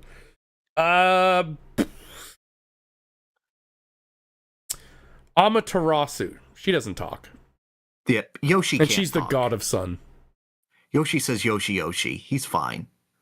Yoshi talks in some games, I think. I'm pretty sure. I don't think Yoshi couldn't own land in the Mushroom Kingdom. Says Yoshi! That's just his name. That's just his sound. Yeah, we're not allowed to have Pokemon either. Yeah, he's not talking, dude. That's not real. Freaking, if that's not the freaking, give me Rattly the Rattlesnake. I love him. Rattly's pretty give cool. me Squitter. Give me Squitter. Yeah, he's good. The platforms thing, that would be pretty helpful. Okay, and then finally from The Magical Gamer, what video game characters would be in a metal band that don't already sing or play instruments? Oh, God. Singer, lead guitar, rhythm guitar, bass, keyboard, drummer. That don't already play instruments. God, I have to think about this one. Well, singer's unfair because it's like you can't talk. Yeah, I'll put Squitter on drums. He's got 8 arms. That could be pretty fun for drums. Oh, that's so smart. Yeah, for sure. You're brilliant. Keyboard. Here, let me run through mine. Singer is gonna be. Don't already sing or play instruments. Damn. Okay.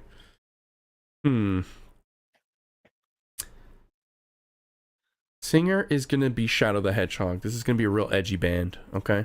Oh yeah, with Squitter on drums. Yeah.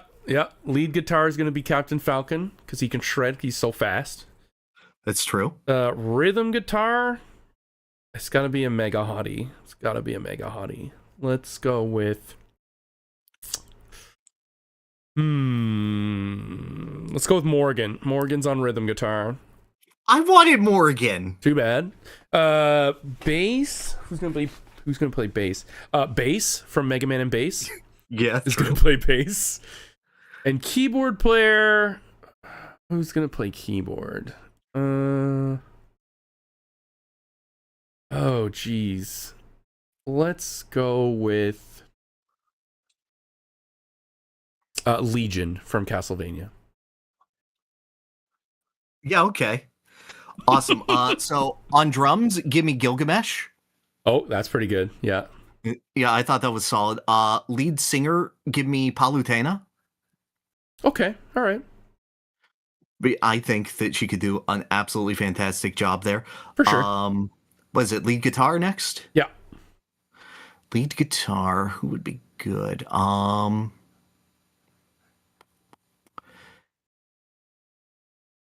he has an instrument. Fuck. Give me Axel from Kingdom Hearts. Oh, nice. Go ahead. Because he would always have it memorized. He would never drop a single fucking note. Brilliant man. And that is what? Backing guitar or bass next? Rhythm guitar, bass, keyboard are left. Rhythm guitar. All right. Needs to be someone good at keeping the beat. So give me Beat from Jet Set Radio. Okay. Keyboard doesn't have to be good. They can just be pretty. They can hit the presets. That's what every cute girl's anime has taught me. Oh, see, I thought it was like the nerdy guy plays the keyboard. That's what things have always taught me. The nerdiest nerd on the band plays keyboard. It's gotta be someone real good with their fingers. Give me Mai Shiranui from King of Fighters. Sure. And then I have bass left. Yeah. Give me bass.exe. Good enough. Perfect. Right on. These bands would be terrible. All right. Hell yeah. And if you want us to answer any questions, please drop them in the comments below this video. If the live one is still up, do it there. If not, if you're watching the post-edited ones for those who come after, drop them there. As long as we haven't done the next podcast by then, we'll try and answer your questions. And also the questions have to be pretty good, so make them good. Yeah. Higher than this average.